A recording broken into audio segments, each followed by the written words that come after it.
I have to check the deck list for a second.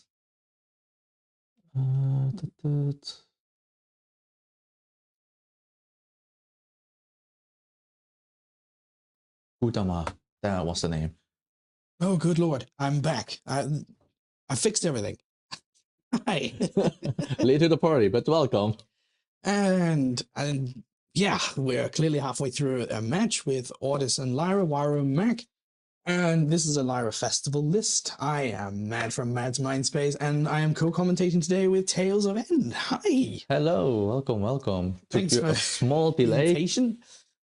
I don't like that they're both playing with the same pink sleeves. it's throwing me off. But you clearly see they both went too many, so but that was just nasty. Like first 3 turns, 2 Robin Hoods already. Oh my god. Okay, so guys, for the tournament format, we have 22 players, so it will be 5 rounds with the top 4 best of 3. Swiss is best of 1. There is representation of all 6 factions today. I'd say it's about approximately balanced, but I think there is a bit of a more of a leaning towards, weirdly enough, Bravos. Bravos. It seems I have 4 or 5 Bravos. Oh my god. 3rd Robin Hood dropping down. We do apologize for the glare, however. Yeah, we tried earlier. It was still fine. Yeah, he's already apologizing for the Robin Hood.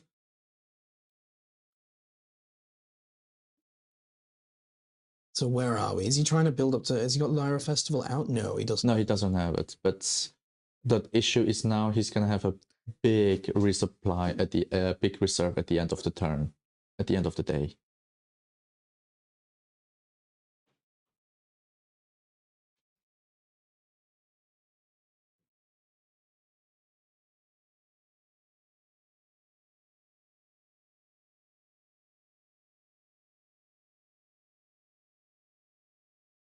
As if I could escape technical issues, I'm back to technical issues.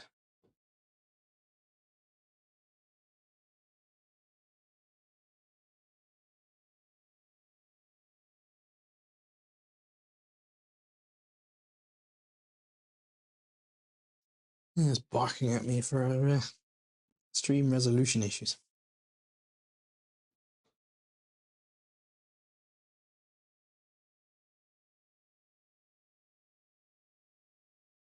Well, I think I also have a similar issue, because the thing is, it's not really recording to me that I'm streaming, so that is a big issue for me.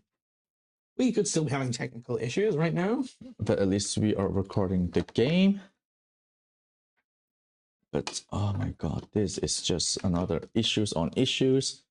Meanwhile, earlier we test everything. We tested everything earlier. It was comfortable and stable. And now, of course, when we want to have the games up, it decided to die on us. So while we're at least recording, we're going to do our best here. And if anything goes any further wrong, well, hopefully we can fix it in time. So I do see a unique in reserve. It does look like it's the Sandman card. As far as we can tell, that is a 3/3 cost, 0/3/4 stats. And it's on entry, pay 1, up to 1 target character gains a sleep. And you may have it gain 2 boosts. So very, very modal. Can be used to set up Lyra Festival or slow down the opponent either way. But I think here Michael Mellon should realize that Lyra Festival is not going to be the way to go at the moment. No, not at all.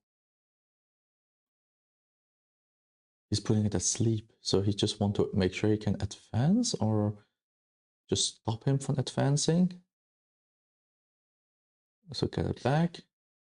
It does seem to be a slowdown, as he only has the token on the companion side. Yeah. So he just decided to try to advance on both sides to Which equalize. He's advanced on both sides, yeah. But by sacrificing, making sure that there is another Robin Hood.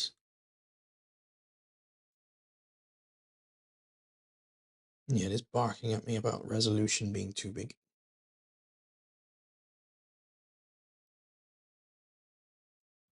be happy you at least get to stream. Mine I'm is not sure I actually am streaming or if my stream is even good enough because it's stating poor right now. yeah, US at least has a stating poor. My drop rate is basically 0 and also nothing out. I also got no notification on Twitch at the moment, so There's a possibility afraid I'm not streaming either. we have issues. At least, like I said, we are at least recording the game. And we test earlier everything. Got confirmed that we will have internet. Oh, well, it's hard to tell. But honestly, for the first game, this is already pretty heavy. We will try to at the repair moment. these fixes in between rounds and try to get things up and going for round 2. We apologize for anybody that is actually watching or attempting to watch on Twitch.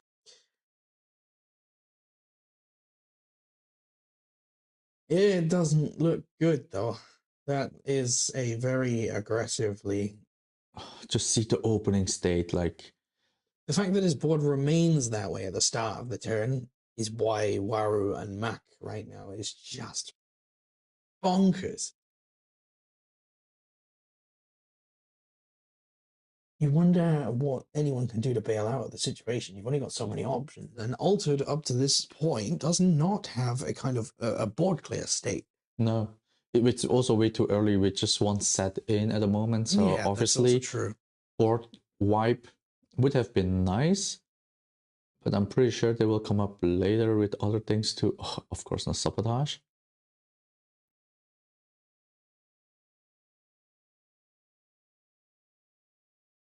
Hey, welcome to the... I think we're live. I'm hoping we're live. If anybody, if you can confirm that, we're getting errors, warnings, and pop-ups everywhere. And we're not even sure the Twitch side of things is working right now. we're sort of limping through round 1 for a minute.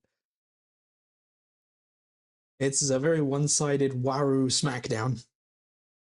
Oh my god. Sorry, the first game start, the very first expedition like this, it's just brutal, you know? I'm live on YouTube at least, but is the quality okay? Because I'm getting a big, you're streaming in far too wide a resolution, which we shouldn't be. And something about grumpy about the bitrate, but we're kind of having to make do with what we've got in the building we're in. And that was a big turn.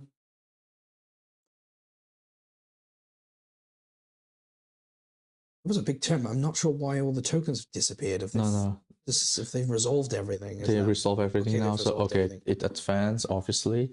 Yeah, of course you completely advance. This is going to be probably the last turn of the game. If it's gonna go this big, but he's gonna have to clear his reserve now, so that's a good sign. And he's only got, he'll have the 2, if he doesn't discard anything, he'll have 3 hand cards.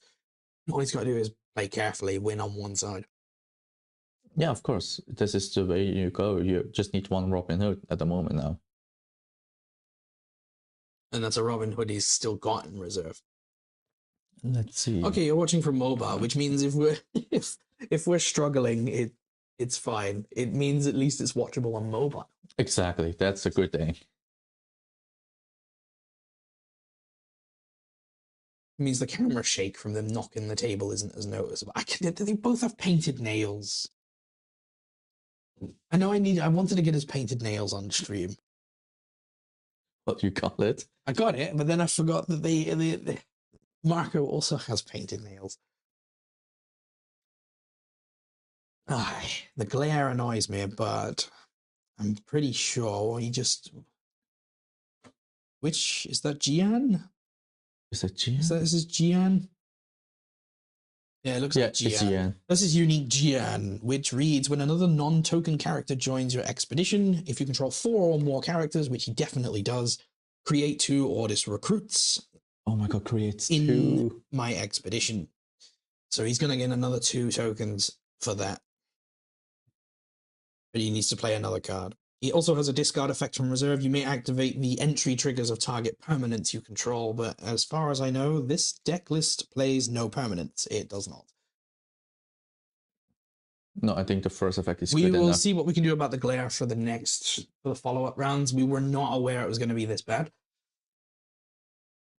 We tested everything in the morning. It was all fine, and now we're being caught out against our wishes. We hope the adventure track that we've brought up on screen at least mitigates some of the problem.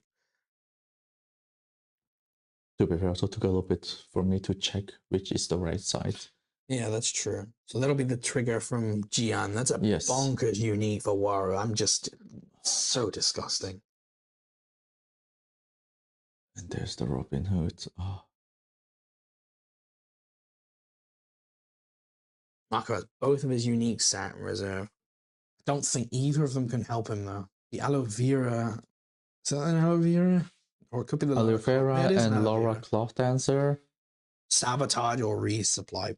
It has a pretty high water stat though. That is a 115 water stat on the aloe vera unique. 4 for costs though. Makes it a little bit understated. But are they even playing for water? They're not. Well, they are on the left, on the companion side. Yeah, Sasha needs water and mountain. I actually just need one of the three, doesn't care for him.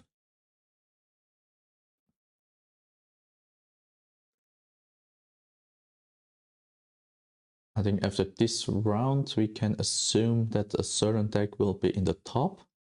We will probably avoid putting a Waru deck on stream until Top Cut from here on. There's only 3 Waru decks in the 22 player that are present, so we don't have to stream Waru all day, we promise.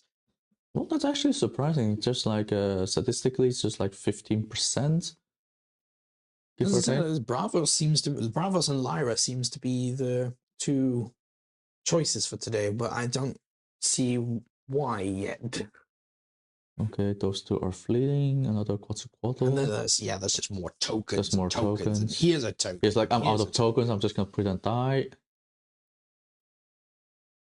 Wait a minute. Oh, wait a minute. Does he have that? Does he have it? He's got fleeting. Oh, he's gonna put anger, bleeding. Go on. Oh my god. Go on. Do a festival win. Oh no, yeah. Yeah, because that's the rare festival. It will give him the missing one.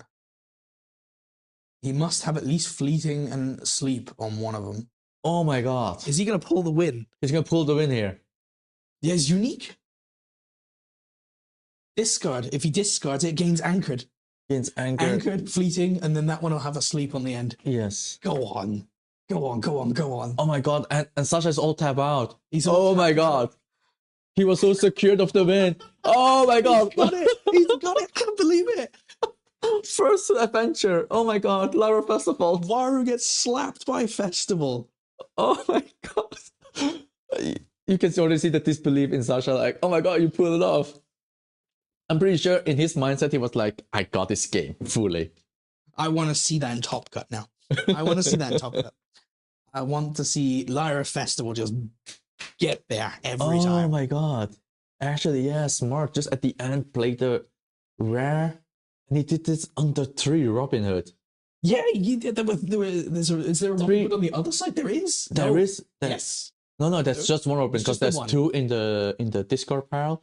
But he went through 3 Robin Hood, 2 Quetzalcoatl. I knew it was right to put this match on stream first, even unfortunately with all the technical issues. But this one is going to be fantastic to talk about. Oh my god, this is crazy, crazy. A superb start to the tournament. Wow. Gets smacked down by Lyra Festival. And Lyra Festival moves and earlier I was just thinking like Lyra Festival, it's going to be difficult to pull off, but it happened. He got it. Right at the end. I think if it wasn't the rare and it was the normal, because the normal doesn't... The normal just gives you a draw. So it just gives you the draw. Exactly. So I think he was lucky to have the rare one. The audio is a little weird on headphones. It kind of swaps between sides. That might be a setting on your end. It doesn't... I'm unsure what setting that would be on ours. It's a dual mic at the moment that we are using, and... Oh, I possibly might be speaking too loudly that the other mic... Yeah, that we were too excited and we picked up each other mic and that kind of transit each other, cancelling out. We'll try to calm... Yeah, sorry. We were pretty hyped for that. Yeah, sorry. We were just hyped for this issue. Like, come on, this the Lara Festival at the end was just insane. Okay, with that in mind, we do have technical issues, and we're just going to try to repair them in between the rounds. Exactly. And we will be back for round 2. Should Yes. be maybe 10 minutes max. So we'll be right we'll back. Be right back, guys.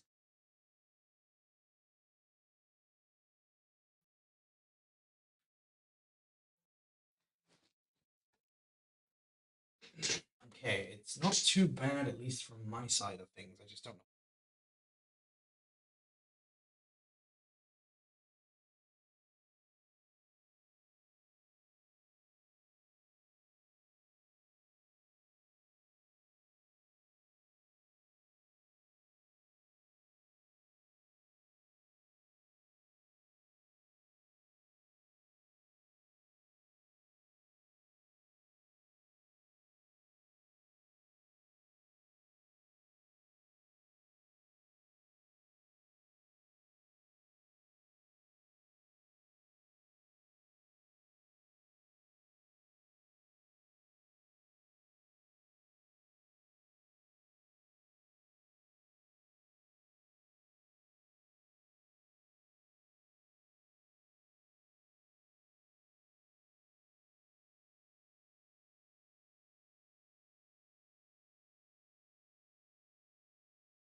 Welcome back. So here we have Adventure 2.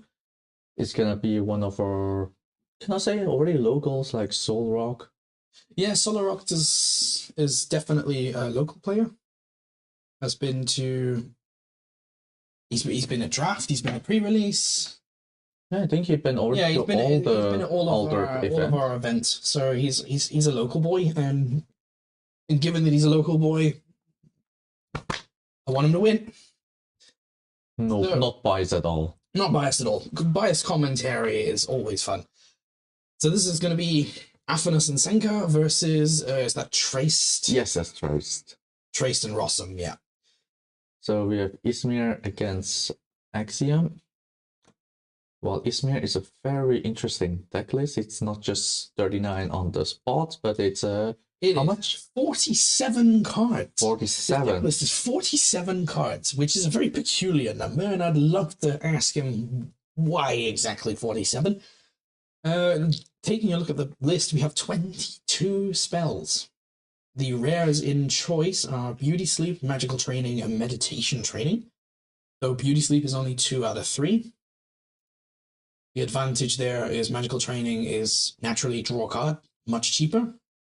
Meditation Training is out of faction, so it has no changes from its common. It's just throwing Anchored on a 3 cost or less. Okay, maybe we should also remind them not to juggle the table too much. Okay, so it looks jiggle, like jiggle.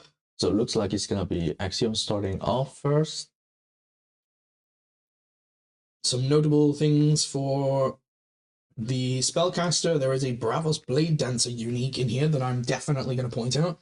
Having seasoned in Izmir, especially with Afanas, is really, really critical. You're going to expect to see a lot of plays trying to get that Bravos to stay on board, boosted, anchored, everything.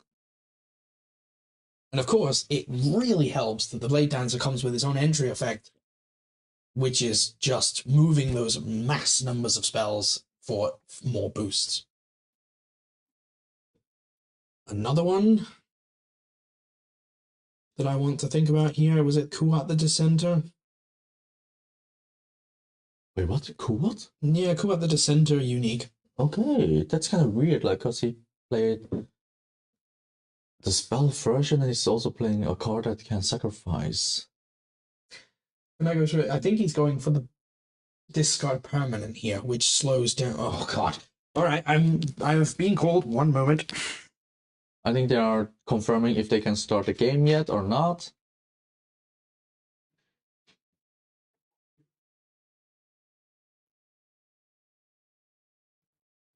So we'll just wait to confirm. But yeah, surprisingly, that's Izmir deck was with 47 cards was able to pull the win. We assume that it's that high number is because of the spells that they could not decide to drop. That's why maybe the higher number, because the spells that they all place are honestly my favorite as well. Although wait a second, he's playing one crucial one not in here. Okay, I'm back. There was confusion on whether or not they could start. He's not playing Helping Hands. Excuse me? He's not playing Helping Hands. Not at all. I don't see it. Beauty Sleep, Magical Training, Off You Go, Spycraft, Vanishing Gate, Conjuring Seed. No, he's not playing Helping Hands. And that's like the crucial one. Okay, for those who are not in the know of what Helping Hand does, Helping Hand is a very low cost Izmir spell. Out of faction. Out of faction, I should point out that from costs 1 from hand, 2 from reserve, target character gains 1 boost and loses fleeting. In a deck that seems to be wanting to power things up and reuse things, especially his unique season character, you would think that Helping Hand would come in handy, especially given that he's playing 7 cards more than he should. 8 cards more than he should. That's what I thought he would, but I'm surprised it was not there. Because that's one of my favorite cards. I'm like, I mean, also took me a while to realize it, and then it's like, okay, it's not bad. He won his first round, so it's very curious how a slightly... Oh, that must be the first Katagiran Alchemist, a very not the unique... I think there he's already playing the Axiom start off with Callion Cylinder. Katagiran Alchemist he's of course playing the rare. It just straight up gains 3 boosts from hand, which makes it a 4/4/4. One of the greatest cards from this set for Izmir as a turn 1 play. Wait, did Solrock just play Coppelius just straight from hand? Okay, that's interesting. Did he play Coppelia from hand? Yeah, he just played from hand. Yes. And then he just exhausts his permanent. Means he didn't have anything to discard it to reserve. I think they both. So they both advanced one, and that is the water topper and the earth topper. Water on top and earth on bottom. Yeah, if I'm quiet, that means I'm doing the things here to make sure that we're trying to make the adventure track accurate to what has been flipped over. Okay, I'm gonna go down first. So that was the water, earth, earth, water. That's the easiest way to this one. And then reverse. Water plant on the bottom. Yeah, reverse it. That's it. Then reverse it, and then we should have it. There it is. There it is. And the other one's the water top. Water top. Okay. Also have to reverse it. So what are the stats exactly on the Izmir deck? It's a very balanced deck. He has a general good spread across all 3 elements, which some people don't notice when deck building, that they can accidentally fall out of leniency on one of the 3. Yeah, and it can bite them. But I think also because we are just with one set beyond the gate, and I think at first a lot of players, including myself, we would always tend to have 1 or 2 boss character in there, like higher cost. And now we are playing the competitive field. We notice starts to know it's a bit too slow right now. They are way too slow. That's looking at you, Hydrokina players, including myself. Hydrokina's a little too slow. It's nice when you can pull off. To be fair, Muna has Bountiful Meadows, which, with the right setup, you can bring the Hydrokina down low enough that it's worth playing still, which is why all Muna decks are still playing. Okay. So, Rasiru, just play like that. Like the unused mana is on the right side. When it's used, it's switched over to the left side instead of exhausting them. Because I was kind of confused. I was trying to work that out myself, but everyone has their own way of managing mana in their head. Yeah, exactly. So that's why. Okay, so he played earlier the rare one. I don't know. Would you play the rare one? The reserve make it cheaper, yeah, but I think I would favor Helping Hands instead. I think something on my computer has died.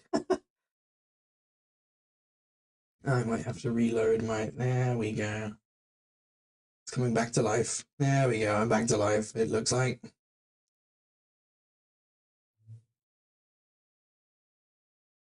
So let's see. We're back to life. I don't know. I think it was maybe just my browser. Okay, so which rare are you thinking of? No, that Izmir's playing the rare magical training. Like, I don't know if it's really needed. It's pretty expensive to play from reserve. It's expensive from reserve, but then that's why you play Flamel to get it back. Is he playing Flamel? He is actually. He's playing 3 common.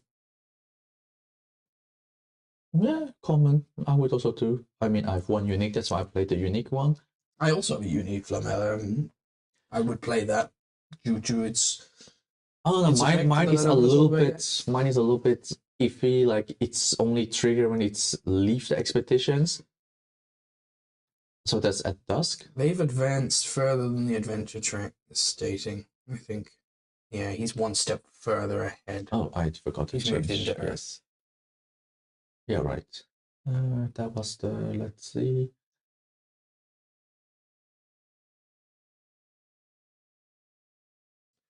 I believe that's a Dr. Frankenstein in reserve right now. which is not bad. Can trigger his. That That is the unique. I think that's the Moon Merchant. It is a 3/2, 3 from hand, 2 from reserve. And I am needed for a judge call. I will be back in a bit.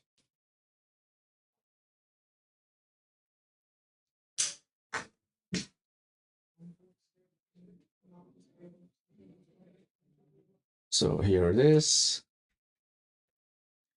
So he just played another boost from his hand. The Alchemist. That cost him normally 3.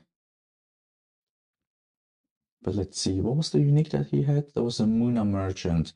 When you play a permanent with hand cost 3 or more, if you control a token, resupply. Which means he will have to find a way to recreate some kind of grass bug. Who is at the moment on the board states not that easy to create, to be honest. Since his permanent is only creating a boost.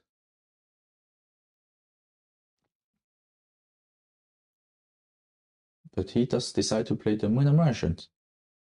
I think he just wants to have a character and advance.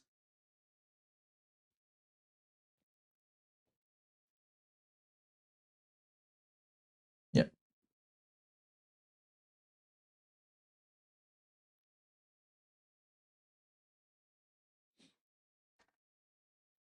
That's a magical training. He's gonna anchor his Alchemist, gain 1 boost.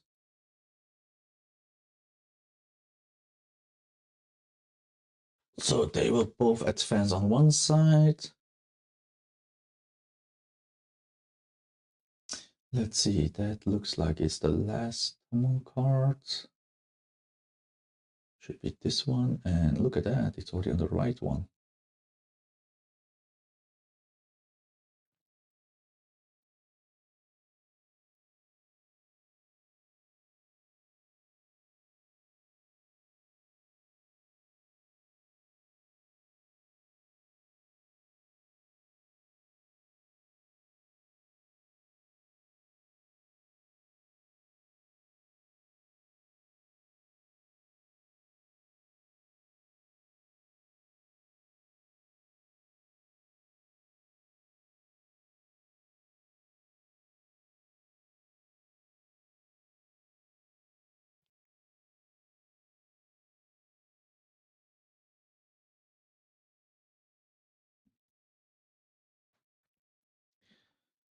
So look at this, they both already dropped down the mana, and Frankenstein is there, and that's the header.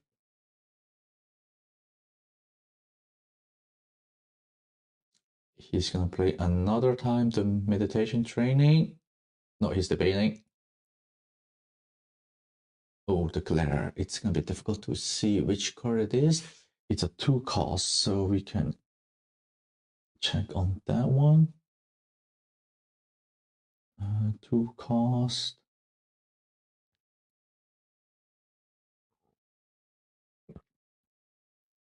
Judging on the color, I think that's the header.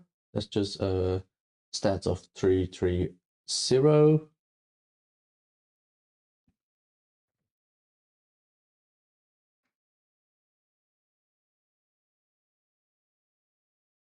And there it is. That's the Dr. Frankenstein. I think he must have his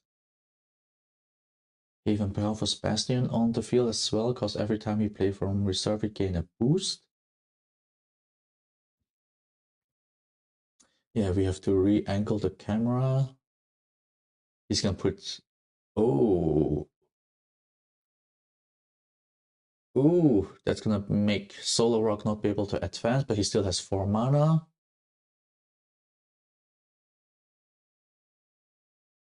Yeah, I think Yasuhiro is not deciding which one is gonna get the boost.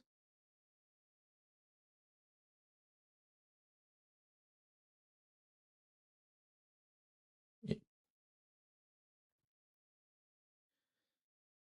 has no cards in hand, but he has meditation training and beauty sleep as reserve.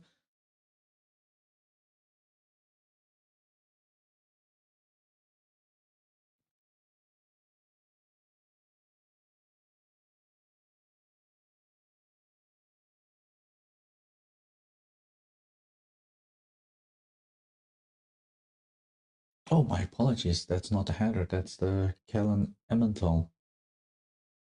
Elemental.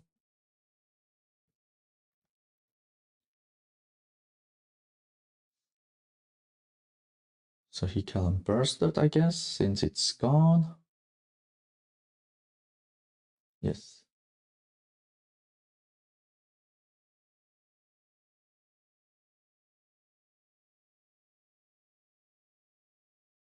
Well, Solar Rockets prevent him going advancing. So he's just gonna play again.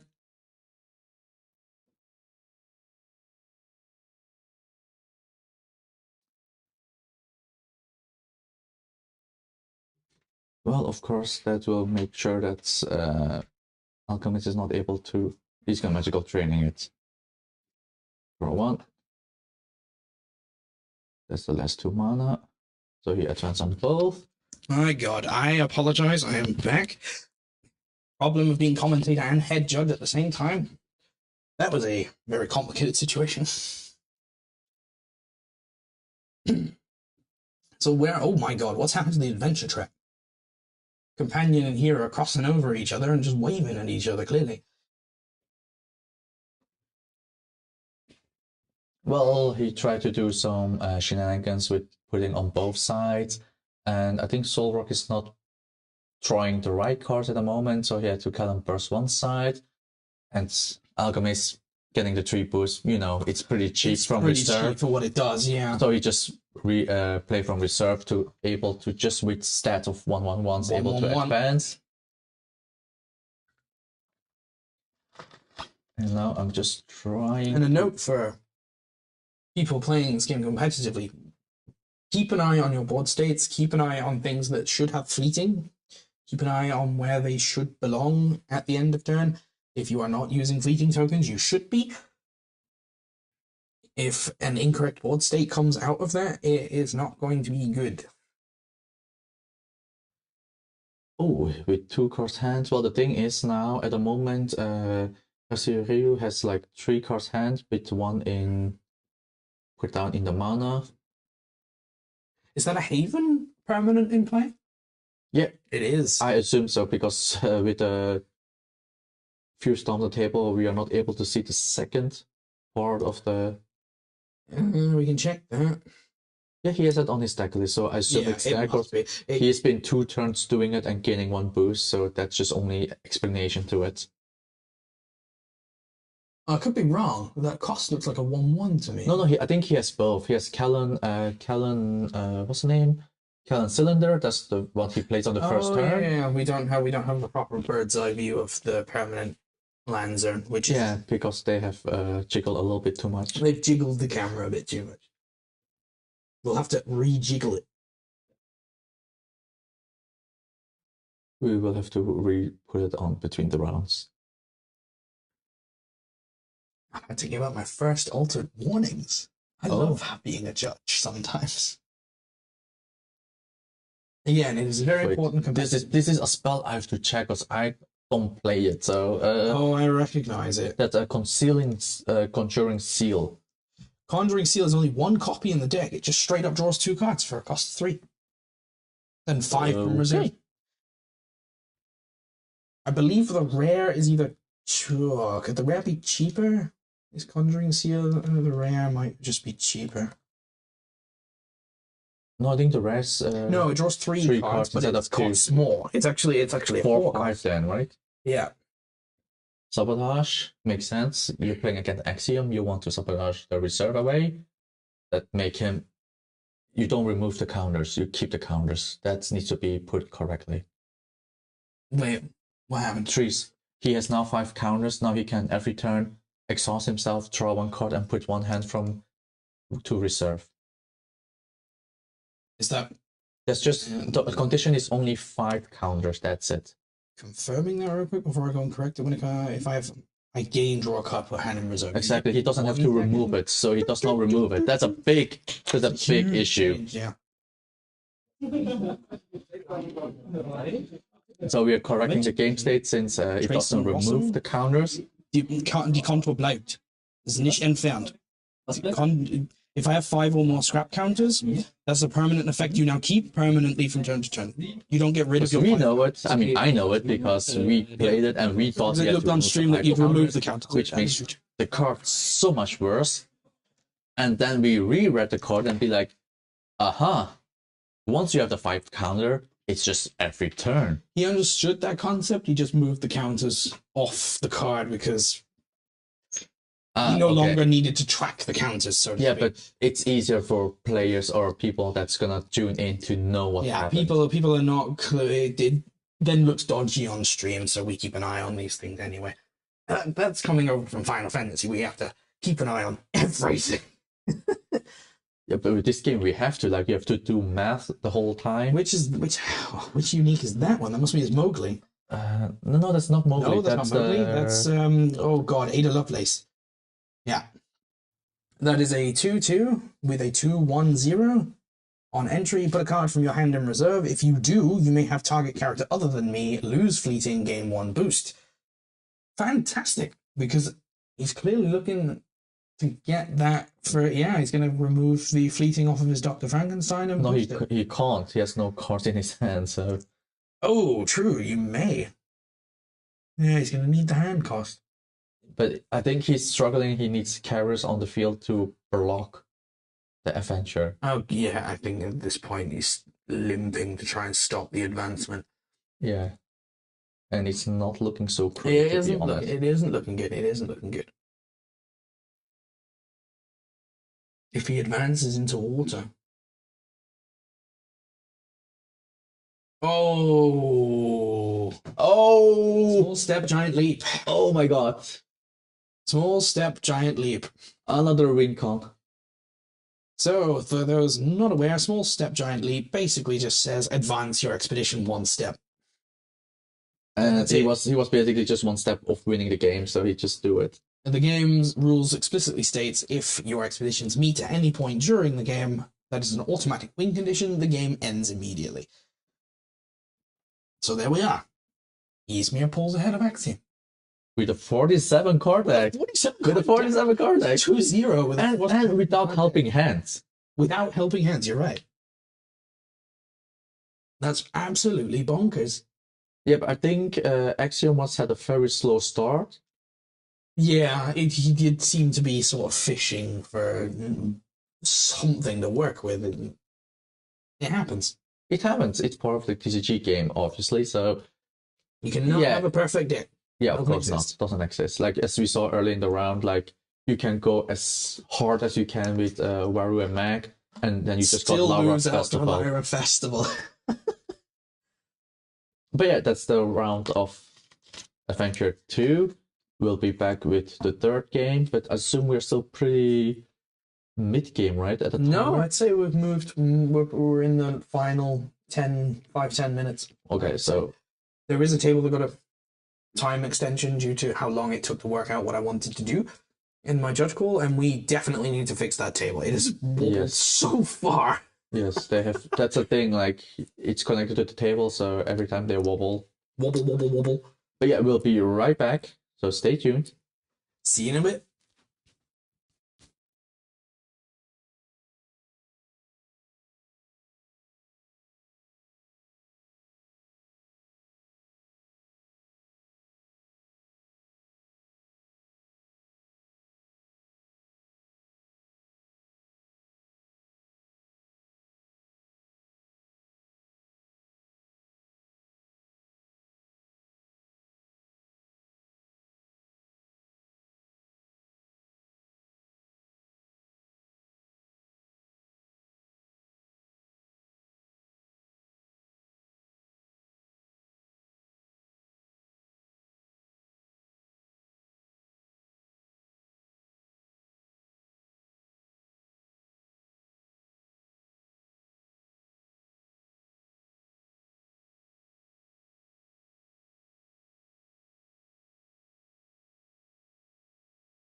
Welcome back. So we are at Adventure 3. It's gonna be Siri against Void. There's a Claire, so it's gonna be Axiom against Warumak. I think Marumak we don't need Trace versus Warumak. I think we don't need to introduce the hero what he does. We don't have need seen at the previous rounds. We apologize that this is another Waru deck. We actually just wanted to showcase obviously the upper half of the table, and I don't have a photographic memory of who's playing what. So unfortunately, we are stuck with another Warumak. Yes, and we have the deck list. Unfortunately, there was one. There's one unique thanks to a database error where we can see the stats. It's a Monolith Legate. It's 3/3 and has 2/2/3 on its 3 elements.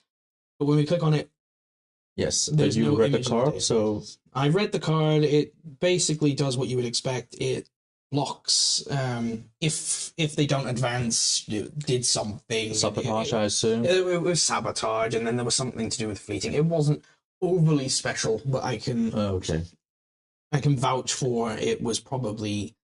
I mean, it's the only he does play 2 common Monolith Legates, so if I read the common, it's quite normal sabotage. So it sabotage after dusk. So it's a if you play Mag and Waru, it's a Waru and Mag.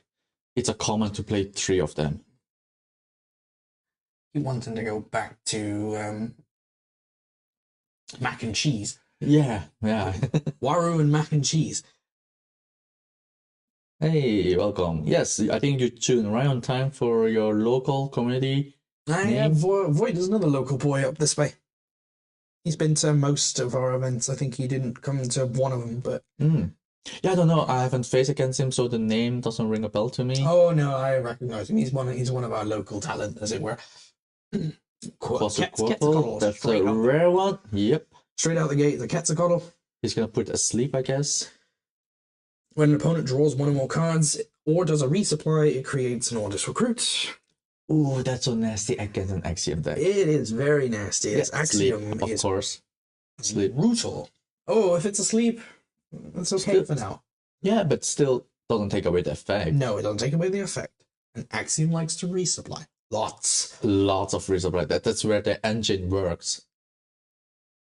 I wish the glare was not right in that corner. Yeah, but the problem is how we set up. That's the table. We apologize for the glare. It is only in that corner. Everywhere else should be fine. That is Coppelia from hand. And I think the one is a Izmir Stargazer, the rare one. It's just a stat. So she gonna early advance on both sides. That early aggression. That's one way to handle Waru. Get in there, get quick, get done. Oh, bloody, I will have to. That's the. This deck list is a very low cost Axiom list. It's pretty heavy. There are only 6 cards above the cost of 3 from hand. I must point out, I'm talking about from hand, and from reserve, there is only 1 cost above 3. It is a very low cost, aggressive style of Axiom play. Unfortunately, the Moonlight Jellyfish unique is also one of these database failure cards, so we don't really know what that does. And here we go. It starts. Ordis Recruits. Yeah, of course. We begin. Of course, it's asleep, so it starts going. That's the blue hero. No hero I did. No, it's because of draw phase. Oh, of course, because Quetzalcoatl counts in draw phase. I hate that. I hate that. Oh, there's a draw phase, and then no, he did not use it on the draw phase. This is just a standby at the noon, because he has a bureaucrat. It's a bureaucrat, no? Quetzalcoatl's a bureaucrat, yeah. So that's why he get a token because of Faru Mag. But didn't he also need to get one on the morning? No, this triggers during the draw phase because when an opponent draws 1 or more cards. Oop. Exactly, so he needs to get 2 tokens. But she already played from reserve, so that means he's 1 token short. Because Waru Mag triggers a token. Waru Mag. Why is the hero not visible from the deck list?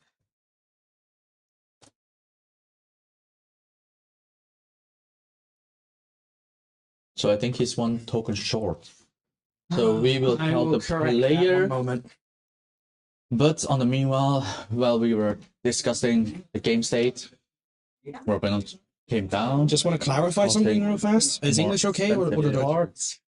The effect of Waru and Mac gives you this token, but the effect of Quetzalcoatl, when during the Now draw we phase, you draw explained 2 that even cards, on this the triggers as morning, well. the You should have 2 triggers. tokens. Oh, okay. So that's a missed trigger. Okay. So I can't reverse that anymore, but Exactly. keep in mind that triggers MC when she Bird, draws that's at the why beginning we of are turn as well, and this also pointing it triggers, out, so you so should that- start with 2 tokens when Oh. you have these 2. Void Okay. a correct game state. It's already advanced too far into the games.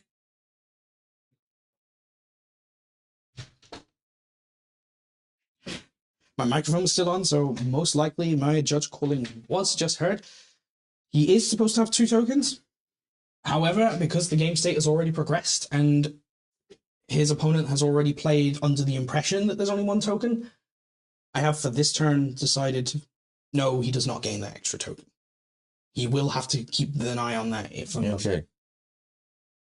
Understandable judge call. The issue with Altered is once you've started playing cards and you Yeah, so started game state changing, the game changing. state changes, and you don't want to be like, oh yeah, now he has an extra token. That's unfair to the opponent. I've cautioned them both. If it happens again, we'll upgrade that to a warning.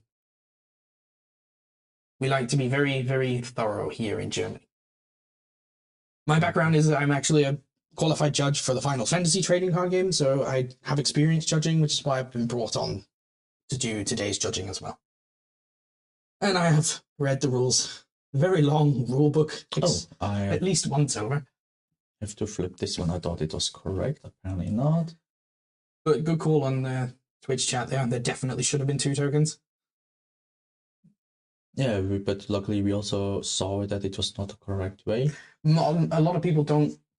Yeah, a lot of people The draw forget phase counts. doesn't count, but since it's how it's stated, it counts. Also, he decided to put the token on the side of it, Robin Hood. And as we know, Robin Hood, very disgusting.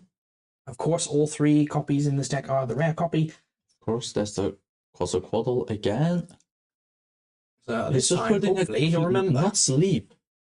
Interesting.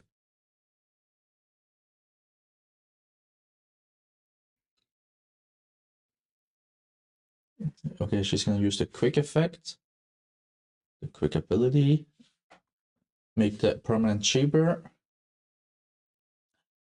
She's gonna resupply. And resupply. Resupply, but then that'll trigger Quetzalcoatl. Exactly. That's why she warned him, like, you have to get a token now. How do you realize someone brings in the token from Waru effect earlier than placing mana?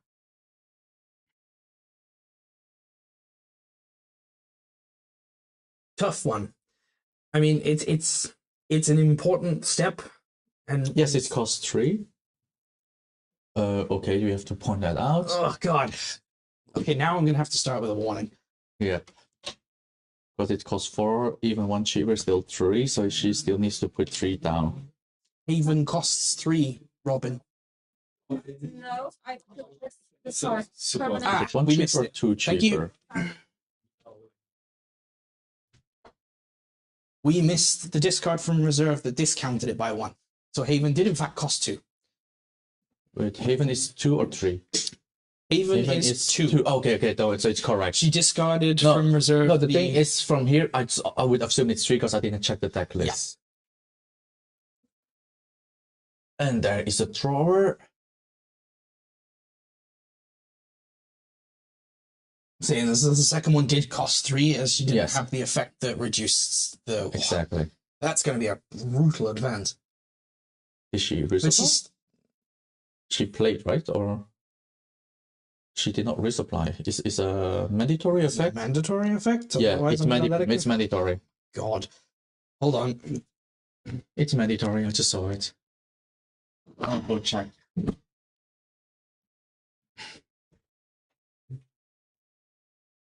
This game has been wild for judge calls already.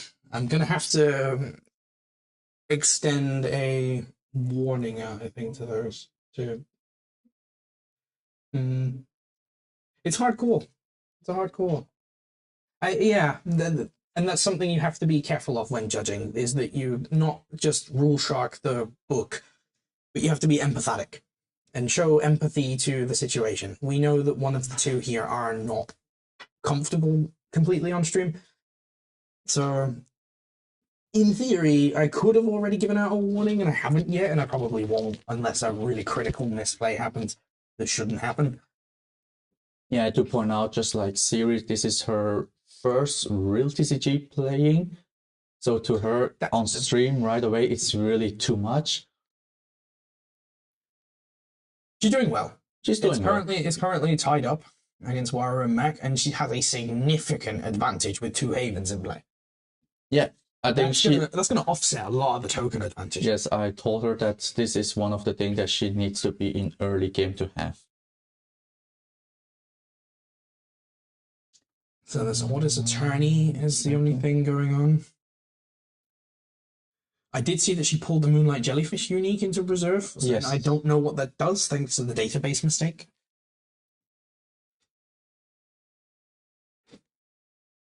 Well, the fun fact is the 2 commentators are non-German, actually, so...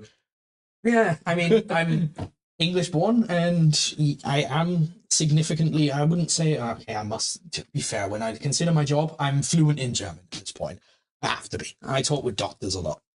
So yes, I can speak German, but Altered is definitely going to be catered towards an English-speaking kind of audience for now. Even then, probably more French, really, when you consider there was 1,024 players in the tournament last week. Of course. Oh, look at that. The trace is almost live. That is Compelia from reserve, right? Reserve, so it basically does nothing. It's just nothing. It's 4/4 because 4/2. It's 4/2, yeah. It's 4/2 because of the boost. Way above curve. And that's actually the stat that she needs, so that's why she put it there. And Moonlight Jellyfish is going to be. And it's actually not a bad thing that she put there, since there's the what's her name? I like that card too, but I forgot. Or this attorney. She will definitely advance. Oh no, she doesn't. She's a 2/2. Okay, so she will. This Robin Hood coming down again, but it's asleep. It's asleep. Still annoying, but asleep. But that will still make sure that he cannot advance and get a draw. And she will advance. I agree, but only if Axiom is ahead and has a bit more resources to play with. At the moment, she's only got 2 cards in hand. Oh, of course, the Moonlight Jellyfish. I keep forgetting about the Jellyfish. That Jellyfish... it can gain 2 boosts. It's going to gain 2 boosts from there, and then that's going to bring Trace up to 5, bring him online. And now the hero's up. Now her hero is going to be alive. At this point, the Waru pressure is going to start to dial back a bit, because you're gaining so much advantage even off the Robin Hood play. Yeah, but the thing is, Robin Hood at this moment, it's going to be this day and the next day going to be still there. We don't know his hand. He has 3 hands. You have to think that Moonlight Jellyfish right now is a 2/3/3, and it costs 3 to come in. It's okay statted for the cost. And that's without any of its bonus effects, which, unfortunately, as we keep saying, we don't know what it does, because the database has failed with a couple uniques. But to be fair, like, the game really released like a small month, so it's doing pretty well. It's another Orders Attorney. Okay. That's the one that just draws a card if he doesn't advance, right? Yeah, I know. That's why I'm kind of confused. So he does want to advance? I don't like cards that do that. I mean, there's rounds to use it. No, so he will advance and stop her. Which makes them neck and neck. But he doesn't get to draw a card, which I don't get on that part. She's going to use the hero's ability first. Yeah. Get to draw a card and decide to resupply on which card from hand. And unfortunately, we cannot see it. So they both advance on one side. So she'll be drawing an extra card every turn now. Yes. Which, considering she's running 2 Havens and the effect of Trace is to dump a card into the reserve, we're starting to get serious. And remember, she's got a low cost deck to begin with.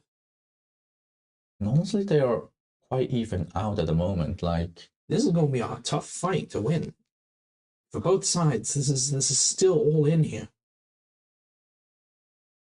No ground sorry. to give.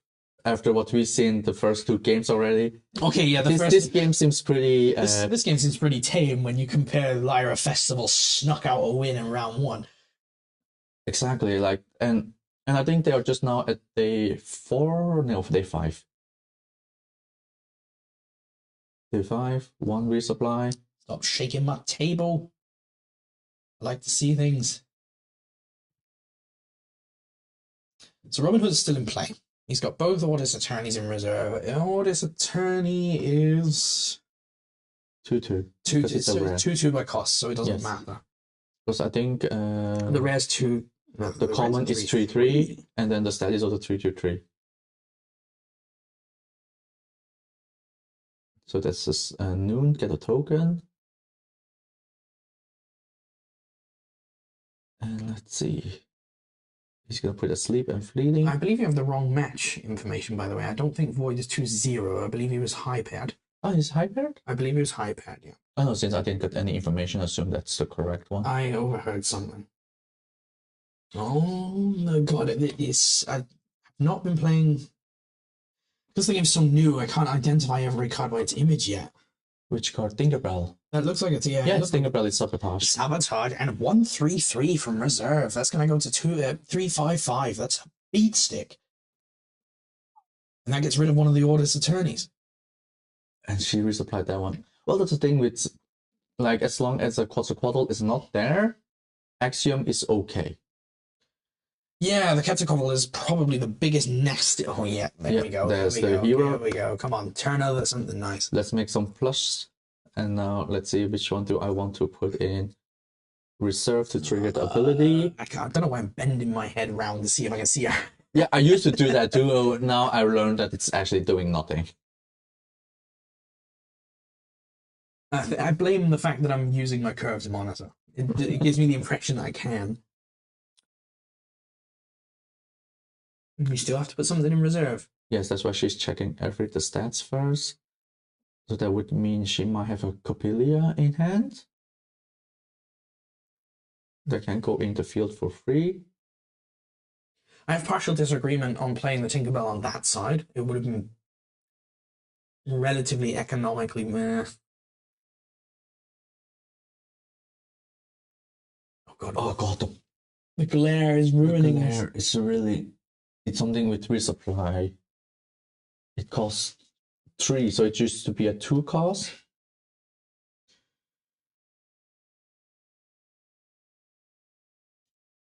I believe it's the Kellon Elemental. If it's not...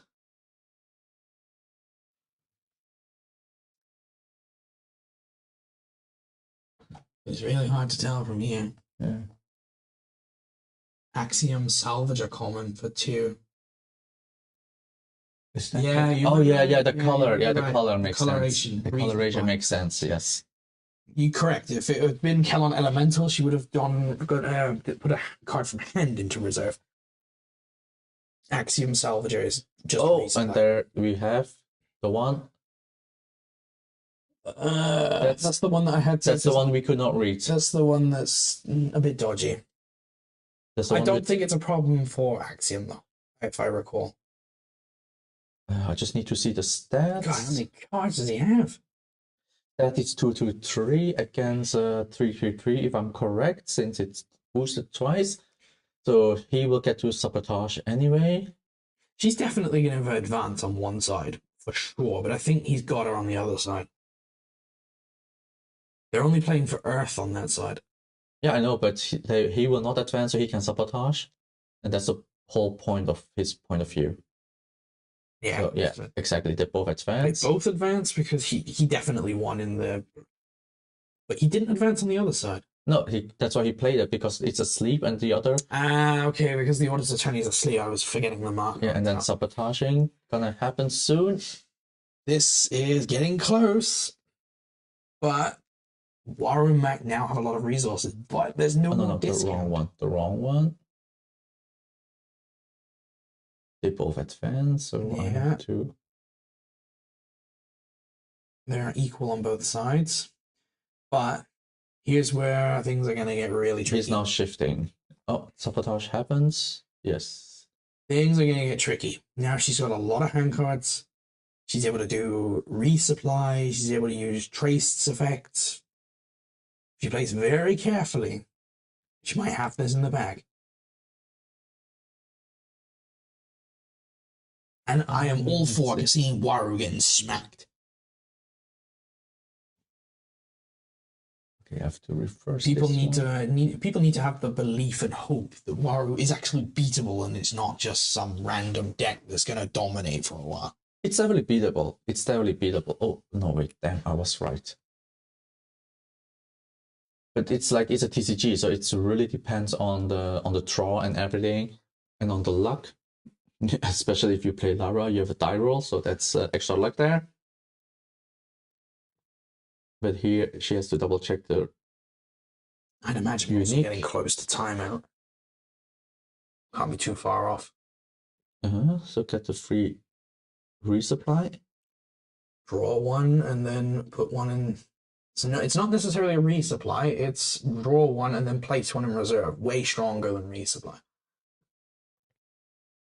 Because you can choose what cards end up down there. And if that's a It's a 3. if that's a Copelia, you can have a good day. That's another Sabotage. Yeah. Oh, yes. That's just what you want. That's what you want. And double boost, And of course. it's a 3/5/5 beat stick and did not get hit by the Robin Hood cost expansion. So that is 3 mana for all that. He is in trouble. I think he realizing the double Haven the double haven does a lot. Ridiculously strong. Oh, but thank God we have a chat here that can oversee sweet things with us if we missed out.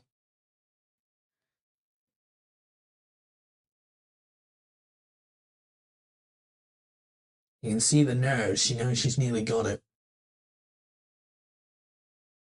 It's that adrenaline rush that I don't cope well with when you feel like you're right there on the edge of lethal.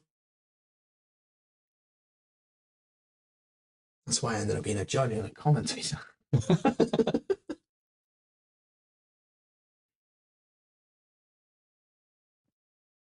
Well, to be fair, I did want to play. I apologize. No, it's all fair. Like, we gotta help the community somehow. Let's see. It's a 3 cost.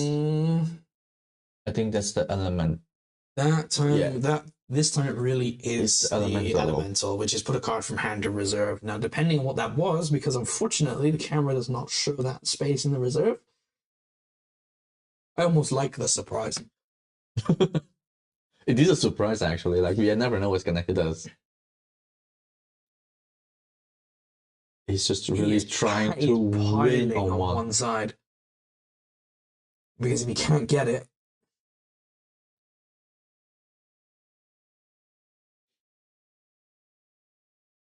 she should cut her losses there. I think. Yeah, I think she already did. And not try to play any more cards and lose resources for the next turn. He can't do much with 2 mana. Oh, is it gonna be a close game? But I'm just surprised that he did not put his Robin Hood to sleep. So he's gonna... Okay, he did not put it to sleep. Okay, so it's not that we miss things out. Oh, that's going. She's got 2 in reserve. She'll draw 2 and have trace effect. She's got all the resources in the world, and Waru will be running out of steam here.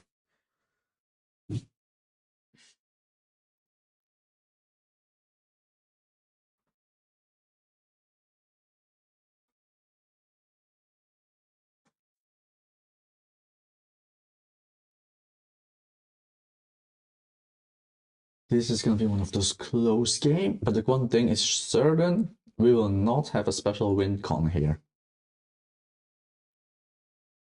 This is really facing till the No, Lara Festival ain't gonna come out of nowhere. No, this is not gonna come out of nowhere. No. Or like a small, what was it again? The small stack, big leap? Is it small step, big leap, or big leap, small step, or big... Oh my god. Like here we really have to go... Small step. Small step. Small step, giant leap. Giant leap, okay. Like here, we really need to go all the way in.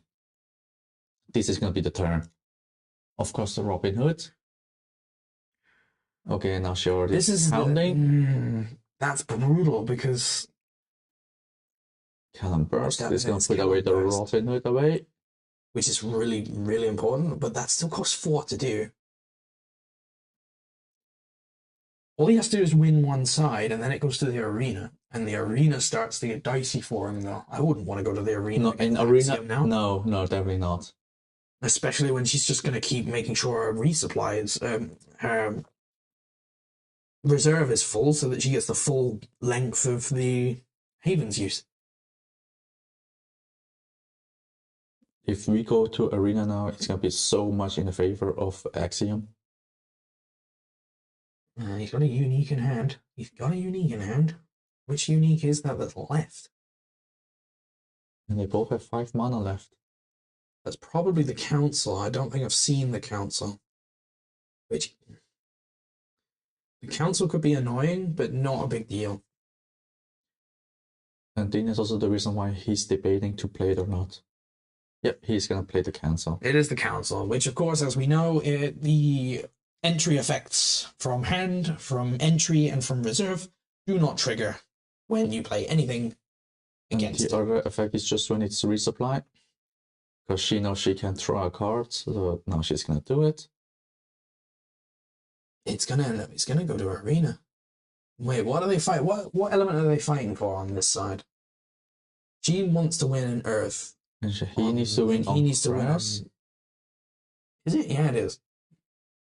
That's why she's go to the other one, Tinkerbell. Okay, that guarantees her the 2 boosts. The 2 boosts, and that's going to pretty much guarantee we go to the arena if nothing changes.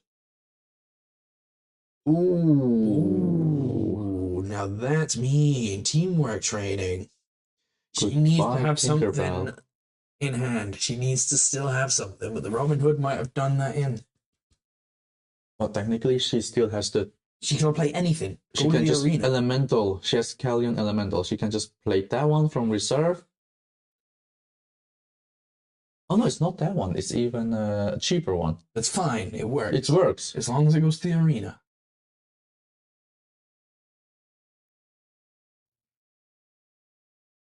Is Emilia Earthheart?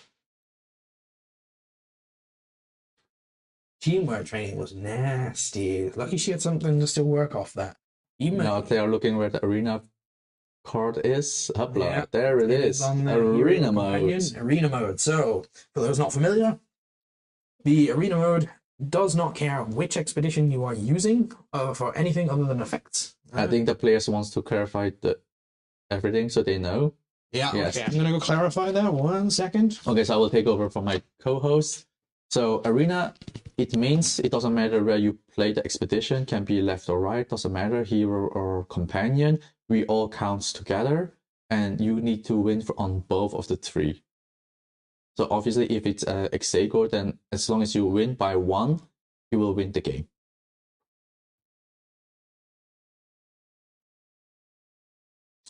So this is pretty crucial. I think now at the moment, like 3 rounds, we have really special I think we've picked some crackers of games this time. Are they still keeping the judge thing there, or are they still wanting me back? They just kept it there, I guess. So the question was whether the Orders Attorney basically affects the whole field, which it does not. It's only when it's on expedition. Correct. Because the expeditions are still only affecting their respective sides.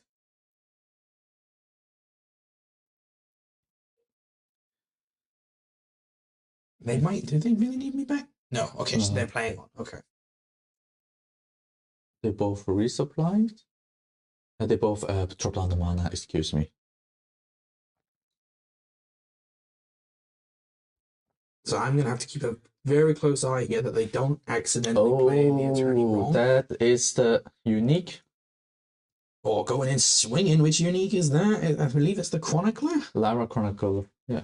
When it comes from reserve, pay 1 if you do robots you control enemy gain 1 boost. Not fantastic, however, the critical thing boost is the 2 boost makes and that a 6/2/7 for all of 3 mana. 3 mana to get a 6 and a 7 out of 2 stats. That does a lot.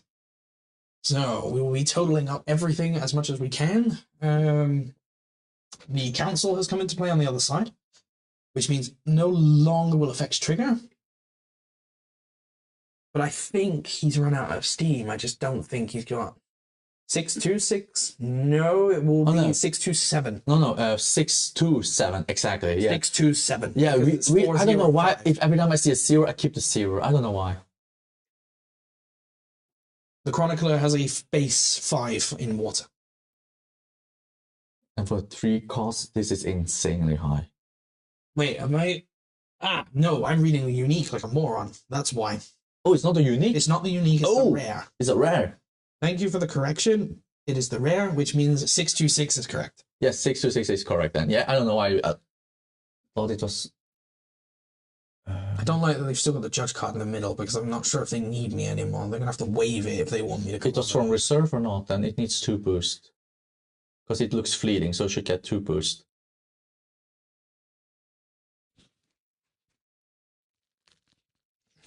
I'm gonna double check with that. Yeah, confirm that, please.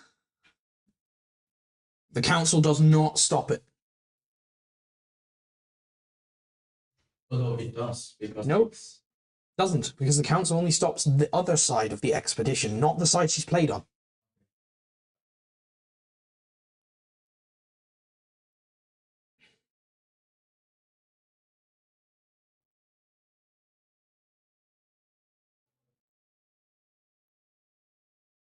Nope. They are trying to challenge that. I will now challenge this again. Oh, that's what you meant. Yeah. By normal effect, the expeditions are still separated from each other, so the council will only affect this side. So I can still put something. So this will still be boosted. 2 boost on this one. Yes, it makes a difference. That's what you get with the first competitive tournament in the country. You gotta be ready to challenge and challenge and challenge. It doesn't affect the state of play because the council was the first card he played in the turn. Exactly. And obviously, So once you had, see. had she played it on the other side, then it would have mattered. Yes.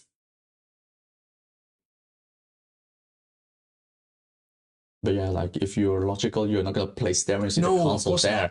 See, it's just for Neil, so it doesn't matter. It's just She just dump all Hold the up, characters she just played 2 cards down at the same time. Like, because he's all tapped out. Doesn't matter. oh, he's tapped out. Okay, He's tapped out. did she win? I think she won. Depending, there's a downside on the stream. We cannot calculate that fast. We can't calculate that fast. The numbers are too small. You can see. But that. to be other side, like there's 4 boosts there. Okay, yeah. So My assumption is she did win. She did because win. There's just not enough going here. On the character space and the stats with the boost there. You are very welcome, and I'm welcome to those waking up in the USA. I do forget that sometimes a good 6-hour shift. You've arrived at round 3 out of 5 in a 22-man tournament.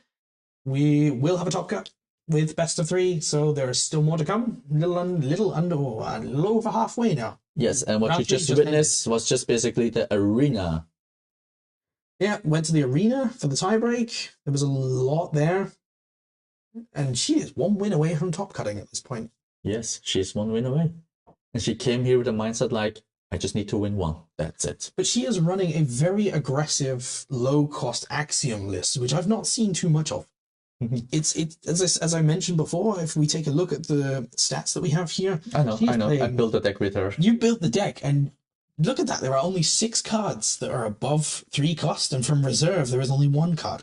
Because she started playing the deck, and earlier she kept playing the Hive Pressbug one. Like the 5 drop is way too expensive. And like doesn't do friendly game does a lot of things, but in competitive play, low cost, it's at this moment the go-to. Double Haven against And double Haven. Waru. But Yes. that's you've seen it here. Round 1, Waru and Matt got smacked. Round 3, Waru got smacked again. And I think it was actually she was so afraid of this matchup. And she did really well. It was very, very well played. Very well played. But on that note, we're gonna take a quick break Can we take a quick break? and we'll be around 4 will It'll be be back. round 4. We'll be coming to you with round 4. I think we'll take a look and see if we can't find a Muna. Because we haven't had a Muna on stream yet. And there's only a couple. We haven't got the Muna Bravos. Yeah, let's see if I can find a Muna and Bravos list. Yeah, because at so far we have been dominating with Axiom, Ordis, obviously, and then we just got one Izmir. We had a Lyra. And we had a Lyra and an Izmir, which is missing Muna and Bravos. Genau. Yes. So we'll give it a go. Yeah. See you. We'll see you in a bit.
And welcome back, guys. So here we are back with Will be. Adventure 4.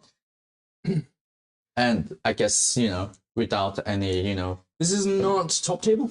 I believe it's about mid-table, but as promised, we went and looked for a Muna and a Bravos deck, and here we are. Bravos and Muna. To be fair, we did not repair till we get the right results. We and just they are picked the both potentially in the top cut, depending on who wins this round, obviously. We can cover a few bits of stats while they slowly get started. The Bravos deck is a fully equipped 15 rares 3 uniques deck. The Muna list, however, is not. Only 9 rares 3 uniques. Oh, 9 rares. I believe. No, he does have Kickstarter cards, so he did have at least a Kickstarter display. His uniques are definitely plant orientated. That is a low cost Mowgli that just straight up wants to see plants, but it's 4 in plant or green. 4/1/1 2 cost. If I control 2 or more plants other than me, target character gains 1 boost. It's the typical. I'm just surprised to see 3 Hydrakina, to be honest. Yeah, because it's not even the rare. It's only the common. It's a common. Yes. I would not play the common. With the common. It is a Taija and Naura plants list, so you're expecting everything you would expect from plants. Sneezer shrooms. Anchoring the whole time. Dracanas, Hydracanas. I checked on the spelling for this. Is Hydrakina? It's Hydracaina. It's Kaina. Okay. It's a weird. Although technically it's French, so we should say with a French accent. I can't do a French accent. You can't do. Oh, we have the first one already. The Gudama is down. No, straight in, straight up. So here we go. They got instantly their favorite. I think their engine, like a Tiny Jin and Gudama. Yeah, both decks going out on the aggressive here. Oh, there we go. Is that a helping hand straight away? Yeah, it is. Yes. He wants to ramp his mana. So both decks flying out the gate. A Kodama straight down, and I believe that's the tiny I know what it's called, Spindle Harvesters. There we go. Trying to cheap one out against his opponent. He's not taking that though. No, he was like, no, I want to quickly get higher mana than you. So the Kodama, I believe, but it's the common, so I just want to clarify, because I personally play the rare. It's only one. No, he's got 2 copies, and he does play a rare. Is that the rare? It's not. It's the common. So the common is just a 3/3/3, starts asleep. It's been buffed by Taija's effect, so it'll be 4/4/4. But otherwise, it doesn't do anything else. The rare, I believe, buffs itself. Or does it buff itself? No, it has a bonus effect where target character with hand cost 3 or less. Target character with hand cost 3 or less gains anchored. We like to see. Oh, God. Here we have. We're going straight. Really aggro. Real aggro. So that is the Axiom Scrambling unique. It's boosted. It then will be 2/4/2 on entry. If you control 1 or more landmarks, up to 1 target character gains a sleep, and you can have it gain 2 boosts. No landmark, no trigger. When I go to reserve from the expedition zone, you may pay 1 if you do sabotage. Also currently ineffective. But there we have helping hands on Tracer, so that's a 2 boost with the help of the hero, and it loses fleeting. So they both advance 1. This is going to be a fast game if they're going to beat the living tar out of each other like this. They are just pounding into each other. Yet they're not giving me time. No. That unique was definitely played only to just be aggressive and not really trigger any of his effects. Yeah, totally. Pretty card, though. I guess we're not going to see the Hydrakina at all. I don't think so if it goes this way, with this speed. See, I'm a huge fan of the Hydrakina card. I have 2 uniques of it. You have 2? I have 2! Holy. The one's not even close to good, and the other one's okay. That's kind of sad, hearing unique and saying, like, okay. Yeah, it comes with base tough 2, instead of having to... its other version of the effect where it's tough based on something else. Yeah. So it has base tough 2, and then it boosts itself or something else for 3 boosts every turn. Ooh, looks like the unique removed the Tracer. Yeah, that did in fact happen. Resolved correctly. Because it left the expedition zone. and everything leaves the exposition zone together. Yeah. Therefore, trigger. There's something there for it to grab. So maybe it wasn't played in complete aggro, but made sense. It makes sense, but it was just like seeing. I think he wanted to get rid of helping hands, but then it's like, okay, Tracer, and then another unique. Then again, I'm a fool. Bravos Tracer, of course, gains fleeting on its own. He used helping hand Oh yeah, you remove it. to remove it and Yeah, get it and another then, to get another aggro for 3/3. Here we have another unique, right? That's the God, that damn. just That's flying. What's going are on? they throwing all the uniques? That's got to be Inari. Inari. At dusk, up to one target character with hand cost 3 or less, other than me, gain anchor. He's got to play something else to make that worthwhile, but otherwise, and- it's a 3/0/2 with a boost, so 4/1/3. And then just from reserve, you can just, sacrifice Does he have it enough to mana get for Kodama? one less. No, but they know there'd be no. No, that's it's not true. enough. That's enough. That would be enough. That's enough. Yeah, Yeah, and then you yeah. anchor the Kodama. Sleep. Oh no, it's from hand sleep. Only right? from hand Only sleep, from hand yeah. because it's a common. I don't believe that Rare even does it from reserve. No, I don't know. I don't play Muna. My wife plays Muna. Yet she's brought Axiom to the table. Yeah, I'm a Muna fan, so I'm gonna go and look down on the fact that she chose to play Axiom over Muna.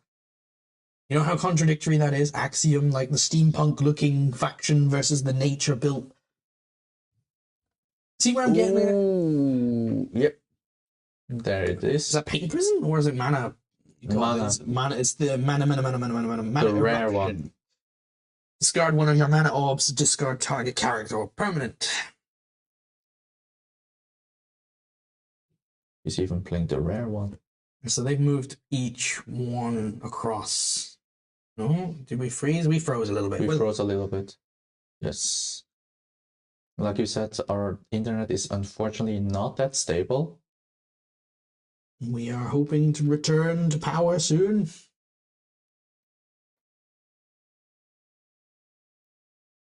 We're hoping to return to power. Give me power.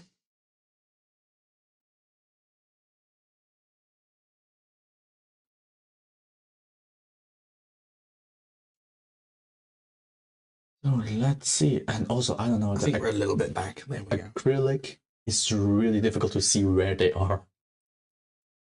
Yes, I'd like to point out that that is the premium adventure track that a player has brought on. We don't currently have one for the stream. I have one on order. It would have been used for the stream had it yet arrived, but GameGenic is being very Okay, he do played. things as they wish. Oh, that's kind to put it so we can see it. But we I kind asked them of to. I figured, did ask them to at the beginning. but they kind of figured that it's gonna be the landmark. I believe that's Bountiful Meadow. Yeah, of course, he only played one, so a play set. You plays two. 3? Oh no, it's just 2. Just two. Oh, it's 1-1. It's one. It's the Kickstarter and the retail. Yeah. Bountiful Meadow is a fantastic way to get the Hydrokina down from 7 to 5, which makes it way more potent if you can get it for that cheap. Because that means it's already alive at day 4 instead of day 5. And gets very big very quickly. To be honest, like day 4, You could, it's already difficult to get rid of something that big, and then if you just need to leave for 2 turns. it's probably the only boss card that's technically playable.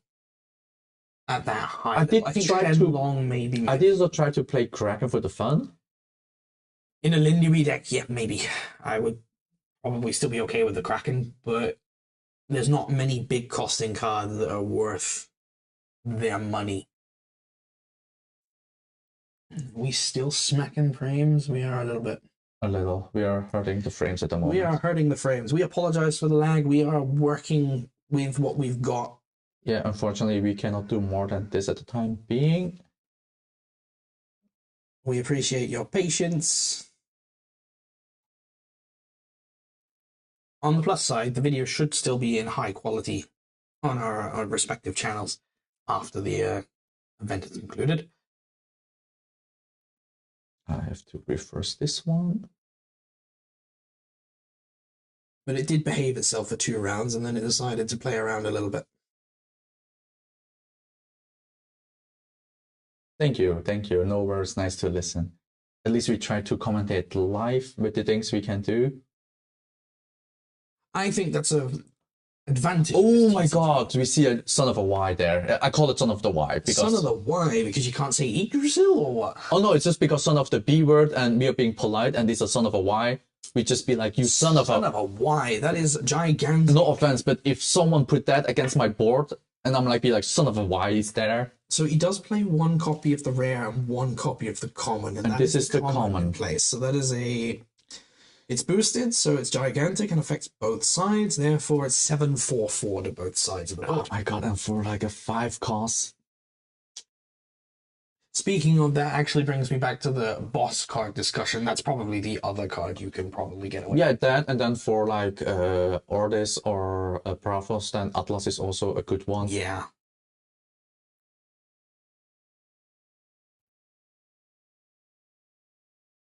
And one of your graphics for the adventure trackers resized itself. It's slightly smaller for some reason. Oh, bloody. I think I accidentally have made it smaller. There you go. He's definitely at this point going to get, but he is also behind, so it does pull him back from being behind. Yes, but the problem is going to be at dusk.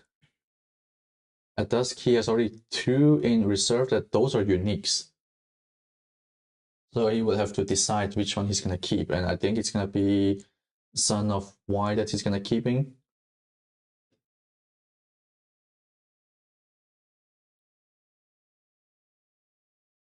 He advanced. He's able to He must have pulled away. Yeah, Son of Yggdrasil is only super effective in plans, and the other 2 colors are okay. He had 4/4 in them, so you can still overwhelm in the 1 color you need if it's not all of them. So here's no. The companion is on the green, and then the hero. Oh, I missed up. This is what I meant. It's difficult to see which one exactly. There's a bit of glare, and they're not using the typical tokens. These are the acrylic tokens as well. So, where are we? So, I'm actually impressed. But I think that Torek went far too aggressive at the start. Maybe even for the right reasons. Maybe that was the best option he had. I think so, and because he knew he's gonna face up against Pravos, and Pravos go just fast. Well, Muna. What stats do we have? I mean, the Muna deck is not utilizing all 15 rares as they should. Perhaps he just doesn't own the rares he needs to play the Muna list. There's a cloth cocoon to get rid of it.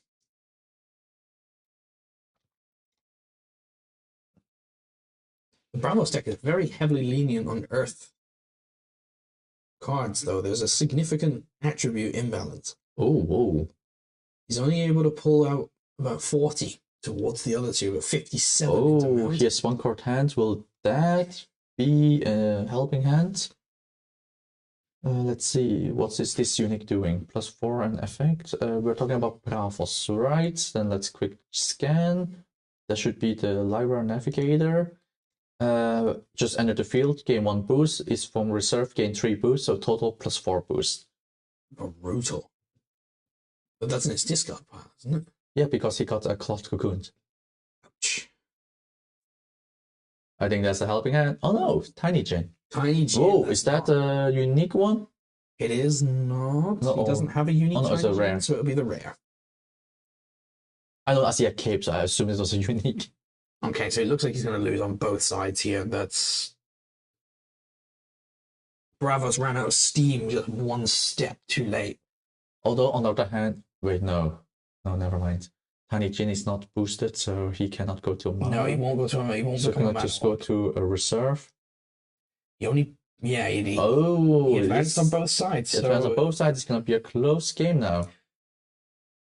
So we'll clarify again. What will happen now is, of course, they will still not a tiebreak, but it is important to note that if one of the two, if they both advance together, it's going to go to tiebreak because it will be one advance on each side. So it's either tiebreak or somebody wins next turn.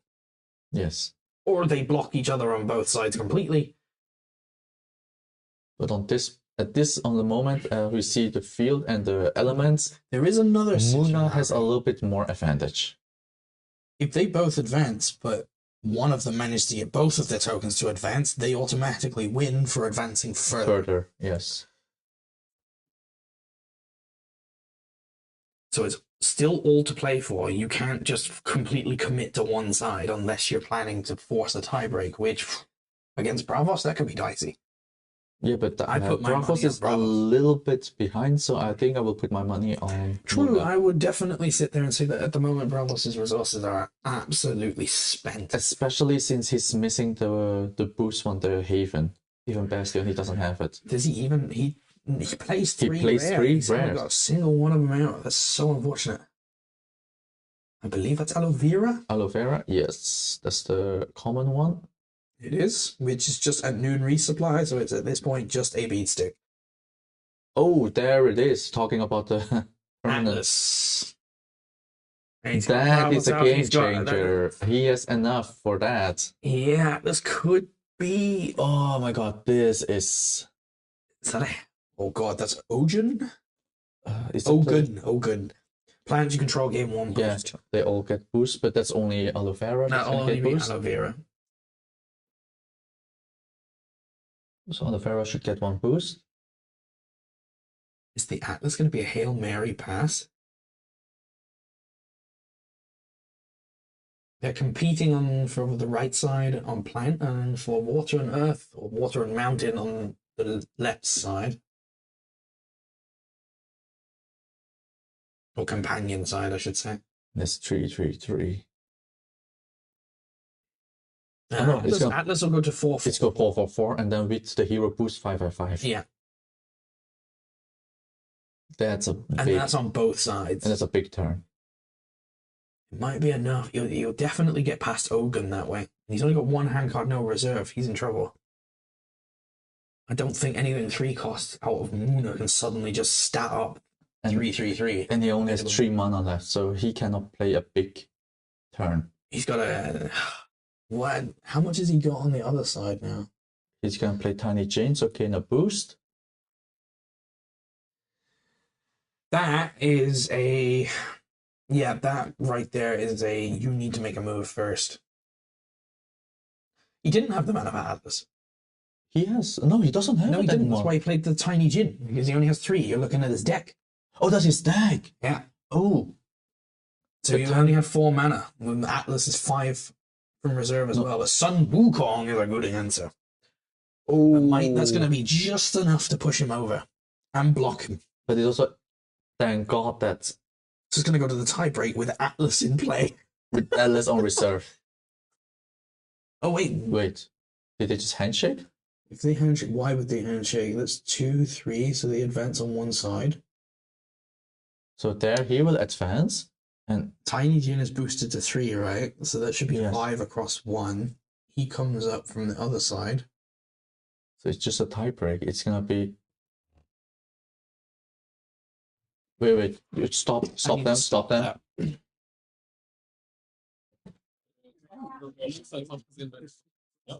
We are just gonna double check what's happening with the communication. Warum ist das jetzt vorbei? Wir müssen gucken, weil wir haben am Stream Like gesehen, from dass what we see here on du the kommst field, it eine looks weiter, like näher kommt auch Muna von will dieser Seite advance on weiter. the companion expedition. Ja. Ihr 2. Und dann kommst du an diese Seite weiter, oder? Ich mach da weiter. Ich aber nicht. Er hat ja auch 5. In Pflanze. Ja. Ich habe auch noch 5. Du kommst keiner weiter, aber ich komme hier weiter und dann treffen wir uns da. Ach so, okay. Ja, genau. Ich habe ja auch Endlich. Okay. 5. Okay. Dann ist es klar. Oh, alles gut. Point on that one character. Ja, weil meine. What's his name? Did We miss are something? failing math, apparently. So he obviously advances from the companion side. Yeah, That's exactly. clear. However, he on the hero side, they're obviously only fighting for plant. Mhm. He has 5, and then he has 5. They're blocked on one side. So Oh, they're blocked. So Okay. only Torak advanced. Okay. That makes sense now. Okay. Well, yeah, it's not like Because Sun Wukong came from the hand, so it wouldn't get any of its boosts, of course. So it was. We just didn't math, and to be honest, it's difficult to math when you can only read one card at the same time. Yeah, we can only read so many cards, and We have to go in the app and check the card and go back, check the other one. So it's difficult to do the math while commentating. Equinox, we want streaming tools as well, not just judge tools that they don't yet have either. Let us read deck lists a little easier than this. Yeah, so Muna Advance. So that brings them to 3-1. He's 1 win away from potentially making top cut, but it was going to be close. It's gonna be close. Very close. But on that note, we're just gonna check out how everyone is doing, and we'll be back with Adventure 5. So see you guys in a bit. Before you change over, that was one last comment. You might have a point.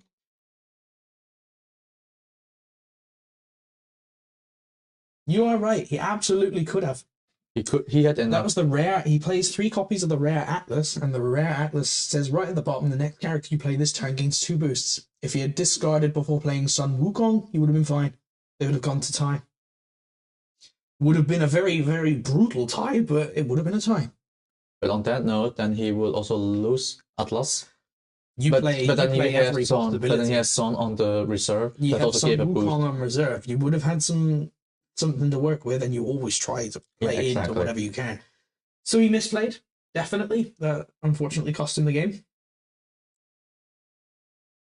But yeah, since we cleared that one out. But good eye on that one. I did not see the. Again, it's hard to see the cards with the setup we have. We have to check everything over. And we're already working with 2 laptops and a monitor. Curious who's playing on table 1 on round 5. Well, on that note, we will take the notes to see who 2 on that round should be a few with 4-0s. On table 1 in the 5th So round. we will just check the numbers who's 4-0 at that time. I will tell you, there is a high chance that's going to be the Lyra Festival. Yeah, there's a high chance. Because he was 3-0 at the start of this round. Yes, and also the Axiom was 3-0. He's also on warning right now, so I'm going to have to watch him very carefully. But yeah, like I said, we'll be right back. I will see you guys in a moment.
Hello, we are back with Adventure 5. That's gonna be the end of the Swiss round. It is. They were playing questioning. I cannot find my word. Viewers questioning, which is gonna be a top table. Without further ado, we have Polar Bear TCG against Beijing. Here you go with the top table, and as you can see, we're not producing a Waru top table match. We have. Yes, I was expecting Artis to be at least in the top table, but we saw them both got smacked down in the feature match. So now we have here the famous Buddha and Avanes. The decks look relatively standard for what you would expect. I do find the name quite funny though. Especially the powerful stack. Axiom Reserve, it's called, and you can see why. It uses a good number of Axiom cards out of faction. Good grief. And the unique Shenlong is something to talk about on this deck list. It is an absolute monster. I just want to clarify before I start spouting nonsense what the standard common Shenlong looks like. I think it was like you said, 6 or 8. It is an 8 all the way down, so not much of a beat stick as I thought. It's actually Even out. it evens out. So it's a 6 with a 9, 7, 8. Has tough 1 as the standard rare does, and has from reserve you can have a target character other than itself lose fleeting, and has the discard effect of you can trigger a from reserve effect from hand from the next character you play this turn. So that is actually a pretty good effect. It's a pretty good effect. I believe only replicated by it's not the Foundry. It is the Foundry. The Foundry landmark replicates that effect, or is the originator of the effect. Because the Perfect Bastion is just saying the reserve gain 1 boost ability. And from the other side, I am a little bit of a fan of the unique red that we have here. Oh, In an Athanas deck. Comes built in red with seasoned 2 cost 1/1/1. If you control 1 or more landmarks, she gains a boost, and when she goes to reserve from the expedition, if she has 2 or more boosts, draw a card. With seasoned in an Athanas deck. yes. And She's then gonna out be there nasty. we see that the game is already starting with draw, and they're debating for the mana to drop down. Nothing we can do about the glare. We apologize. We will try to commentate over that and tell you what we're seeing, what we can see, but half the time you guys are seeing faster than we are. Sneasel Shroom straight away. Rare Sneasel Shroom. Rate that. That's given. That's in this deck. Yep. Given its out faction. Ooh, here's the unique Powerful Blade Dancer. I'm seasoned. When you play a spell, you may put a card from your hand to reserve. It's a spell. I gain 2 boost. Plus an action ability in the reserve, you may return a spell from your reserve to hand. That is a brutal unique. Damn, but okay. Athanas. I give the out that's okay. Reserve costs 4, so it's okay. It's even out. Athanas deck is playing 18 spells, a very high number of one-offs, including a small step giant leap. Yeah, I also play overlook that. one. Yeah, Should- I also play one off. There's a in case if you ever need it. Magical Training, just one. Magical Training is 2 copies. 3 copies. Okay, I can see the difference. There's 1 rare copy, 1 retail copy, 1 Kickstarter copy. So it's recording itself as through 3 different entities. That's a little bizarre. What else do we have? It's a very standard Athanas deck with Okay, so some they very both advance on the one side. Oh, with the glare. I think it's forwards on the top part, right? Yeah.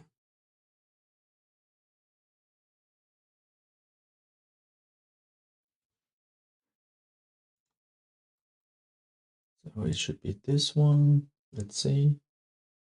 Is it? No, I have to reverse it. And they both advance. This is another relatively cheap Bravos deck. Even cheaper from reserve. For the most part.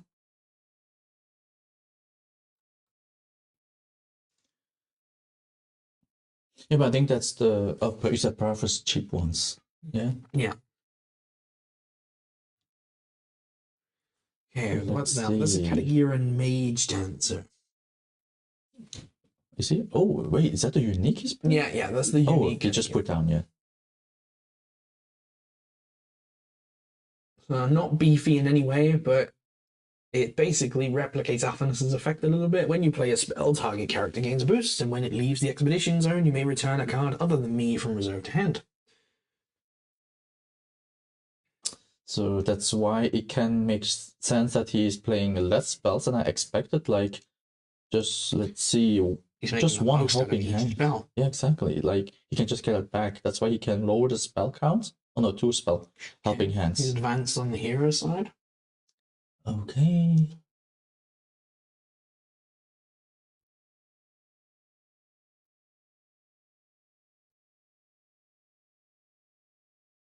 And then I have to look for this one.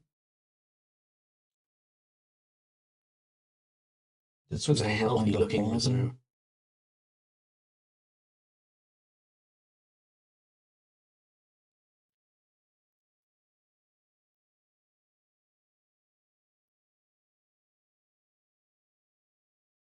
Yeah, don't mind that the hero and companion is switch out compared to the stream ones. So we just replicate so we can see the tracking easier.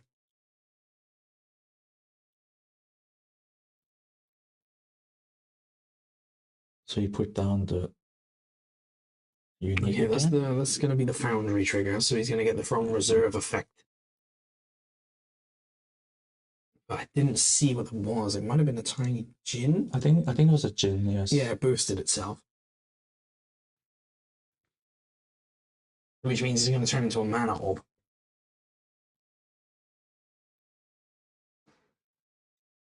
There's a Sneezer, makes sense.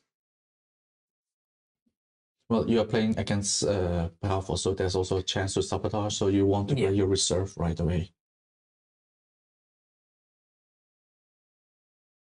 So with 1 mana left, opponent is checking what polar bear is checking what opponent can do.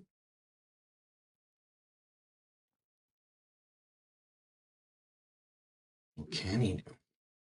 Well, yeah, he's facing 1 card hand against 2 with 1 card knowledge. There's a Sun Wukong from reserve, which means it's going to be a static beadstick. It will be a 4/6/4.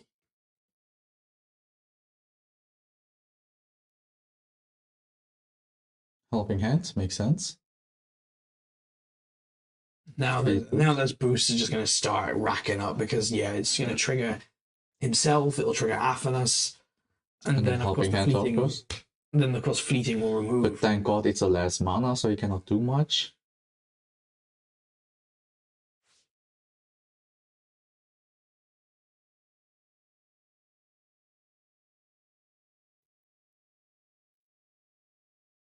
And that's the last card.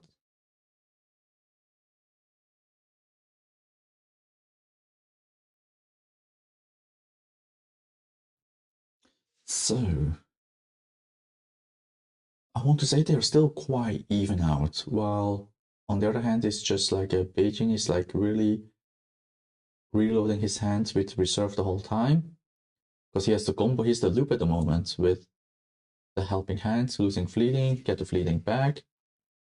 But that's what you want to see. Exactly. Half on a stick, because I consider it more of a ramp kind of thing. Once you get going, your resources start coming in, you pull more spells to start looping around. Suddenly, that Sneezer Shroom looks like a Hydrokyna in comparison. Well, it's actually just Shroom. Damn, that's like boost 3 now, right? So that's a 4/4/4. Exactly. And that on the morning.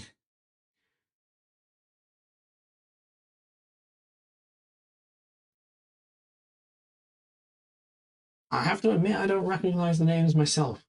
Same for me. And they must have traveled up to us from another area. I assume so. Well, Not surprising. We have some pretty nice prizing on for today. Worth the trip. And organizable since they're here at the top table. Yeah, at this point, it's going to pay out even a little bit.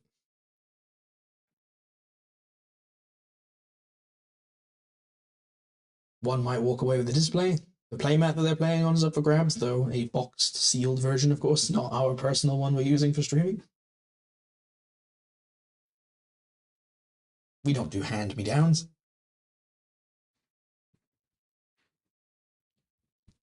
So he's gonna trigger the reserve ability.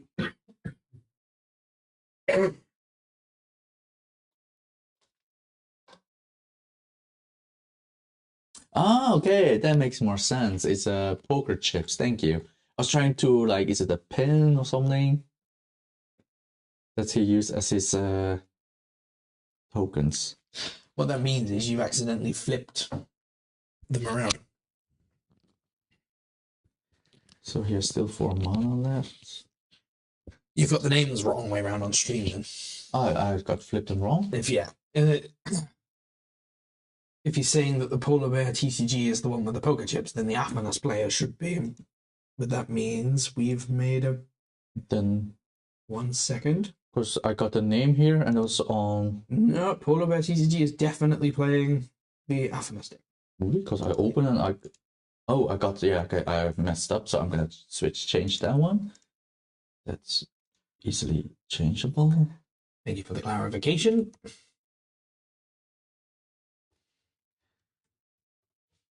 Hey guys. He's at the moment playing against himself. Welcome to the stream. We're on the final round of Swiss. Hello, MC Hot Dog.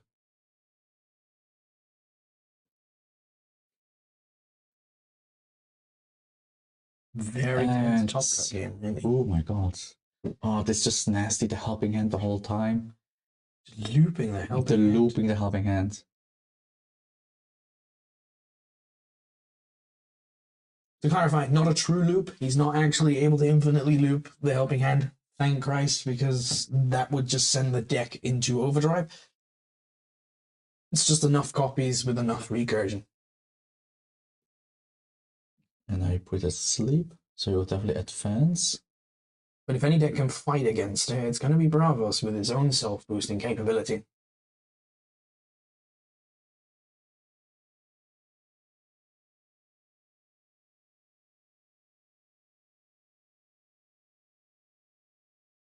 But at this moment, it doesn't look super great on Bravos' side. He has no cards in hand. I assume those are mana tapped, right? So Yeah, it's tapped mana. tapped mana, so that means he has no cards hand. He's gonna refill his reserve, while Polar Bear TCG has plenty of going back. I'm pretty sure he's gonna take Helping Hand back. That is a 5/5/5 Sneezer Shrew. Now, that's just a testament to how good Afanas can be, but that is a beefy Sneezer Shrew. I never got my shroom that big, actually. I rely too much on my Bravos Blade Dancer.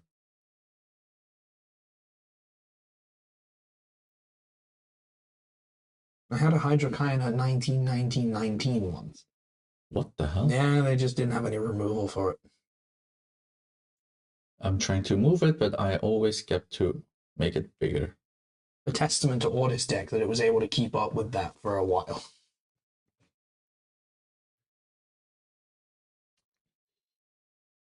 Yeah, you can clearly see Bravos is at the moment suffering on that part.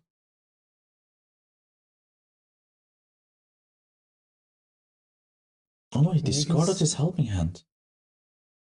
Either because he doesn't need it, or he's He doesn't just need got it another because, one. well, on the expedition looking, he doesn't need it at the moment. And there's that rare red, which, as we know, is seasoned. It will be a 4/4/4 at the moment, which, honestly, it's only going to get bigger. It's only going to get bigger. And I think that Unique has been seen play like 3 days, 4 days now. He just keeps losing fleeting. Yeah, he's been doing some OTs at the moment. He has got the pieces to go absolutely ham here, and it's fantastic to watch. Yeah, I think it's kind of understandable he would sacrifice Helping Hands, take bets, sleeping Beauty Sleep, so he can just assure he can advance, and then next turn, it's basically in the pocket. Definitely looks like, well, we've seen dire situations. We have seen get dire, flipped. yes, but this is like Perhaps is way behind with expeditions. Like he will need to do a big turn now.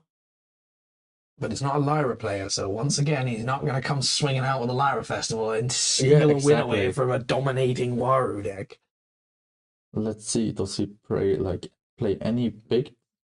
I definitely have to cover that match on my channel. I'm going to have to be like, yeah, look at this. Look what happened. It was just some terrible lucky play from Lyra where they were able to get the festival off as Waru was dominating. There's a cheeky one drop, and instantly like a 3 boost. So yeah, Ratatoska rare from reserve with the Foundry? Yeah, with the Foundry, yes. By exhausting permanent, gain 3 boost. And just for 1 mana. I call it a good investment. Ratatoska from hand with the Foundry is a far better card than people think it is. I think it's the only deck that really plays the Foundry as well. The other ones are playing other stuff. The Haven specifically, not the Foundry so much. Oh, there we have. That's I believe it's a removal piece. No, that's a booster. Is it a booster? It's a booster. Even trainee, right? Yeah, there it is. Yes. From reserve 2 boosts. Okay. Like that, he has to play a big turn now. He needs to break the momentum.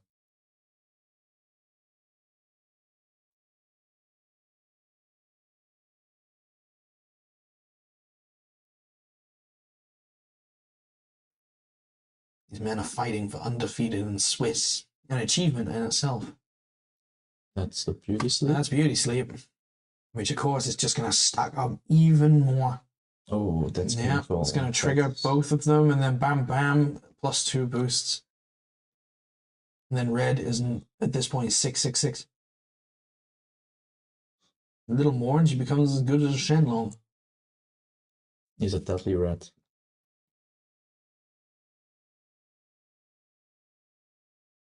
Well, Beijing at the moment has 2 mana left, 2 cards hand. Let's see what sort of options he can do. Oh, Intimidation. Intimidation is going to return red back to hand, and that's going to cost it all of its boosts as well. That might just be the momentum shift that was needed.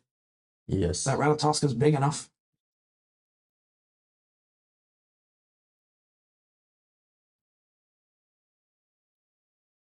That is, however, the correct play. Get that red back down. Yeah. He had to do it. Because then you can still advance by...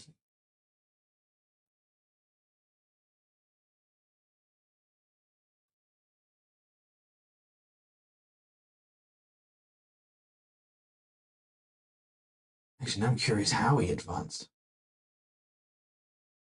Where did he get the water from? He was asleep. Oh, he was asleep. That's he used Beauty Sleep. That's Beauty why. Sleep. Yeah, you're Beauty right. Sleep. So he just put it down so he doesn't waste his resources of the 2 mana.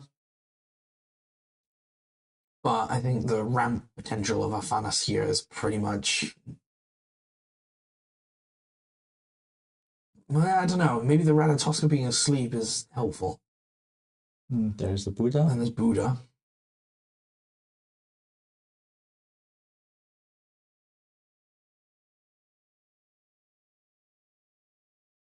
It's going to be close. It's going to be close. Very close. Although, at this moment, if we look at this... It looks less close than it is, but Yeah, I think but the fact that he's got Buddha and Ratatoska at that level just sat there. Exactly. I think the sleep was... The sleep was confusing. I think he had it in the pocket to go advance at both sides until the invitation hits the red. Ratatoska is not seasoned, therefore I'm not sure if I would have slept it just for the advancement there. I would have let it disappear and just come back later as less of a nuisance. it still comes back from reserve boosted. Is He could just have, like it's not an open deck list, so he just had to gamble, and I think he hoped that the opponent didn't have anything left. another intimidation, Yes, looks like it. but that's gonna. He's returned Ratatoska to his own hand. Does intimidation allow you to target yourself? Yep, target character or permanent with hand cost 4 or less to its owner hand. Interesting. Okay, but I'm now wondering why. Why?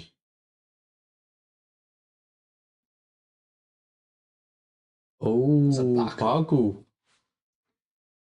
That is a discard, I believe. Yes. I'm not sure if it's random. Was it random? At the moment. Target opponent discards. They have to choose to discard, so you... It's a random one-off. If I see It is a random one-off.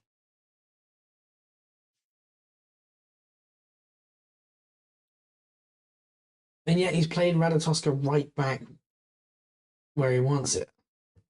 No, I think he had no other options. I think he had to play it. I guess it was like a discount after you. Yeah. It could have been a discount after you. I mean, Beauty Sleep ended up ruining that plan either way. Yeah, Is it no. Kraken's Wrath? No, that's the... No, it's the other one. What's the other one called? The mana channeling? Mana Eruption. Eruption, that's the one. It is still removal, though. It's a removal. If he's still got Red red. is going back. That's it. That's game. Definitely two very clever players. Yes. Definitely. I had to check. Plays, but yeah. Yeah, now he's explaining his last hand.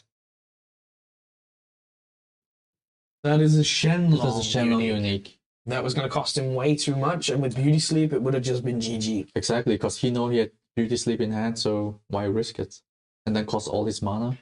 So that's why he had to go only for imitation and Which pass is exactly why we say the big boss cards are really, really tough to play. Yeah.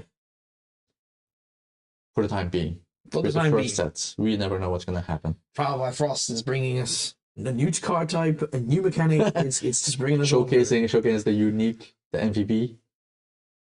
Yeah, that card was absolutely crazily used.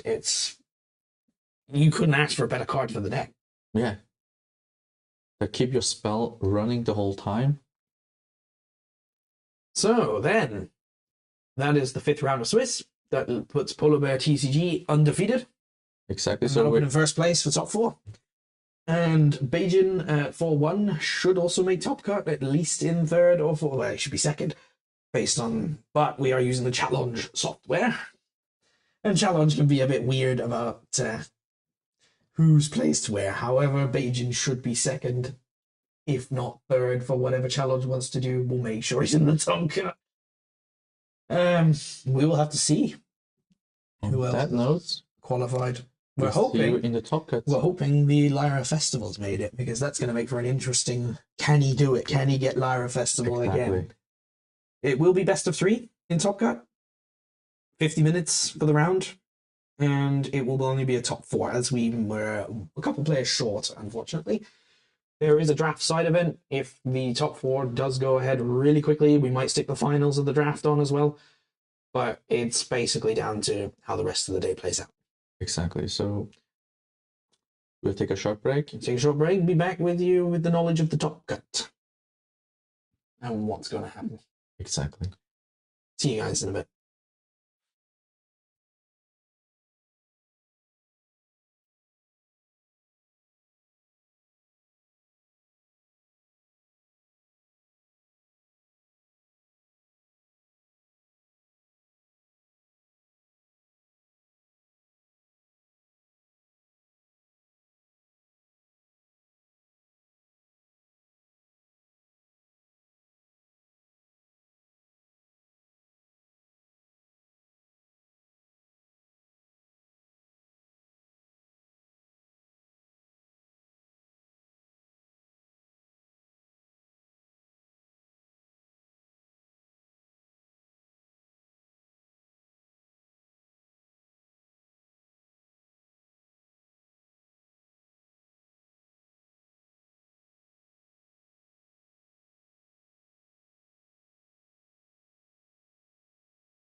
And we are back. So apparently we messed up a little bit with the standings.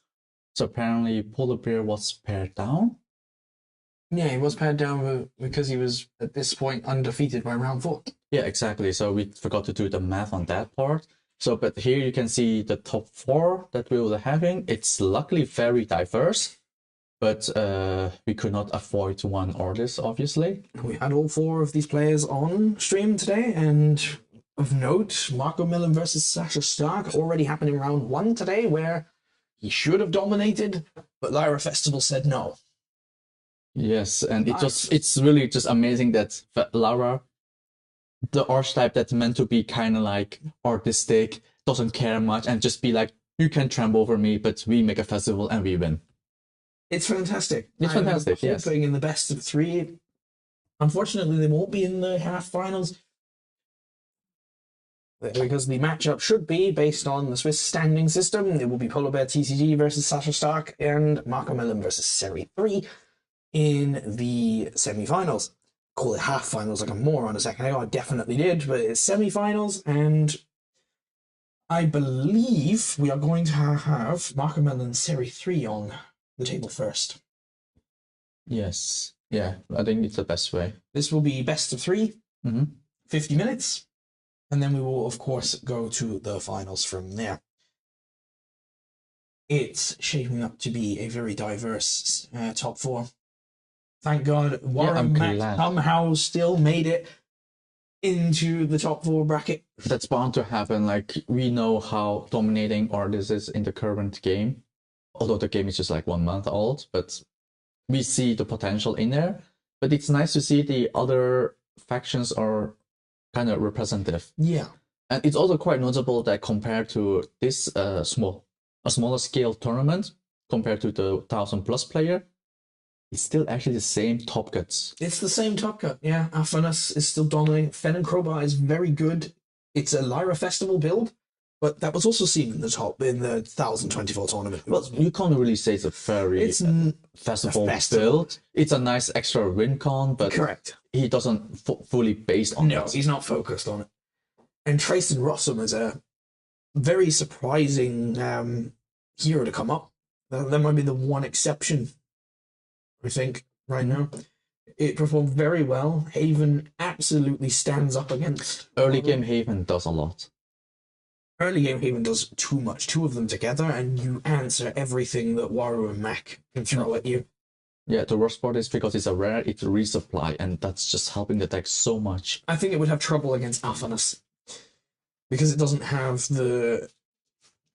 You need a lot of cards on the board to make Afanas less effective. Yeah.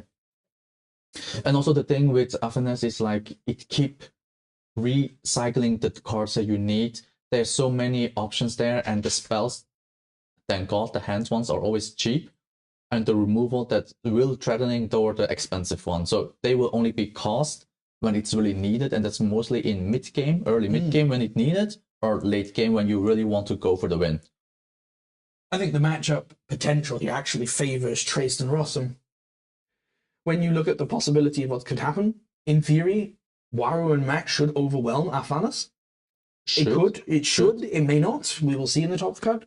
Well, the thing is, Izmir doesn't have a special win con. No. The small step is not really a win con. It's you have it, go for it. It's just one move, that's it, and costs 6 mana. That's like super expensive. If Trace and Rossum can take out Fen and Crowbar, the likelihood is she will be paired up against, in the finals, Waru and Mac, and we've seen what happens when that deck sets up against Waru properly. But we also need to keep in account it's a best of 3. It is, of course, the best of 3. So at the first game, it can be the element of surprise with the uniques, but on game 2 and game 3, start to learn. They will learn from it, and they know the mistakes and know how to play around the uniques then. It is, again, definitely still up in the air. There is no clear winner. Favorites, of course, is the undefeated Polar Bear TCG. Definitely some people in chat right now that might be rooting for their community members. Unfortunately, the other 3 in the top 4 are our community members. So we are definitely not biased at all. We're not biased at all. And to be fair, one of them just start playing Correct. TCG for the Correct. first time. This is their first TCG and their first major tournament, and however, they have picked a very good counter meta and played it well. She played very well. Yes. But yeah, so with further ado, we will set up the top 4. So we'll see you soon. We will be right back, and we will have Marco Millen versus Series 3.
Hey, welcome, welcome. As you see, we are doing now the top 4 between Siri the newbie. It's gonna be Axiom against Lyra. Second and third place, we have Traced and Fen and Crowbar. The deck list we've had before. It's recognizable with the amazing win of Lyra Festival. Yeah, as we had in round 1, Lyra Festival came out to close a win that honestly probably wasn't deserved at that point, but he got it anyway. It came together, it did what it did, and we've seen in, I believe it was round 3 or round 4? Round 3? Round 3. Round 3, Sari came ahead with a double Bravos Haven to stomp all over Waru and Mac. Yes, but they did go to Arena. So here we start. It did go to Arena, but Robin Hood was probably a massive contributor to that fact. So we start off with a common here. There's a reasonable stats 330. I recognize it. I believe. Hathor? A Hathor, I believe. Yeah, it's 330, 2 from hand. But it has a recursion effect, which I'm a fan of.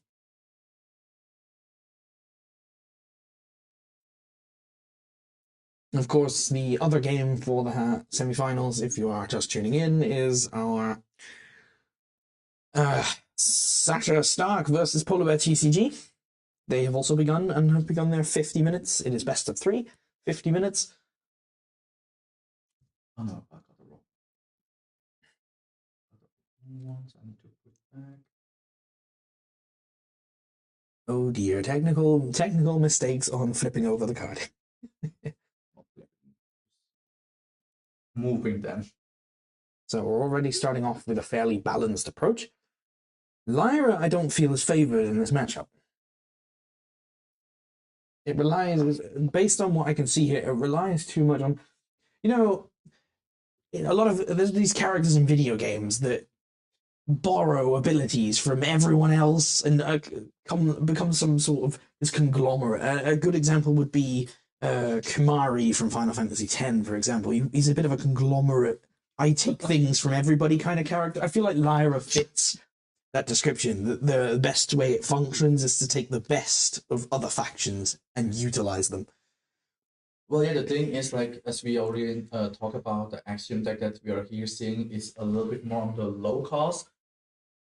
And very aggressive as a result. But I can see here, for example, some of these rares in the Lyra list is Tinkerbell, Kodama. Tinkerbell is Lyra, but Kodama is Muna, Sandman, Aloe Vera. You're looking at the Lyra deck list. So. Yeah. That's what I mean. The Kodama is a Muna card. Yeah. The Aloe Vera is a Muna card. There's a lot of out of faction, actually. Dr. Frankenstein is out of faction Axiom.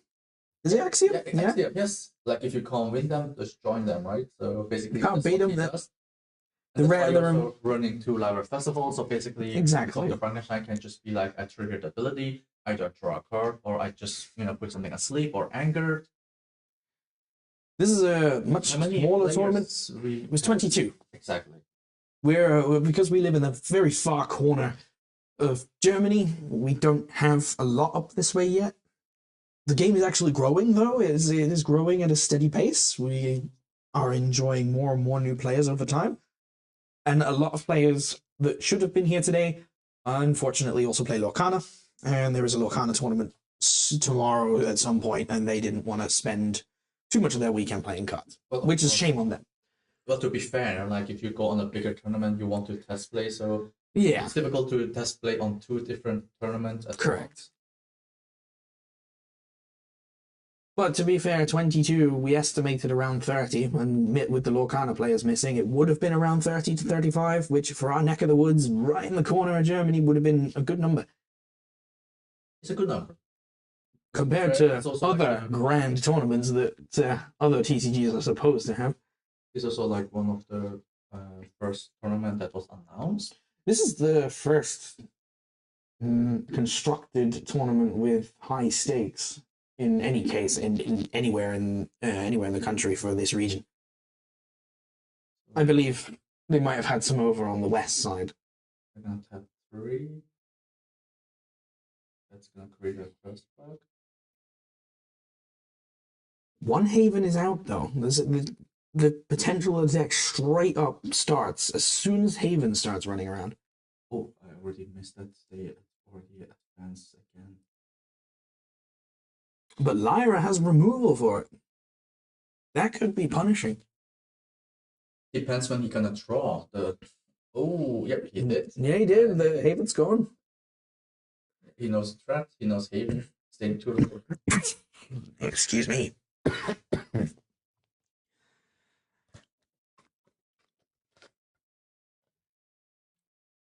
there it is. I believe your Twitch chat thing isn't running across properly. Although, because that message didn't come up, I had to glance across to see that. Technical issues all day today, I swear. We've limped through issues.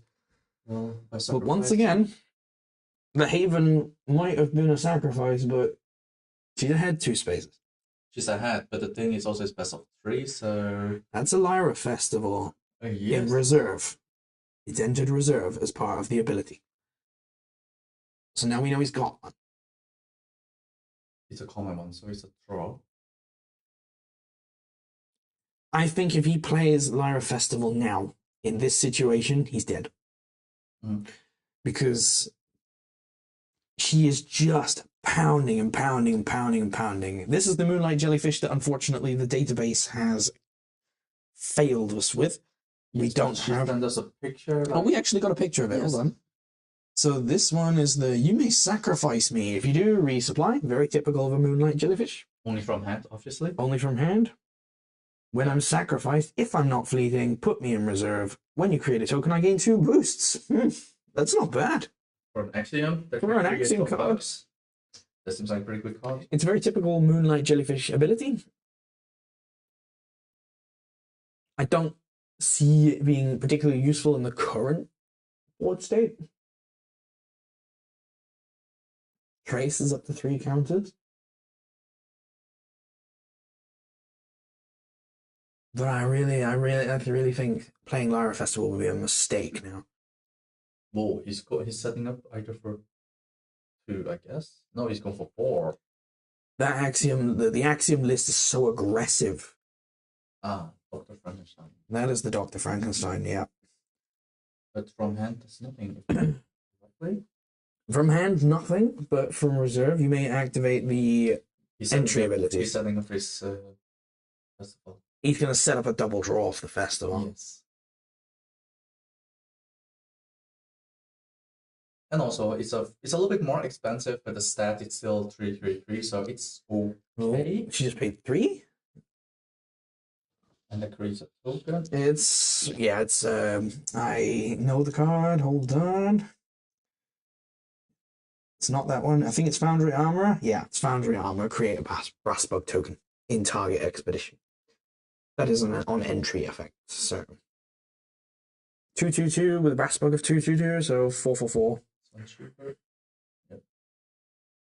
Also remove. Yeah. Well, Magomelon has to empty his hand to maintain control over the expeditions. 1 advance on both sides. The playing board is even. The aggression of Axiom is just too brutal. Unfortunately not. It's a ceiling light, so we can't really redirect the lights. It has gotten worse over the day. It's progressed slowly further down, but unfortunately it's just too nasty. We will try to mention any cards that come down as much as we can, but also we're struggling to see them. Because, yeah, it's TCG, so they put down way too fast. Hindsight being 2020, the table would have needed to have been shifted across a little bit, maybe. But let's see, there should be this one, and it looks like that, so I think this should be the correct. as the day has gone on, it has gotten noticeably darker, and the weather is turning a bit nasty here but this evening, which means the light's a bit more potent. Again, we apologize, but there's not a lot we can do anymore. We'll keep it in mind next time, though, that we need to keep it out of direct light. The table, we will put it somewhere else. But at first we want to have good lighting, and now we're causing that we can't see half of the screen.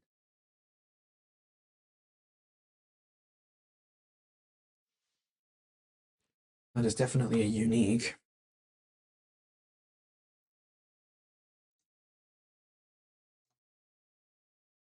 That's not bad to have an Anishi with 3 boosts. My assumption is that must be the Lyra Chronicler unique.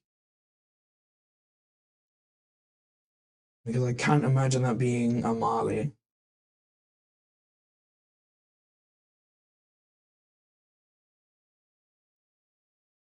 Oh, yeah. This is rare Lyra Festival now. Yeah, he resupplied and he had to throw the other one away.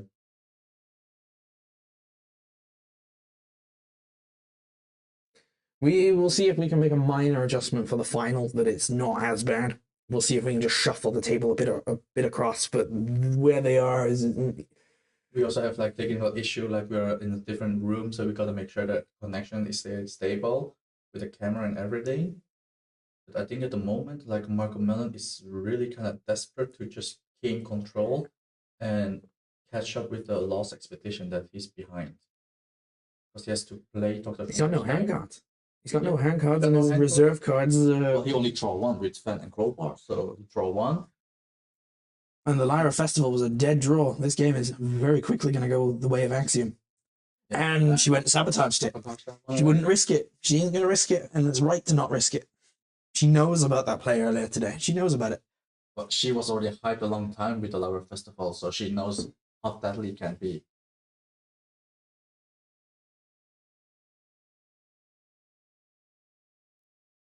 Ada Lovelace, I believe, coming in on the left side.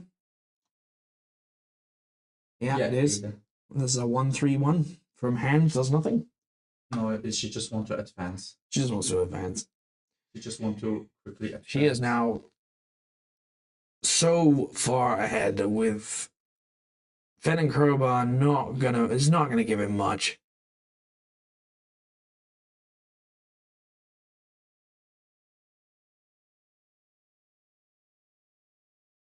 She's got time to burn and way too many cards to do it with. Yeah, no, I think her game state was like, I just tried to rush a little bit before he can set up with Lyra Festival.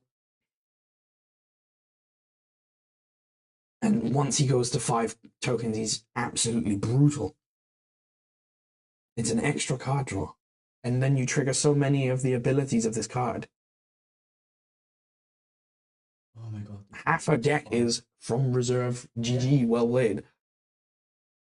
That's Tinkerbell. That's ready, and she's a turn player, so we know what's gonna happen. That's gonna instantly delete any character. Yeah, sabotage. Boom, get rid of the. Bye bye, Anashi.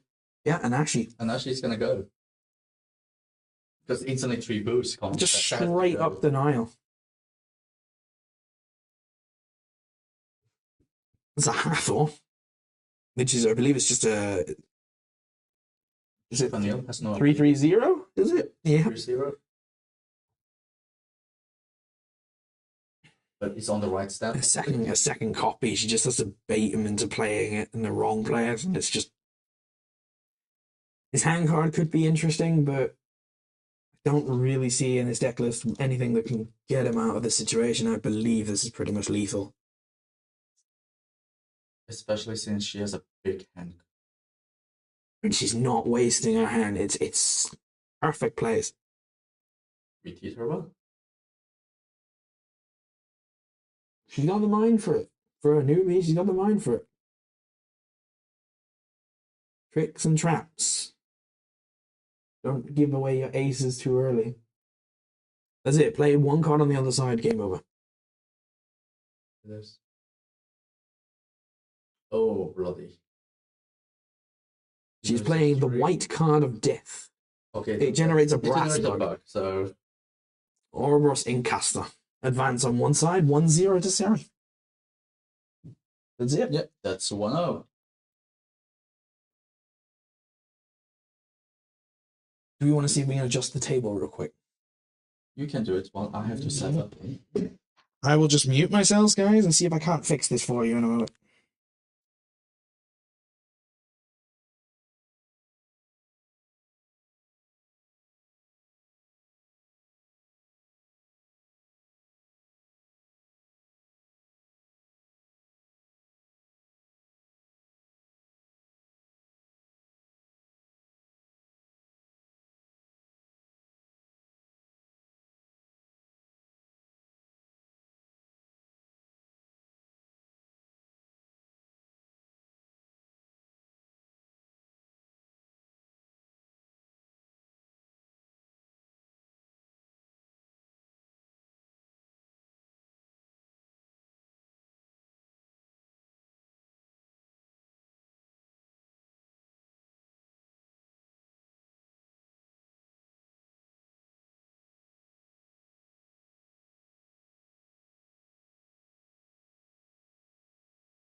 Okay, I think I'm back.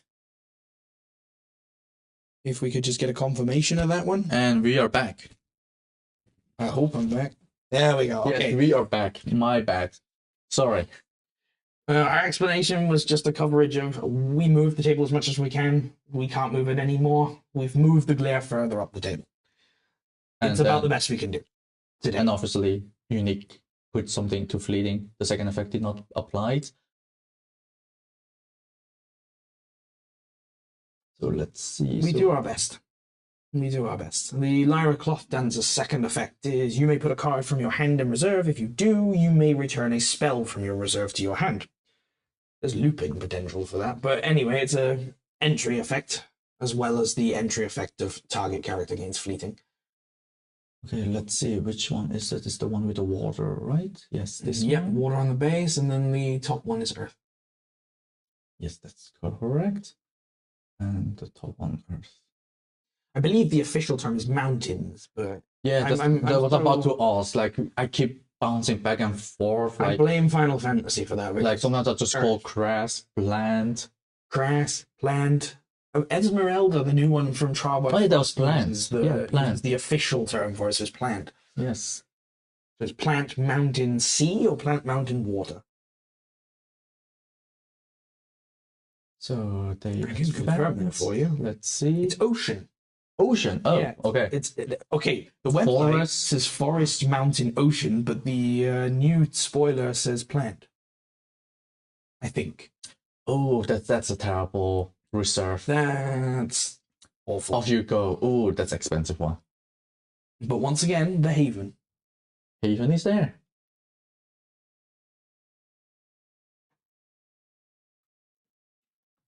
+1 boost thanks One to game Haven. in hand. She's got to be confident at this point, feeling like she can manage a bad game now. Don't teach her that. Sometimes you got to take it on the chin. Yeah, sometimes you do. Like if you know that you cannot win the second round, then okay, then go straight to the third round without losing the time. Of note, they are about 30 minutes to go. And this is the beginning of game 2, of course. Yes. Oh, he's gonna go for 4.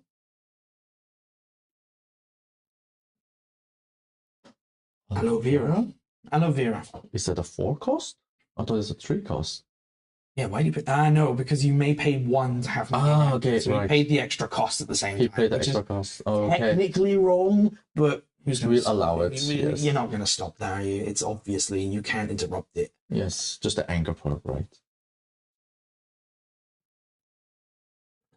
That's what I think it is. I think she's going to... Is that resupply or discard to hand? Put a card from hand to reserve. Yeah, that's the one. Just trying to get that Haven going live.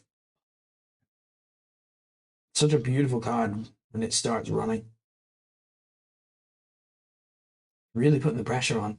Yep, I think Marco Mellon passed, so they're now doing She's the math. going to advance on one side, but she's blocked the other side. Neither of them are going forward. No, she forward on one, and the other one is... They're now back to same. But it looks like the table has turned. Now she has to go with top deck 2 cards. A little rough, but we've seen before that Axiom knows how to bail itself out of a corner. She put the wrong card. She's put it on top of the deck, I guess.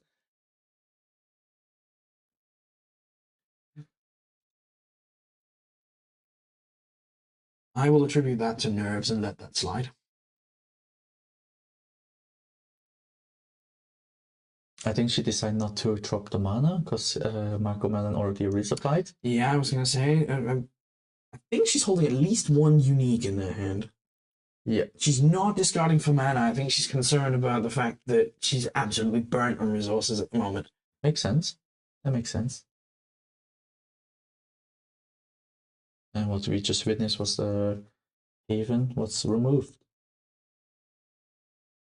Something that cost them the game last time. But I think, Another Haven and resupply again. That resupply might just be what she needs. I think Marco Mellon is really like, this is not going well for me. I remove one. Well, thank God he removed one. If not, he has been going from reserve +2 all the time. Okay, so the Inkcaster discounted that by 1. That's the header? Not header. No, there is. The names eluded me. The header. Is it the Hatter? Yeah, the header, yes. So he's just gone for it. But he discounted it by 1, but he By paid 1. 4. No, So 3. The Hatter. Oh, okay, I was reading Hatter. Okay. Yeah, that's the thing. Like, they're very close names, so it's Okay. really confusing. And since he's all tapped out and she can afford to play, Yeah, she's just looking to make sure that. that advance equally. No, she blocked him. Oh, He got one side and she blocked him. Mm.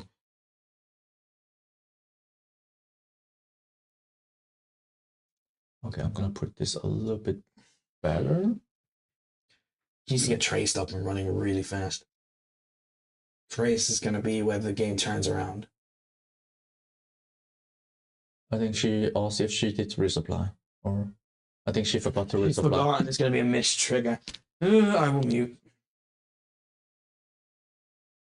Yes, I think they are really checking, making sure that we saw it. But yeah, I was already questioning if that happened, but I saw a.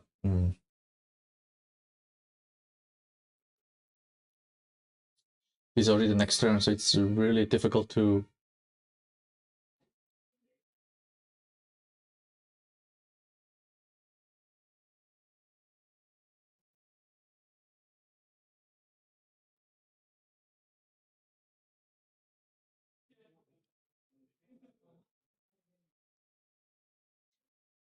Yes, sleeping plans. She forgot to resupply, so that's why we are now checking what the game state is.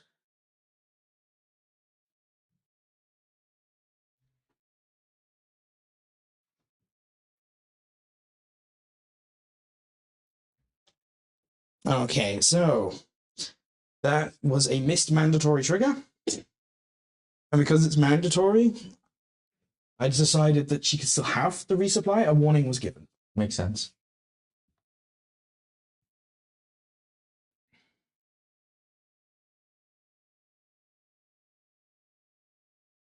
Nerves are usually a problem, and it's going to be nerves that allow people to miss these triggers. If it's an optional trigger, it's gone. GG. Too late.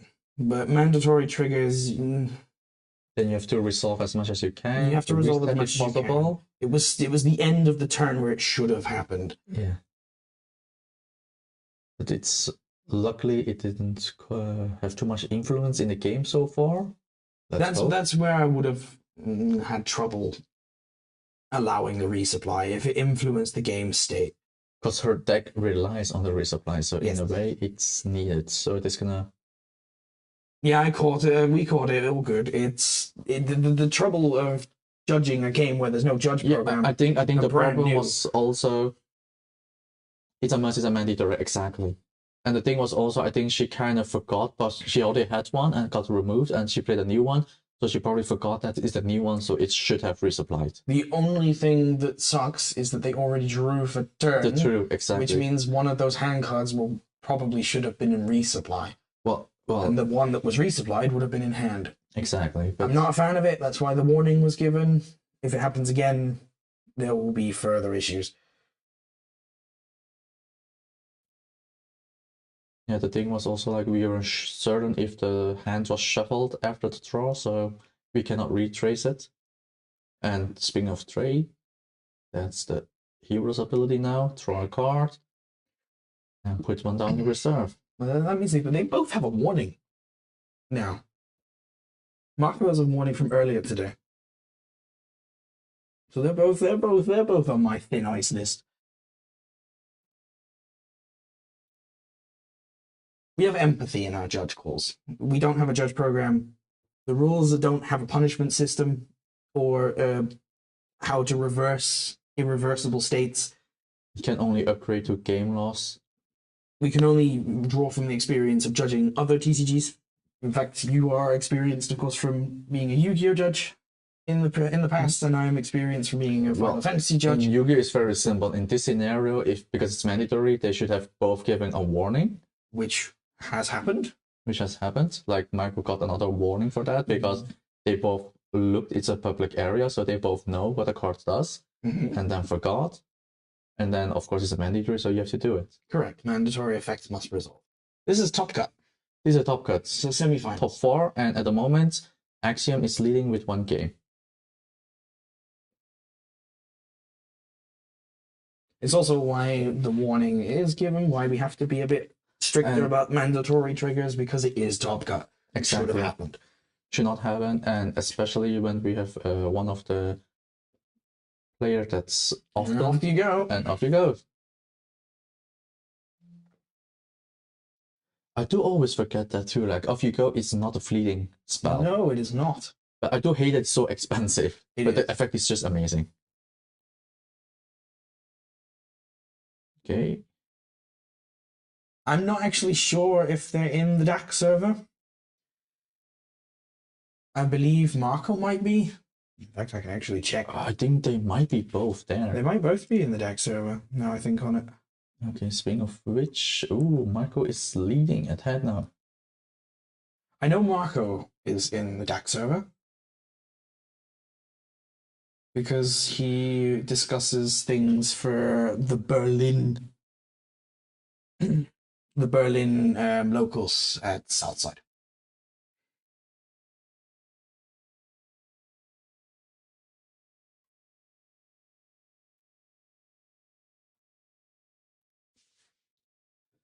So at this moment, it's not looking super great for Siri.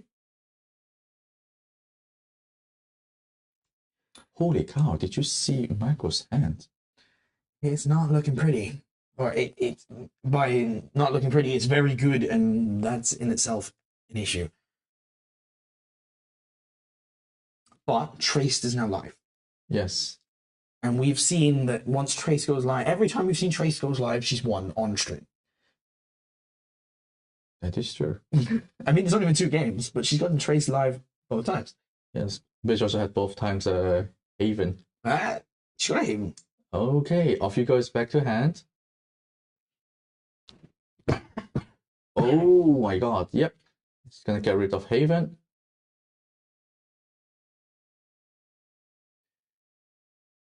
Luckily, Haven is not a critical card against Lau. No, but it does make a lot of issues for them. Just the one boost always from reserve is a lot. Definitely. Just checking why that card needs explaining. Pretty sure it's an Ada Lovelace. Yeah.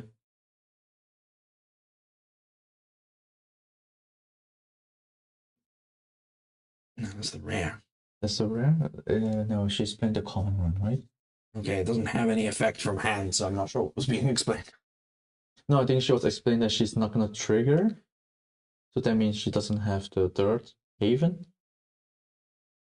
She does?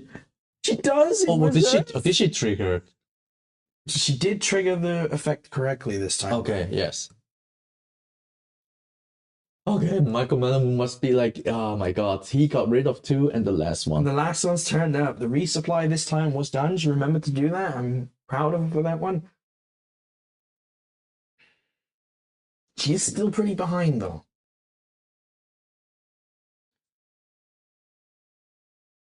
Let's put a sleep. Beauty sleep? Is it beauty sleep? Yes, beauty sleep. Yeah. Might be a different name, but similar, yeah. No, auto? I think it's beauty sleep. It must be. Raffles is twinkle. Twinkle, twinkle. Okay, yeah. It's kind of confusing, you know? It's the same effect, but just a different name. Oh my That's Tinkerbell from Traced. That's a very, very, very good. That's a very good to put in reserve. And it's her turn. I think you have to sabotage the Twinkle Twinkle. But Gudama is also pretty annoying. But is that the rare? Ooh, It's a rare one. it's the rare. Of course it's the rare, it's out of faction. Doesn't go to sleep. Wait, what does the Not Cricket from Village reserve. does? So it's just a 3/3/3 beat stick from reserve. The discard ability might be nice. Yes. Gains anger. 3 or lower can gains anger. Okay, gains a bug. The boost.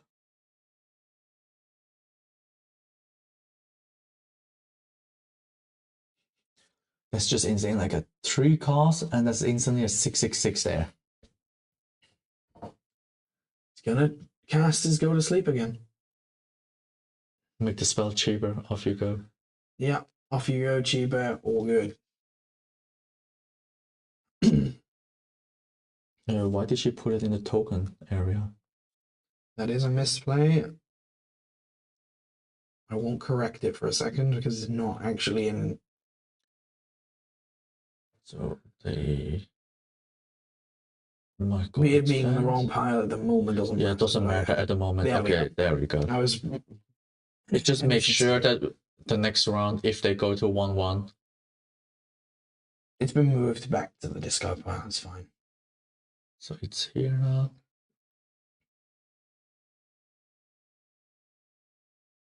So now she's gonna have a lot of resources, a lot of cards. She might be able to pull back from this. She's got to control both sides of the board the whole time, though. Not only call control, because if we see on Expedition, Michael Mellon did great. Like every time he at noon, he always had like 3 in reserve. Yeah, Think about. but that's the resolution effect of Fen and Crowbar. Yeah, I know. One from Fen and Crowbar, and the other one is from Aloe Vera. So now she has issues. Like, I think Inishi has to go, because that's instantly boost 3, at least. And you got to play around off you go, which is in itself really tough. Yeah, I think she already in her mindset already like forfeit this game. I'm just gonna play it out and see what's gonna happen. Well, you saw what happened in game 1. She absolutely dominated and threw the whole game out within 10 minutes. But now we can clearly see Marco Mellon is showing how he got in top 4 and is fighting back. And he's doing pretty well, actually. Yes, he is. We are definitely looking at game 3. Yes. With 15 minutes to go.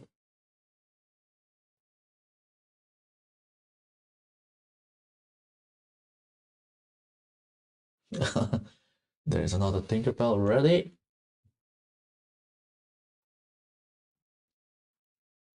Yeah, I think she's opting to go for Dre's ability.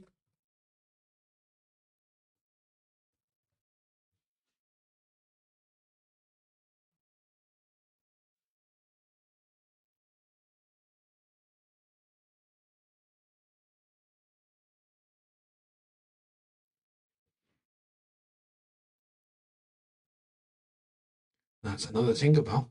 And she goes first. Tinkerbell. She goes first, so she can sabotage. But what will it be? At this point, The problem do is, you pick? It doesn't matter. If you pick off you go, there's still the rest of it. but on the bright side, she has her Tinkerbell is bigger than his.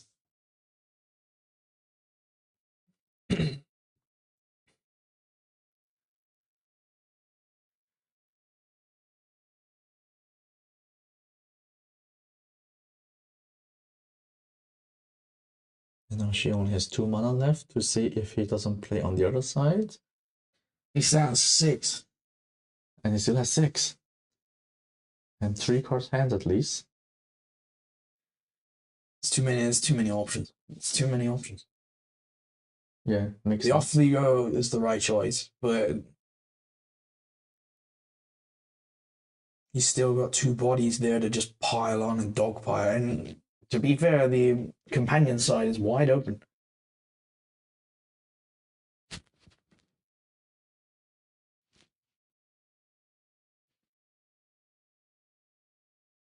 And we see in Marco's hand there's another Aloe Vera ready.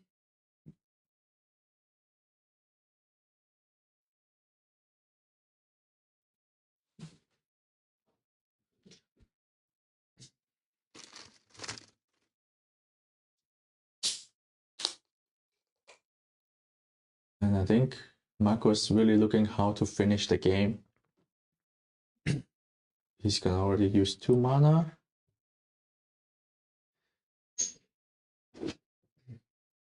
Caster, very efficient for its cost.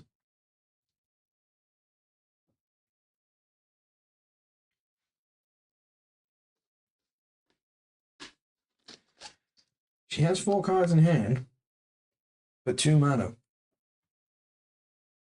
The mana is the issue at the moment. There's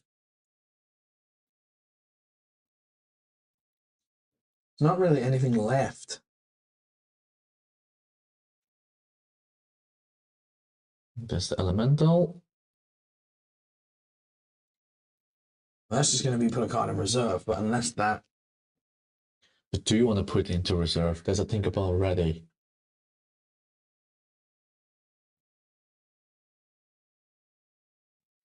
Tinkerbell. Ready. There it is. Cocoon. Glass Cocoon. Yep. Then That secures the that's die. the secure the game. So that's 1-1. 1-1.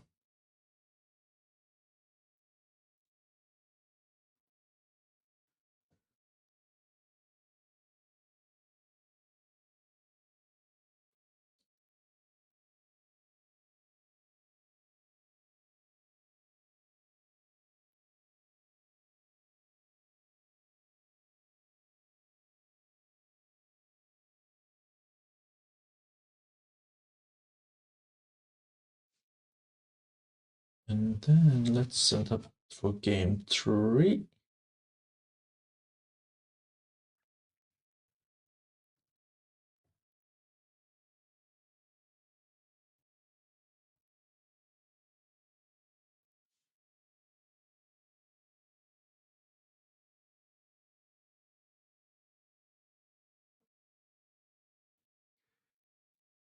There are about 10 minutes to go, so this could get very close and possibly time out. There's no way the timeout rules. When timeout strikes, that day completes, and then they must play one more day. And the state of the game at the end of that day. I think they call judge. Did they call it I judge? think I so. told them to slap it in the middle of the field, so I'm gonna not just go bawling out to them. Maybe just double check. If they start playing cards, I'm not going anywhere.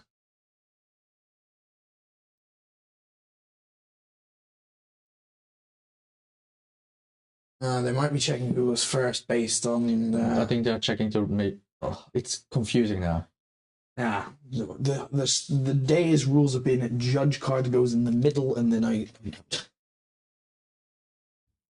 Anyway, where was I? It was the timeout rules. So they have to complete the day the timeout end the hit on, and then they have to play one more day. And then we take a look at the state of the game at the end of that day, and whoever has traveled further is closer together with their hero and companion wins. If it is a tie, even then it is a tie. Well, from then on, we force an arena. Yep. We need a winner, unfortunately. The regular rules state it's just a tie, and that's useless in Top Cut, so we will then force an arena day. Where we will walk away with a winner, one way or the other. Is she gonna get the aggro start again? That's the worst thing for Lyra, is if she gets a solid good aggro start. That's of course Izmir Stargazer, and that's a Tinkerbell from your hand. It's like, you play aggro, I can do it too.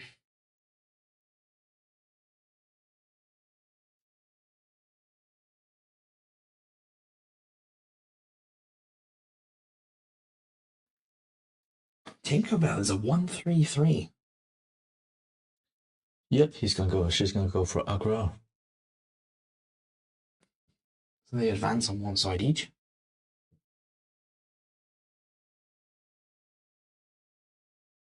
And now, unfortunately, he's the star player, so he's going to go ahead and definitely, most likely, well, would you play the Tinkerbell at this point?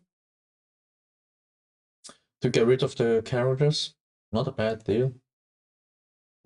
Although it's just for what stat is it? 1/1.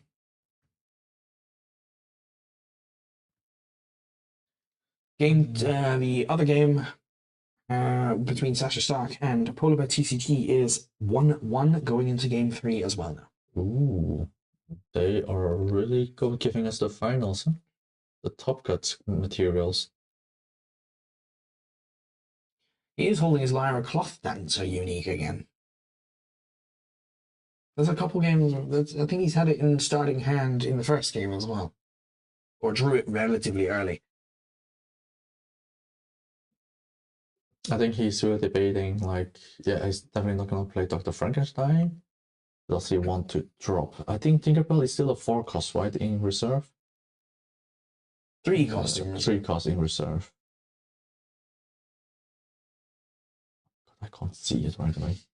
Yeah, there, Tinkerbell 3. Looks like he's only playing one copy of it, and the fact that it's turned up at the worst possible time.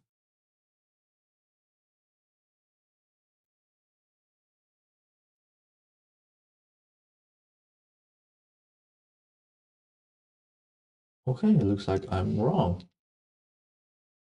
Is that Doctor? Is he okay? Dr. Frankenstein is a pretty nice 2-drop at 3/3/3. Yeah, he's going for Acros now.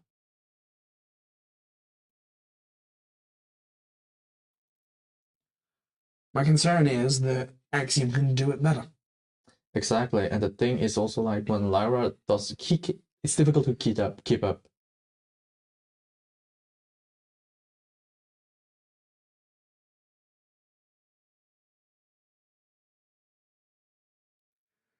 That's an Ada Lovelace by the looks of it. Yes.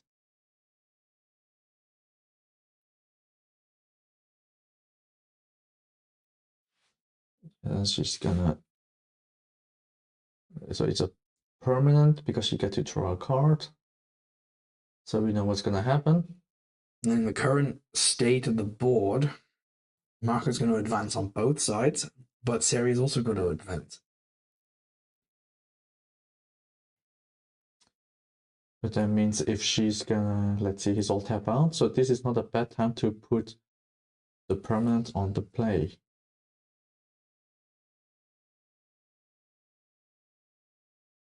She's either going to block him on one side or advance with him. Yeah, she's gonna resupply. Gonna resupply. Puts her behind a little bit, but not a big deal. I think this is a fair trade. Like I said, at the end, it's just one expedition. Oh my god, I cannot find my word. It's one expedition different, so it's still doable.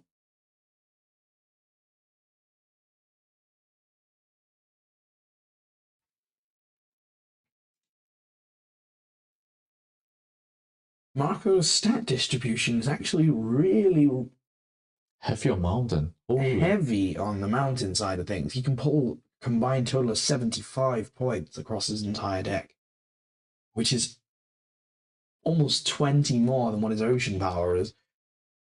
And his forest power is only 65. Well, compared to Axiom series deck. Compared to Axiom, unfortunately, Axiom's mountain and ocean spread is just as good, if not better. That is 62 in the forest, 71 in the mountain, which is only 4 lower than. Oh my god, is Marco's that the deck. Dr. Frankenstein? Oh my god, did she resupply into Dr. Frankenstein and play Dr. Frankenstein and get a resupply again? Filthy. And Dr. Frankenstein Rare is only a 2 cost. Very Oh my good. god. And the stat is just so high. And that's a 3/3/3 on the stats with Plus a boost one. boosted one. That's a very good turn. Lyra's option filled but mana starved for the early game. Yeah. He's gonna make things Pitch cheaper. 2? Pay extra. Oh wow. Wow. He had I to... wonder if that's gonna bite him. I wonder if that's gonna come back to bite him. Because he just threw away 2 possible options to block or add stats to the board just to make Aloe Vera a bit cheaper. But that would mean he has something in his hand that he definitely needs a 3 mana. Oh my god, we see a Callum Burst ready in series hand. You wanna make him pay for that. She is debating, I guess. She's definitely debating to remove Callum Burst. I think she's going for it. That's gonna put the Card straight into discard. Yep. Oh, that hurts. That's going to put Aloe Vera straight out the game. That really hurts. 3 reserve gone. All 3 reserve cards for what? At what cost? Yeah, no, they're going to advance on both sides with that resolution. Still, somehow, Lyra ahead, but they just threw away a load of resources. Just literally gave away 3 cards for free. Which actually I don't get. Like, if he had the Anishi, If that costs in the game, that move right there would have done it. I think that's the timer. That is timeout, ladies and gentlemen. However, they have an additional 2 minutes due to a correction in the game, so I am going to give them 2 minutes longer. And the other match has a 5-minute time extension as well, due to another issue that I've been informed about. However, the semi-finals is coming to a close. And Lyra is not favoured in the timeout position. No. Not in his current state. Is Anishi. Oh, it's a common, so that's boost 1 only? It's boost 1, maybe. Tinkerbell's going to sabotage. Yeah.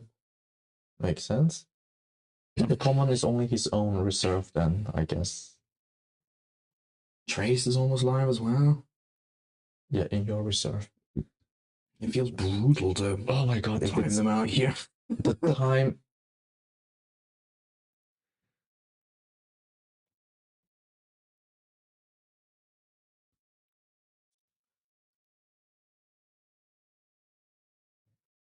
Sandman. Just gonna put asleep. That's the unique one. Yeah. If I can find it, yes. So you may pay 1. If you do, up to 1 target character gain a sleep. You may have it gain 2 boosts. I don't think he's gonna give I you don't think boost. he's going to give the free boosts. Not at all. But the thing is, it's just enter the field, no matter from where.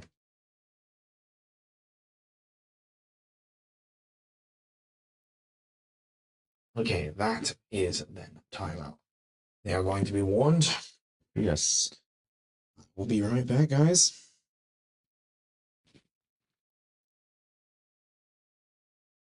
So now at the moment, Siri has issue with finding both sides. Okay, she's deciding to block on a companion.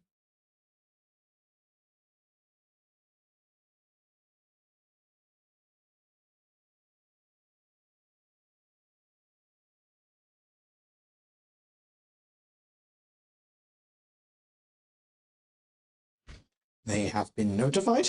They will complete the day, play 1 more day, as is timeout rules. And this is also gonna be the time that's gonna trigger Trey. Trace is going to come online in the timeout turn. That could be a critical play.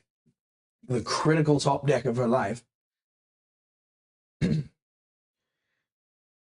she is star player.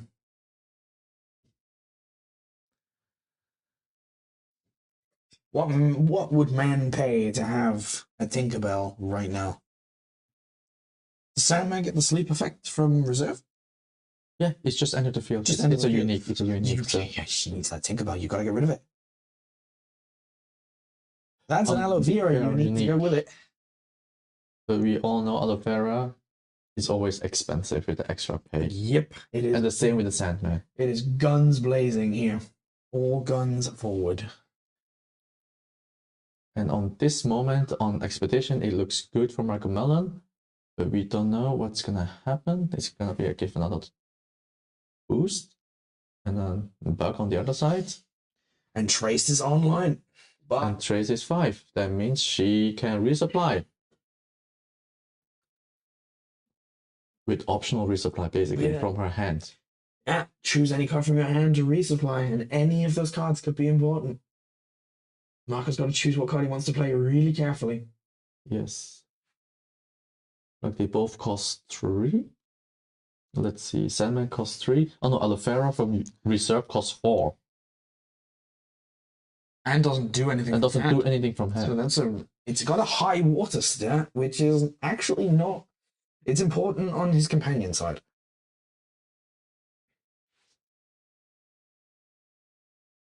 But not important on his hero side, where they're only fighting for, oh, both of his uniques are useless on his hero side. They do almost nothing for Forest. Sandman has 0 and Aloe Vera has 1. Yeah, but Sandman has a 4 in water. Brutal, but I reckon Axiom's water ability is just as good. That is true. Her highest stat is Ocean. And the worst of all is she gets to draw next turn. And choose anything to go into reserve. And that could be a absolute staggering number of effects. I don't know if we've seen all. I don't think we've seen all of her Tinkerbells. The Tinkerbells are probably going to be critical here if it can be top decked into or one in hand. Amelia Earhart is a very cheap from reserve card that could be a 3/3 beat stick. Athena is very cheap. Athena is very cheap. Dr. Frankenstein, if it triggers over, is a 4/4 beat stick. But I think we've seen it in this game. I think that's it there. Yeah, it is. But she's got 3 copies. There's a good number of things she could turn over with Traced. And it really comes down to the heart of the card, I guess. Whatever Marco's got in hand is critical. And everything he's got in reserve is useless on one side and costs too much. Yes.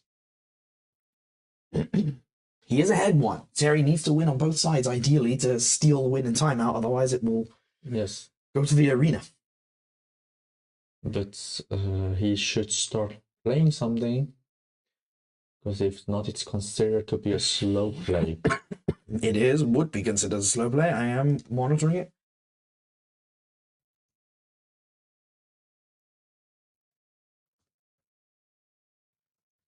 Although, yeah, okay, he has 3 uniques, 2 in reserve, 1 in his hand.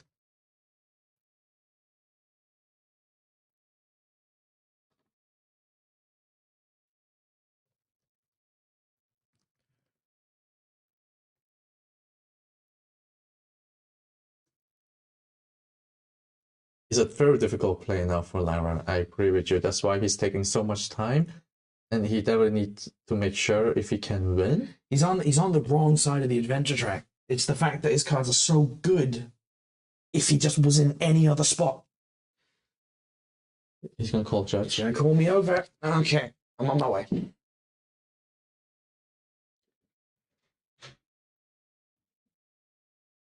I think he wants to make sure something before he make a play.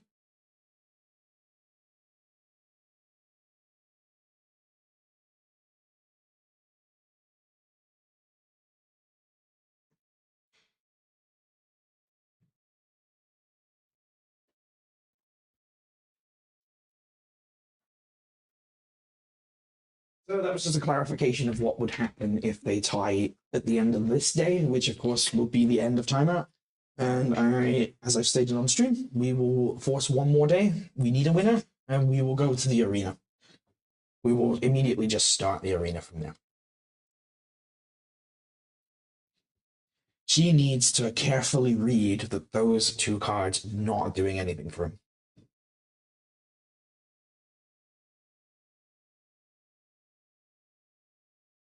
She's already winning on the side that she needs to win on. Exactly, and I think She needs to Michael concentrate Mellon, on the other side. yes, and that's why she has still like 4 mana left, which is actually plenty.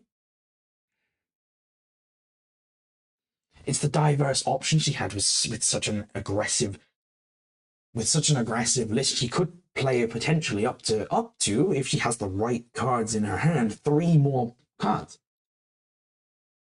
Okay, she goes for that one. Boost 1. Yeah, that's basically an after you. I don't know what. I suppose I would probably still would have triggered Traced at this point. Good question. Like, I don't get it. Like, I think it's in the nerves of the moment. She needs to remember the Traced is there before it's too late. She just cut down another 3 options out of her deck for doing that. agreed. And basically what Michael did was basically after you. Like, I just want to see what you're gonna play. And he also played it in the wrong side. That was a 1-1-0 that had no real ground to stand on. It was literally an after you.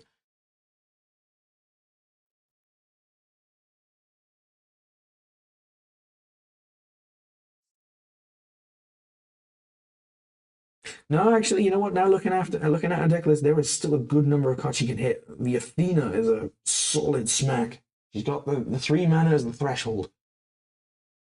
Yeah, that was the deck. That was the thing we were aiming for. I think That's gonna give something fleeting. fleeting, which is pointless because everything has fleeting. There we go. Yeah, there we go. The stray. There's the traced. What have you got? What have you pulled? What? 4 cards in hand, 3 mana. 4 cards, 3 mana. That can be. Oh, come on! Oh Don't my place god! it where we can't see it. What do Have you 1 mean? mana. 1 and the glare. Great. What's 1 mana? What's mana and just 1 boost? That's because It's either Foundry Mechanic or Amelia Modern Earhart. Gale. Because she didn't do anything, so that should be a vanille. It could be Amelia Earhart. It's blank. It's 2/2. Or 3/3 with the boost. It's really putting Marco on a really difficult spot now. Because now she's starting to pile on pressure on the side that he needs to pile on. And I know that 2 mana is still going to do something. Yeah, she's definitely not gonna pass with 2 mana. And the problem is, Marco only has 1 card hand.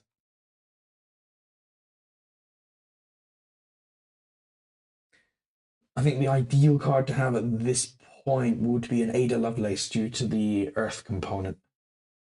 She doesn't have a lot of forest cards at low cost. So that could be the punish. Kalon Elemental's also very good because that has the 1/3/3. No, not Ada Lovelace because we don't want we don't want mountain on that. Oh, he's asking the stats. He's calc. He's calculating.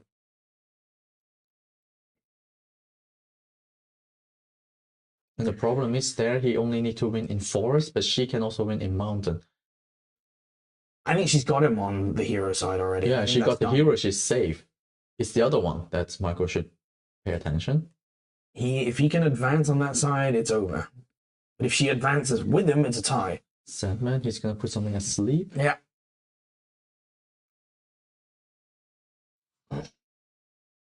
That's the future But problem. Sandman is 0. That's it. They advance. Oh. Elemental. 1/3/3. 1/3/3. The elemental was the perfect card. And she blocked him. She blocked it and she will advance, so they will be. She's beaten him in water. Water's where she needs to beat him. Yeah. But she won. If she advances, she's won it. She won. She won it. She won. She's in the final. And there you have it, guys. That was a really tricky position for Lyra. I cannot fathom how difficult that situation was for them. If only And Aloe Vera Stark is the winner of the other match. so against Warumak. If only Aloe Vera was not hit in I reserve. predicted this, did I not? Didn't I say when we were talking about this, if she beats him, she gets the best matchup of the tournament against Waru and Mac, because that deck trumps Waru and Mac in a good matchup.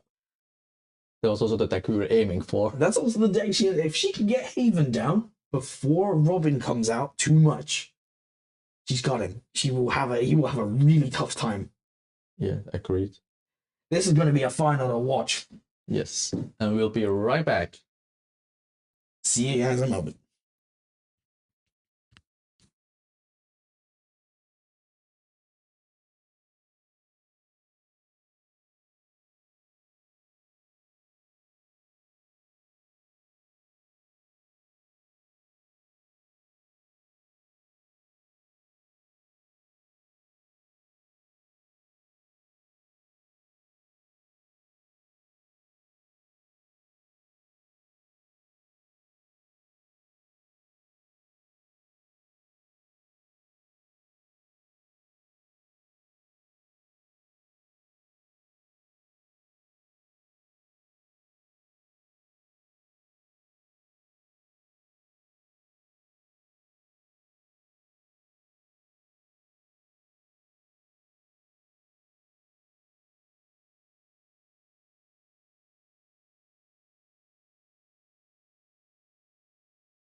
Welcome, welcome. So we're at Welcome the back, finals. guys.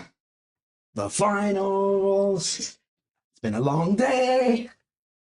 Looks like Sasha is already deciding his 3 mana. He's a very typical player. He knows what he's doing. He's on point. Practices the deck a lot, so he knows what 3 cards are going straight in. It's a very dark horse match. Dark horse and underdog was mixing there. So this is a very dark horse kind of environment. Seri is definitely Okay, something happened with the lighting, I guess. Lighting, it's now back, all good. But he already started off with a draw. Sasha is a very experienced card player from multiple TCGs versus our Dark Horse new to the game. But I think she's favored in this matchup. Well, Strongly favored. I like them both, but I have to favor one side. So You have to because you're biased. I'm just going to go ahead. You are biased to your wife. So somebody's got to defend our poor Sasha here. So I'm going to defend your wife too because I think she's played wonderfully today and I think she deserves to win the whole thing. she did play super great. For the first TCG, she came basically really, like I said earlier, the mindset was just basically 1 win, that's it. Sometimes that's the way to go. Sometimes Yeah. that is the genuine way to go. Let's see, that's the water on the top. Just water. That looks this one. So we know how Waru and Mac goes. It's very rampy. It starts getting really nasty as more time goes on. At first, it's always like put myself to sleep so I can create token the whole time. You feel like you get an advantage on it, but then it catches up and it catches up quickly. It does actually, especially when those Coppelia resolved correctly. oh, look at that. And there's trade. But the advantage here is that Seri has a very similar kind of build just in Axiom. It ramps up, and if Trace gets online, said it before, And thanks to Robin Hood, dominates. he will have to pass now. She will have to pass. Is he using Final Fantasy freeze tokens? Yes, he is, and I've wanted to ignore them. Robin Hood is very, very oppressive. We know this. We know that. I think it's in the community kind of hated card.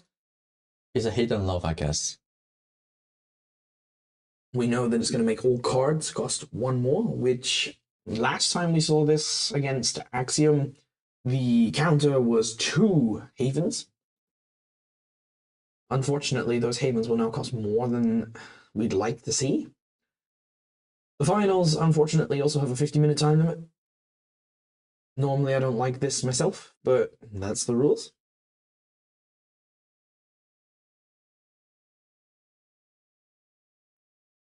Fortunately, the Coppelia remaining on the board is a significant advantage to Exactly. keep going. And Just got to stay on Steam. That's the reason why Sasha went to the other side with Robin Hood. So it's still morning. Okay, there it is. And there is the token. Playing correctly, token comes out after everything. Oh my god. The This is, Quetzalcoatl, this- it's starting straight away. this is gonna be brutal on Axiom. So Quetzalcoatl is every time a card or anytime Seri would resupply or draw, and that includes main phase draw, only the draw phase. Then, well, Quetzalcoatl is going to basically do the same thing, or it creates an orders recruit in target expedition, so it can quickly ramp up. So that's going to be an orders recruit. Yep. So basically, it's like you get something, so do I. But I feel that's necessary. She needs to get traced up and running. Yeah, And she Quetzalcoatl needs to- isn't going to be there forever. At least we hope. Well, she defeated one, so maybe she will do a second time.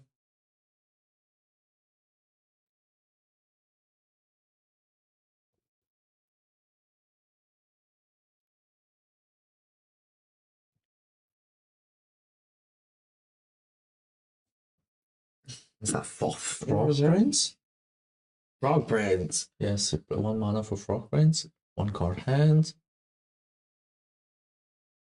Quetzalcoatl is, of course, asleep. Of course, you always, every turn you try to get one bureaucrat asleep to make most use of your hero.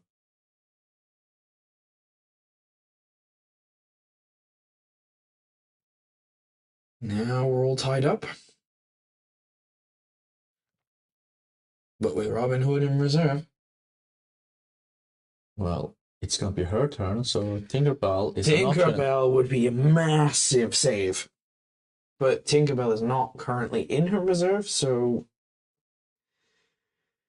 she would need to play the Haven, get a resupplied Tinkerbell, and then get lucky. Yeah. But first the mana.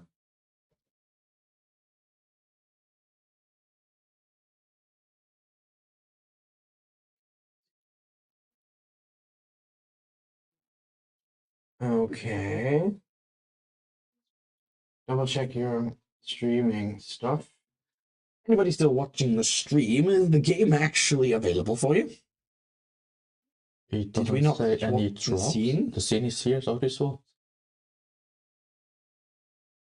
We're getting feedback that the Be Right Back screen is still up, which is not helpful if we've been describing a game for 10 minutes.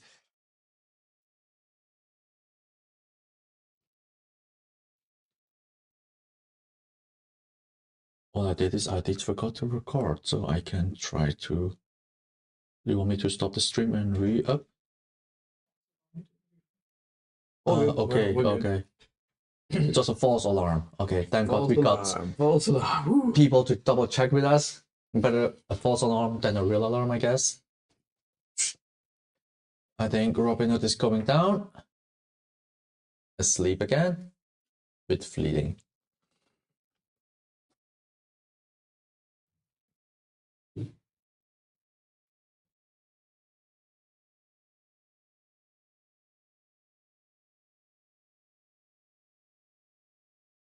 A very challenging board state. Yeah, and clearly Siri is trying to get her trace as fast as possible.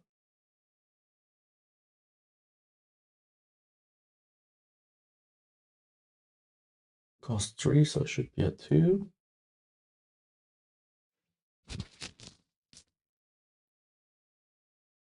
Kellon Elemental?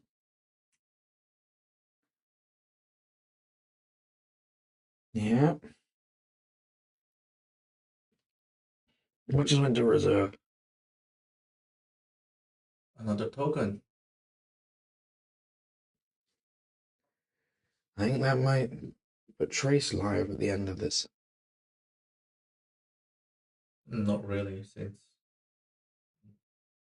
Robin Hood is there, so 1 mana left. Yeah, true. Did he put a token? Just one from the one for noon. The other one is from the draw.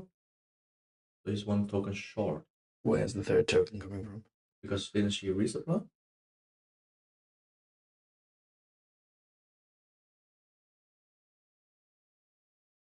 Wait, that was elemental. Let's see. Elemental. No, it's from Kellon Elemental's not resupply. Oh, no. Yeah, right. It's put a card hard from hand reserve. Right. It's not resupply.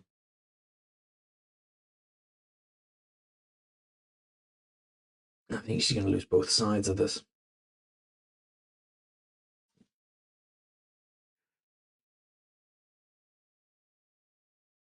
Early game Robin Hood. Robin Hood is very nasty.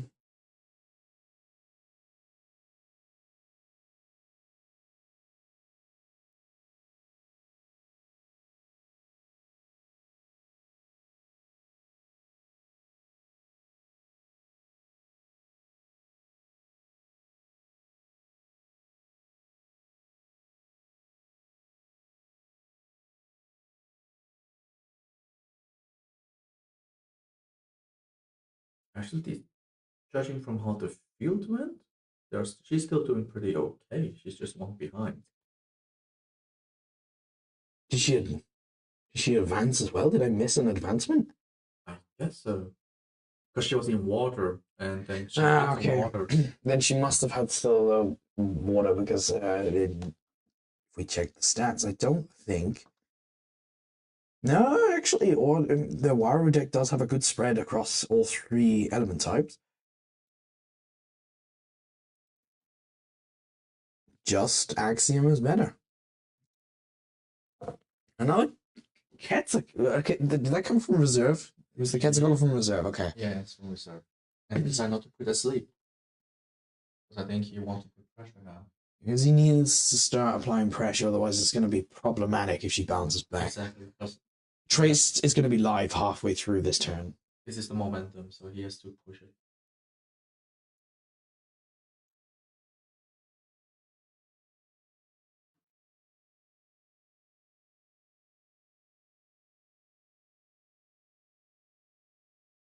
Seven mana, so this is basically just stay 5. Is that going to be Haven? No, it's going to be Callan Elemental, which is another. She did not have a Haven.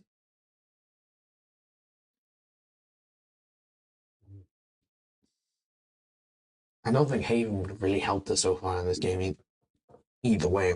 No, it's too late now. She could have afforded like 2 days earlier, but now it's a little bit late, especially with the pressure with the Robin Hood and Quetzalcoatl. Because that's gonna create another token for him.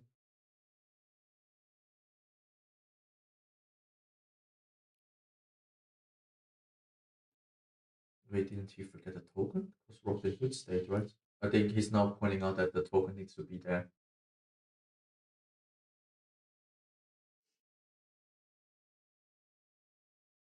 He forgot the noon.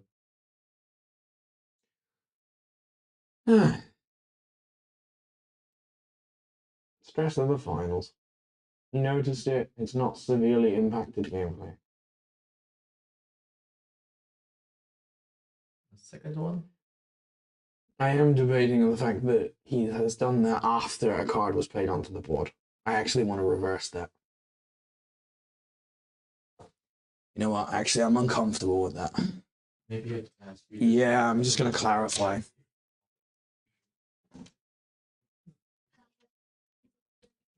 I'm going to.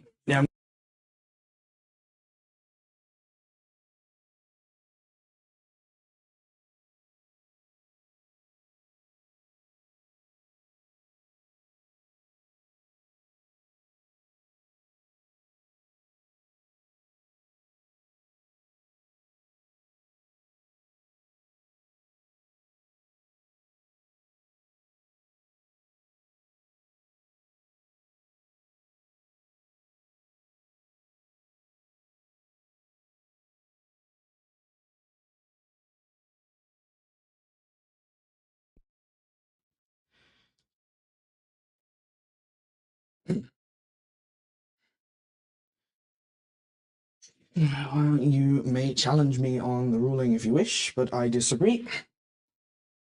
It might have been a mandatory trigger, but she had played the card in the knowledge that that card token didn't exist. I'd have to rewind everything otherwise. And I don't like that. This is one of those rare circumstances where I have to stop a mandatory trigger just because it's an unfair board state created by. It created an advantage to him that shouldn't have happened.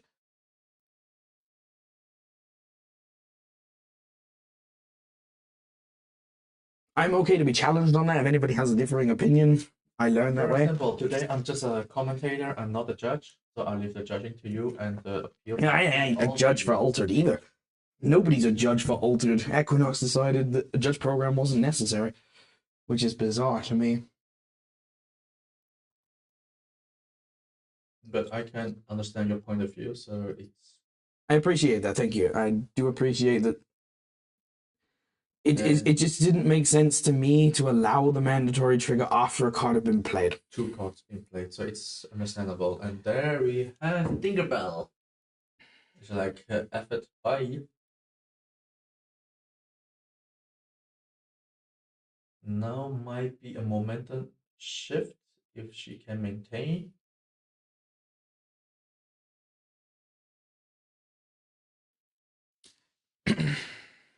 No, but I can agree with you. It's correct. I don't think at the end it mattered. There seemed to have been some plays there that I was keep an eye on. It looks like the token would not have impacted too much. She got rid of the. What was it?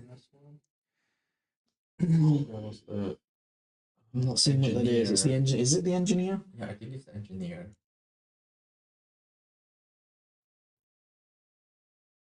I really need to find a way to see easily on the deck list. Okay, she's going in with her.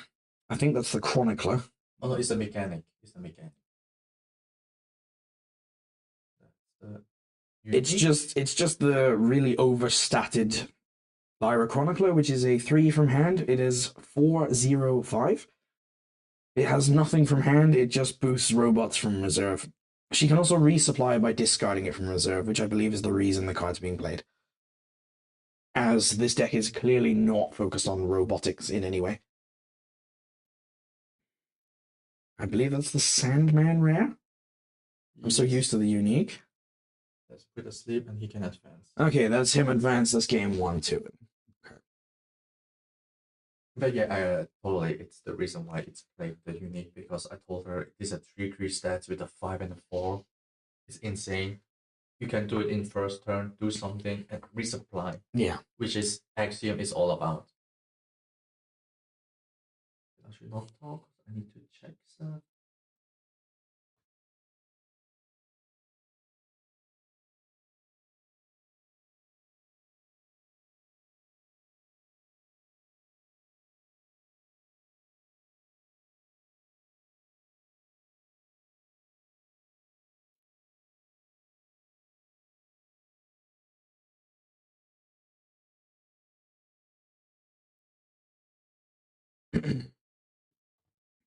Have to remember that some people have come from other TCGs where mandatory triggers are no matter what, they must fire off. But Yeah, Yu-Gi-Oh was one of those. Final Fantasy is as well, but in this case, what are you gonna do? Well, the thing is, it's like you said, we don't have an official ruling trust program at all. I'm hoping Equinox learn at some point. He only paid 2 for the spy. Maybe I missed something. I don't recall at the moment. That was way too fast, and now you've brought it up. I We will didn't have missed it. pay attention because we were still hooked on those mandatory token.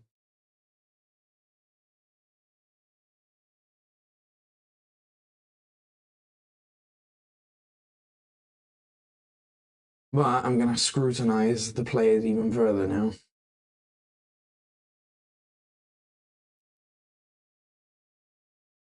But even if he did, I assume it should not have cost too much. Since he had Sandman to put something asleep to win the game.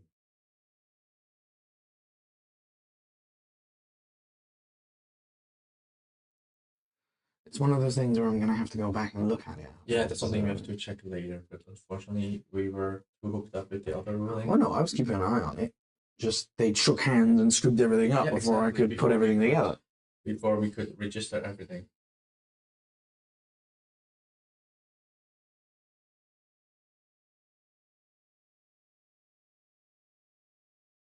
There's already the first Quetzal. Kellon Elemental. Yeah, There it is. there it is, Yeah, yeah, Coppelia. She's not going to advance on that side, but she's very well early aggro established. It's what we like to see from Traced. So she play her card. Oh, go on. No. Other side, there. Yes. Good grief. Kudos to her opponent for giving that away. I personally would not have in the finals of a high stakes tournament. But they're all kind of friends with each other, so I think he was fine with telling her like, "You're still pretty new, so you should Remember to aggro, Sasha. No mana left. There was get the play out. That was the logical play, so it's kind of given that you will be. I think like if there would be like saying like an issue happening, I don't think many players would be a great potentially to rule shock if you say like, Yeah. hey, you put it down, you cannot win it. That would just be like great common sense.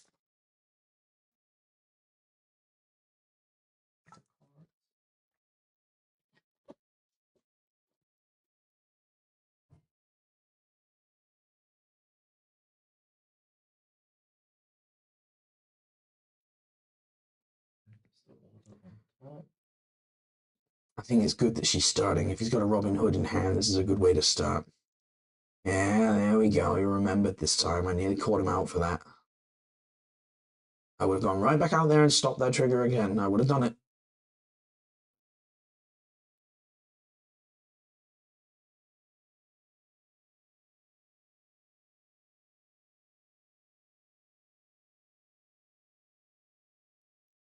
That's just disgusting. Oh.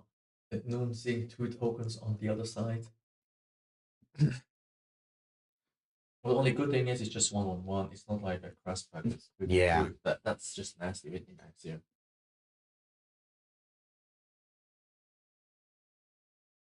Is it gonna be? Yes, of course. Of course, it's going to be the Robin Hood. Robin Hood. So she has a 1 drop from hand.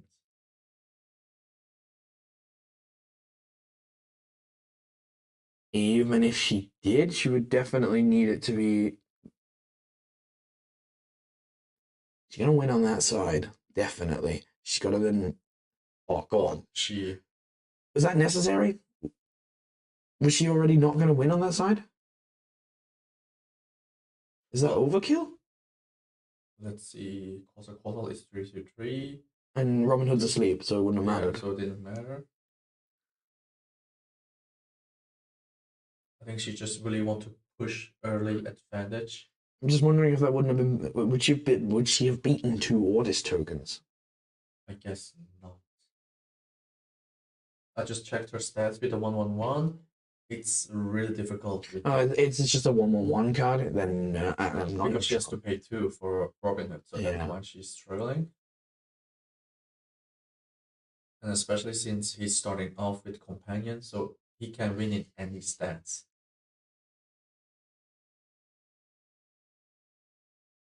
Okay, so he doesn't have the Quetzalcoatl, so it's only going to be 1 token.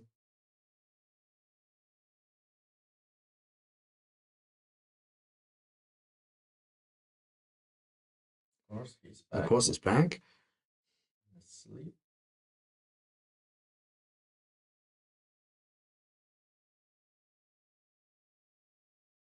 That card is already just too good. I have to agree. Read a crossback. 4 for 555. That's going to be hard to push by, even with Ordis. She's fine with him advancing the one side, but she wants to take the other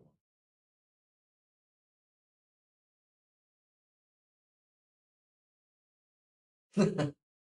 Ouch. Yeah, of course. But on the bright side, oh no, wait, it does not trigger trace, right? Because it's only at afternoon that triggers.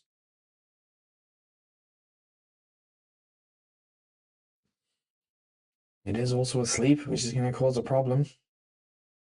Yeah, she will advance, but it will not. Oh, wait a minute. Will it trigger freeze? Something's wrong about this. Why is that one also asleep? Which one?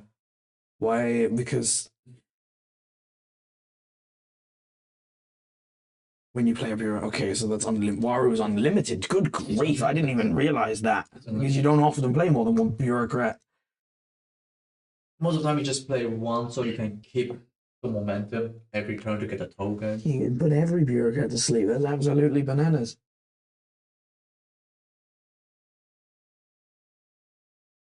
He still has to play catch up. And Robin Hood is in reserve again. It's in water, right?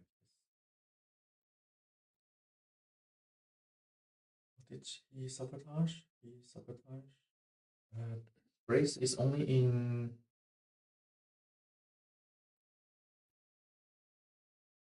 I'm quick checking.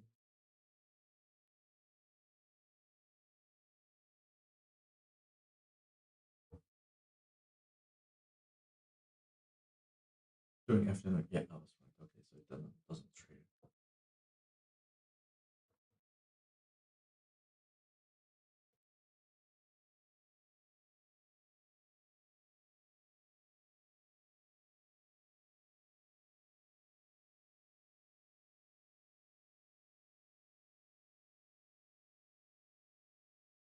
For a second, I thought the stream froze because they were not moving. I think it's just a difficult environment. Yeah. You need to update your adventure track. It's not up to date. No. Oh yeah, Specials I forgot advanced that from yeah, companion. right. She can afford to take a complete bad turn in her current position. Even if he advances on both sides, that would just tie him up. Yeah, but thank God that she's playing elemental that basically just put. You still have to play something to force him to do things, otherwise he just holds back his cards anyway for the next turn, and then it doesn't change anything. And she knows Robin is going down anyway, so. And she's gonna let him advance on the. On both sides. Yeah, on both sides.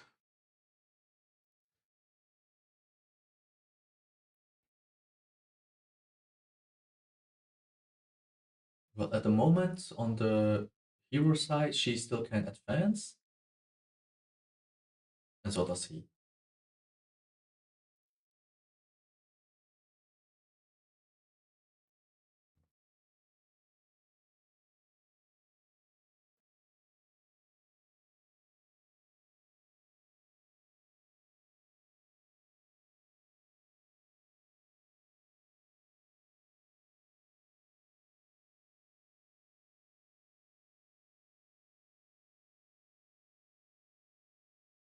Robin Hood is down, so we're gonna check what series now opting her option.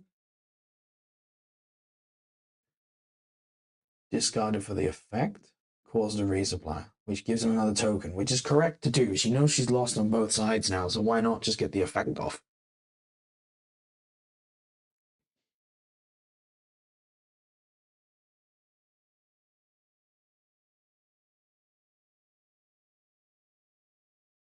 No, she could No, have she advanced. would have advanced if she didn't trigger the effect. That's why I was wondering, why did she trigger? I think she was hoping to get something that she could play. Because she probably has two, yeah, she has two resupply reserves that are from reserve 3 cost and 4 cost because of Robin Hood. That's why she wants to resupply and get something. Oh, another discard effect, but I think she just wasn't better to play it. How much was it? It's a 1-1. oh, that's clever. She's buffing up Trace's counters. Yeah, she is. And then. That's going to put him straight up to 5. Oh no, it becomes 1 cheaper because of yeah. And that also should trigger Trace. Bam! Trace is active. Hit that out. Probably do that now. If she's lost that, if she can advance, don't activate Trace. If she cannot advance and she's lost both sides, use Trace now. Let him have his free token. Yeah. Then she's got more cards in reserve. Yeah, makes sense. Now she only needs a Haven. Nah, even then, the problem is going to be that Robin Hood is still on the board at the end of turn.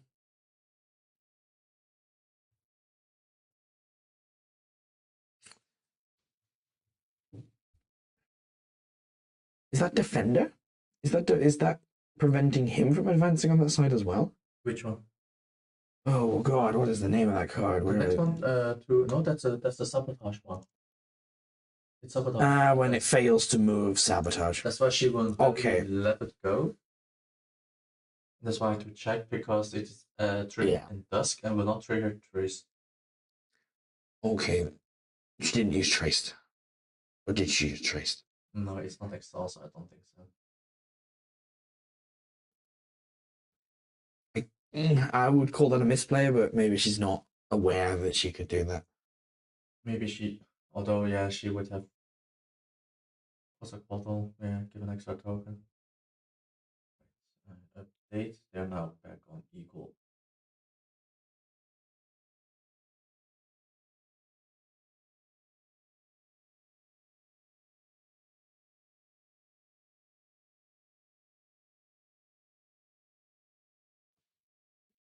Thank God it's just one token and not for every bureaucrat you have. Get a token. That would probably just end up getting the card errated, to be honest with you.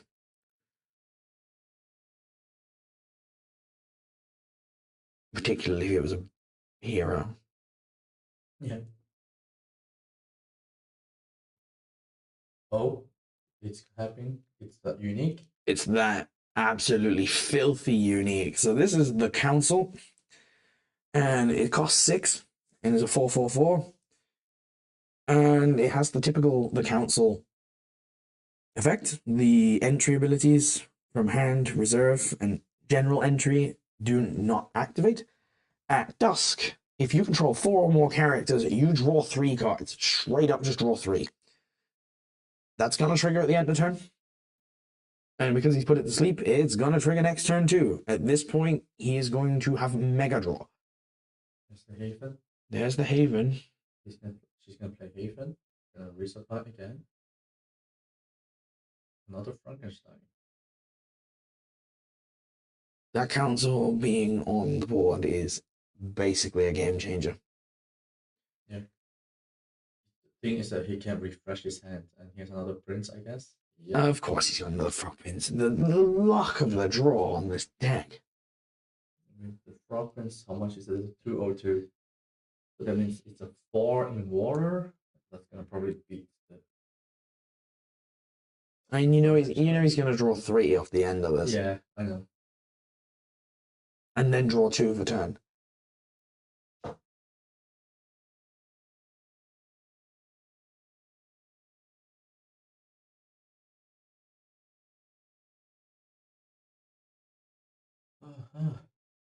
This is not gonna make it easy for her. Just to pay No. 3. She's gonna do Dr. Frankenstein. No. Is that Kellogg Elemental again? Yeah. Does that get her in advance? I guess that advances. Let's see. Elemental, that's 2. Robin Hood 4. should be 2 on Earth or Mountain. Yep, and she equalized it. So they are equalized. But, and here's the big but, the Council just triggered, he's going to draw 3 cards. His options just widened dramatically.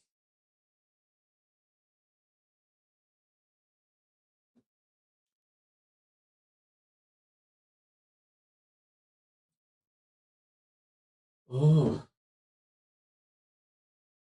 Of course, he's keeping the prints because they are cheap. I don't know if you want to start first. I really don't know if you want to start first. He's got so many hand cards at this point, you want him to blow his mana. But you would just then throw a Frog Prince out as a cheap after you. Yeah, but the thing is, at the moment, it's also like her Frankenstein is also pretty cheap. So luckily, Robin Hood is not there. So that's why she kept her 2. I think she kept her 2 Frankenstein. The Frankenstein is a 2 mana card in back row in reserve. Reserve is just a 2. Which is a 3/3/3 beat stick. She still has the trace to trigger. And it will trigger. It will trigger Haven. It will also trigger Haven, so it's going to be 4/4/4 for 2. For 2 mana, it's a good win. That's Lovelace. Yeah, it looks like a Lovelace.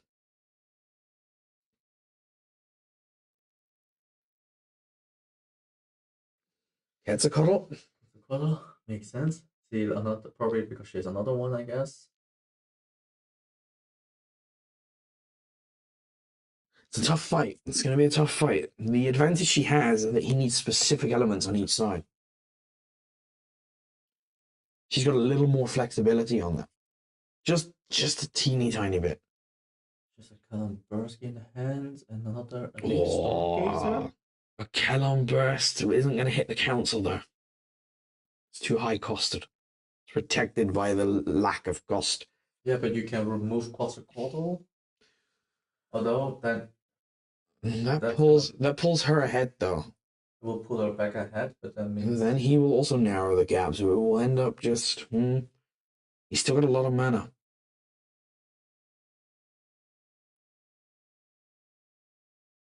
That still keeps her in range for Kellon Burst. and that's gonna be Okay, try. She is setting up for Calon Burst. Yeah, she's gonna decide now what he's gonna do.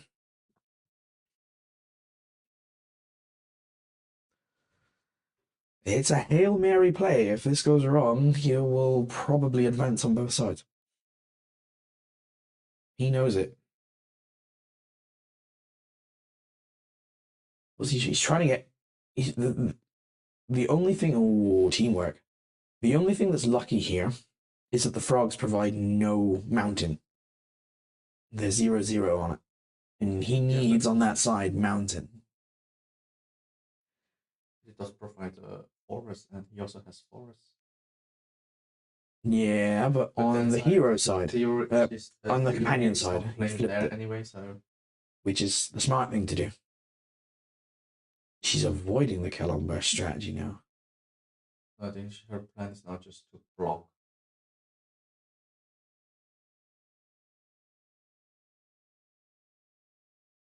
She's not going to outmaneuver him on that. Yeah. Yeah. That might be game. He has auto remove already.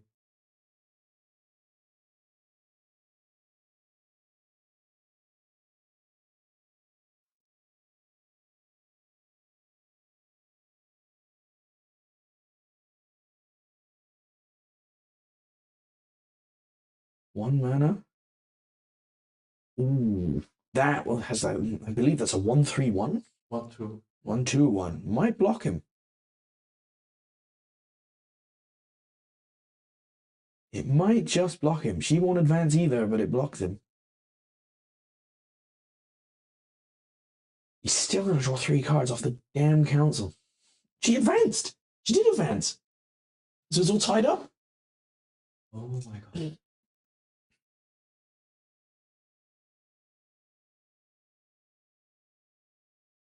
But all those cards are now going into the reserve, and he's going to have to choose very carefully. And she once again has not trigger traced on that turn. Oh, I forgot. 2, there's another massive misplay. She could have another card in reserve now. No, she didn't want to. Kosokoto was there. That only gives a token. A Okay, yeah, a 1/1/1. Would have gave him the win. Yeah, that could have given him the win con, maybe.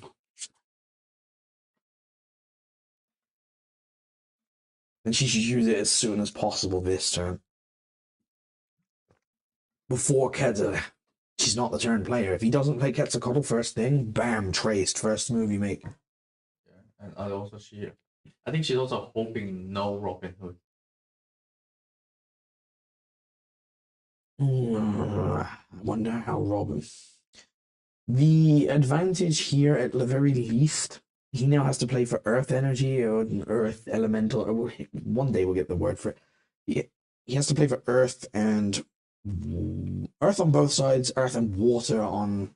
Of course, he went for the Quetzalcoatl. I'd still fire traced off. He's got 5/6 hand cards. You're a Hail Mary pass. You fire traced off and pray. Yeah, there's only so much mana you can throw at him, but.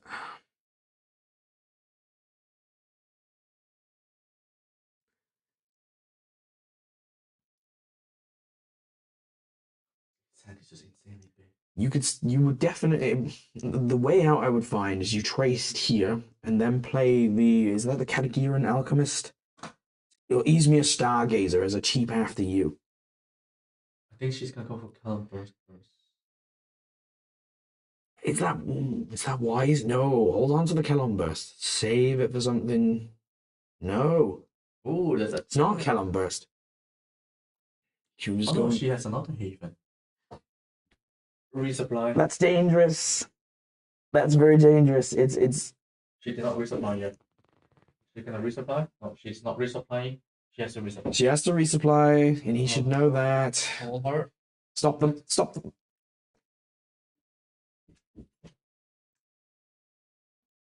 Moment.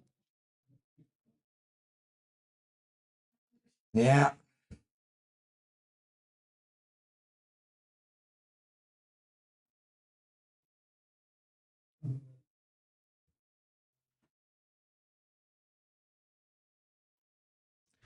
Because that makes all the sense in the world with the Order Spy.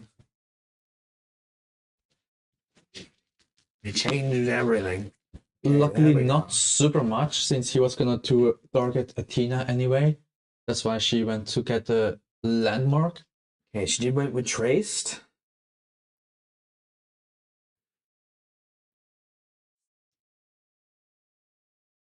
And the resupply was a Coppelia. Did that not? No, Coppelia's from hand. From hand. Yeah. That's why.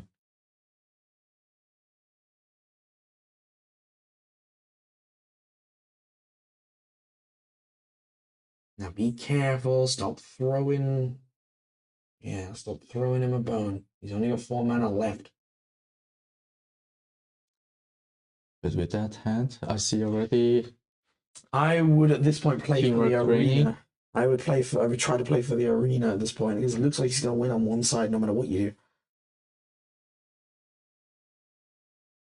do. He's He's cheap keeping. after you. The cheap after you. Another. That's two what he's boosts. doing. That's what he's doing.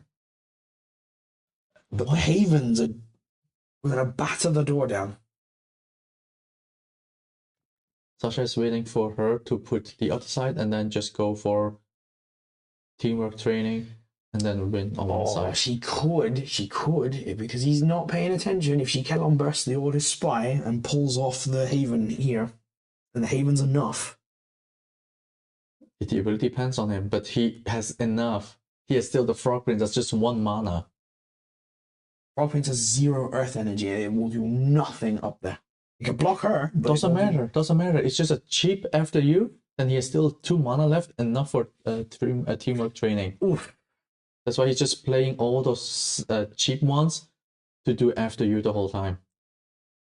He's got another card in reserve, is that right? There's Frog Prince. Yeah, Okay, that should now be. Frog Prince is enough in the water to.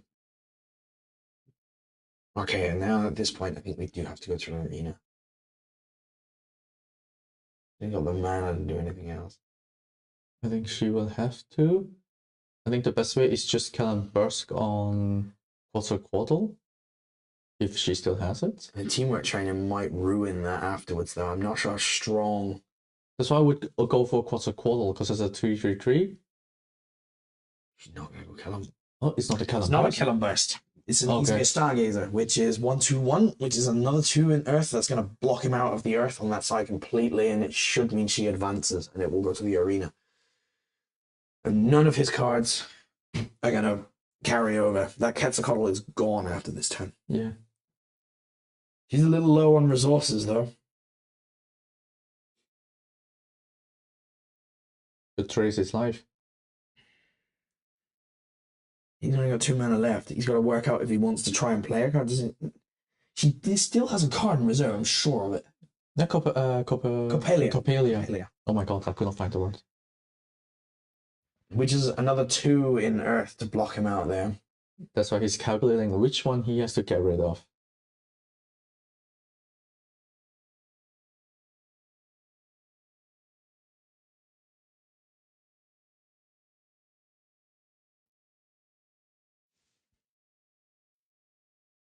But this is just nasty. Like, at first I have the mindset to play all the 1-drops just for like early game to drop to snatch an expedition. And late game is just cheap after you.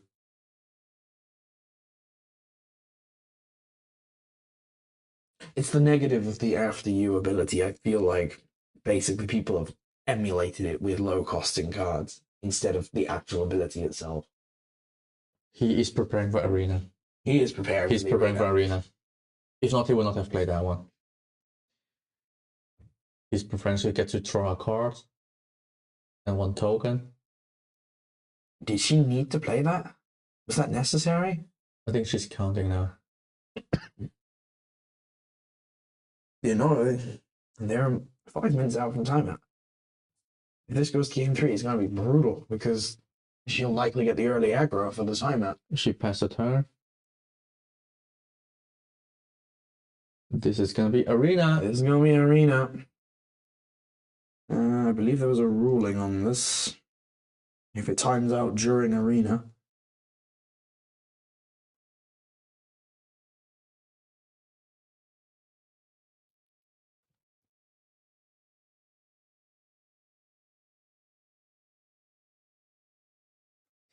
No.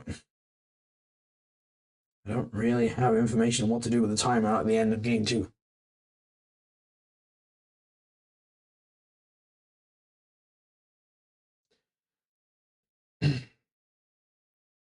If anybody actually knows the answer to that, that'd be fantastic. And I get the feeling it would just go to game 3 sudden death, and it's just constant arena days.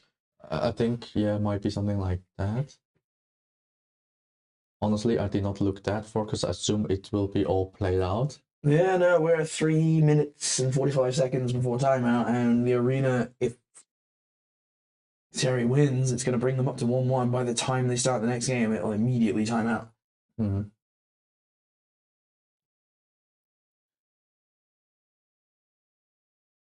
I actually have the complete rules,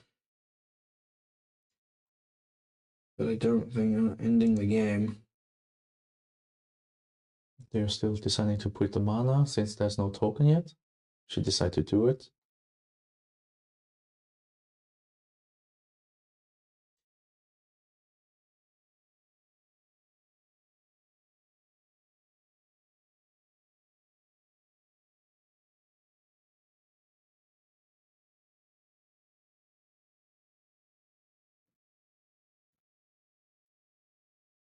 There it is.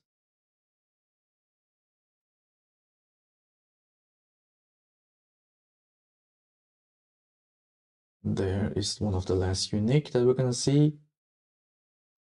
Is it Gion? Several days, so it's probably just going to end up being a tiebreaker. When another An endless non-token tiebreaker. When another non-token character joins your expedition, if you control 4 or more characters, create 2 Orders recruits in my expeditions. Well, that's not going to help him anymore. No, he's just putting there. Bodies, bodies, bodies. Although, he just need 2 more. He has them.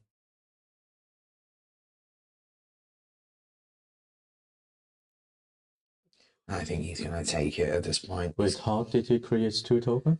He has just 3 characters. It's just 3 characters on the board. Moment, let's see. I think she's questioning. This is like a good. When another non-token joins your. No. Okay, it's fair. Yeah, makes sense. Damn, that's a nasty one in Arena. I think that might be enough, really.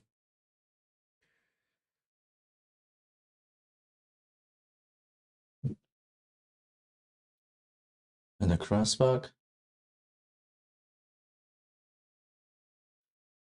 3 costs for 5/5. No, Yeah. for oh my god. Trace 7/7. Trace has been very good in performance today. It has beaten Waru today, definitely already. Oh my god, that unique. That unique triggers every time. Every time.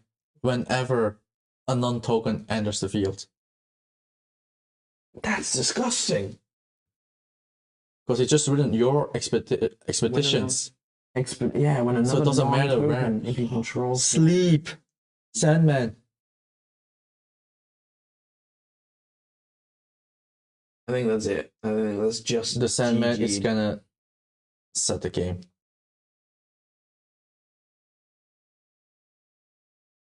Yeah, that's a 5. Yeah, that's gonna be enough.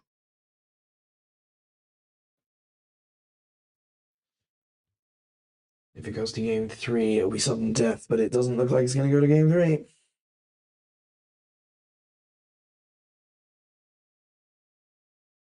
No, they're counting. He's gonna have overwhelming numbers. Like, just one turn he creates 6 tokens. And he We have says, clarified the text on unique. It really does work like that. It's absolutely filth.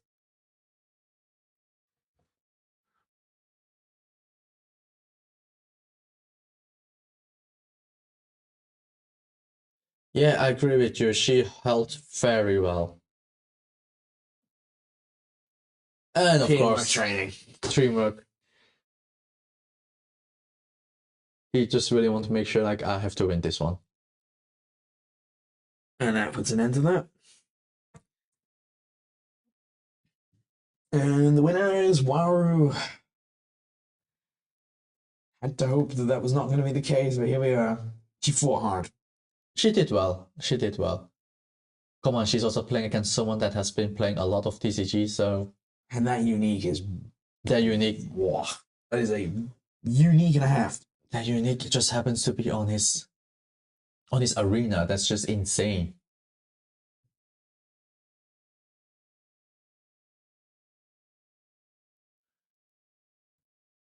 Oh But dear. damn. Holy cow. But yeah, she got through the 6 card Yeah, she gave it a good go. Pushed through the council, giving him a 6-card draw. and still end up in arena. Did she have any powerful uniques? Her uniques were less strong compared to Ordis. Much, much less. And the one of them never got played at all, specifically on Marley. But that was it's only in here because it's an overstated beat stick. The brass bug things is fine. She had on Marley the Asgarden Outcast from 5 from hand, 6 from reserve, 7/6/6 stats. And when played from reserve, you can discard a card from your reserve. If you do, my voice broke, thank you. Create a brass bug 2/2/2 in each of your expeditions. So for 6 and a discard, that ends up forming a 11, 11, 10, 10, 10 across your expeditions. It's Which is pretty okay. This is okay. But compared to the Gian, it's Yeah, clearly when a you little bit. compare anything like to that Gian, that was insane. But needless to say, she did great. Yeah, definitely. She was definitely going into this significantly inexperienced, relatively new to the game, and relatively new to card games in general. Coming second place in the tournament with a bunch of experienced players, a lot of them coming from other TCGs, and most of the players that were brand new to a TCG in general and are just getting into Altered as their first time ended up bottom of the table for most cases. Not surprising. Experience is key. And also knowing the right timing to play.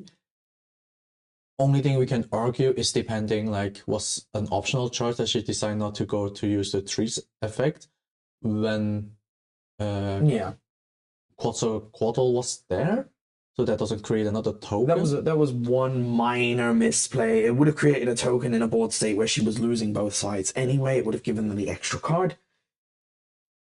But that's an optimal change. That's something you get from experience, remembering all of your effects that you should go, okay, I can use this. There's no longer a risk of using it. I'm not getting an advantage or disadvantage anymore.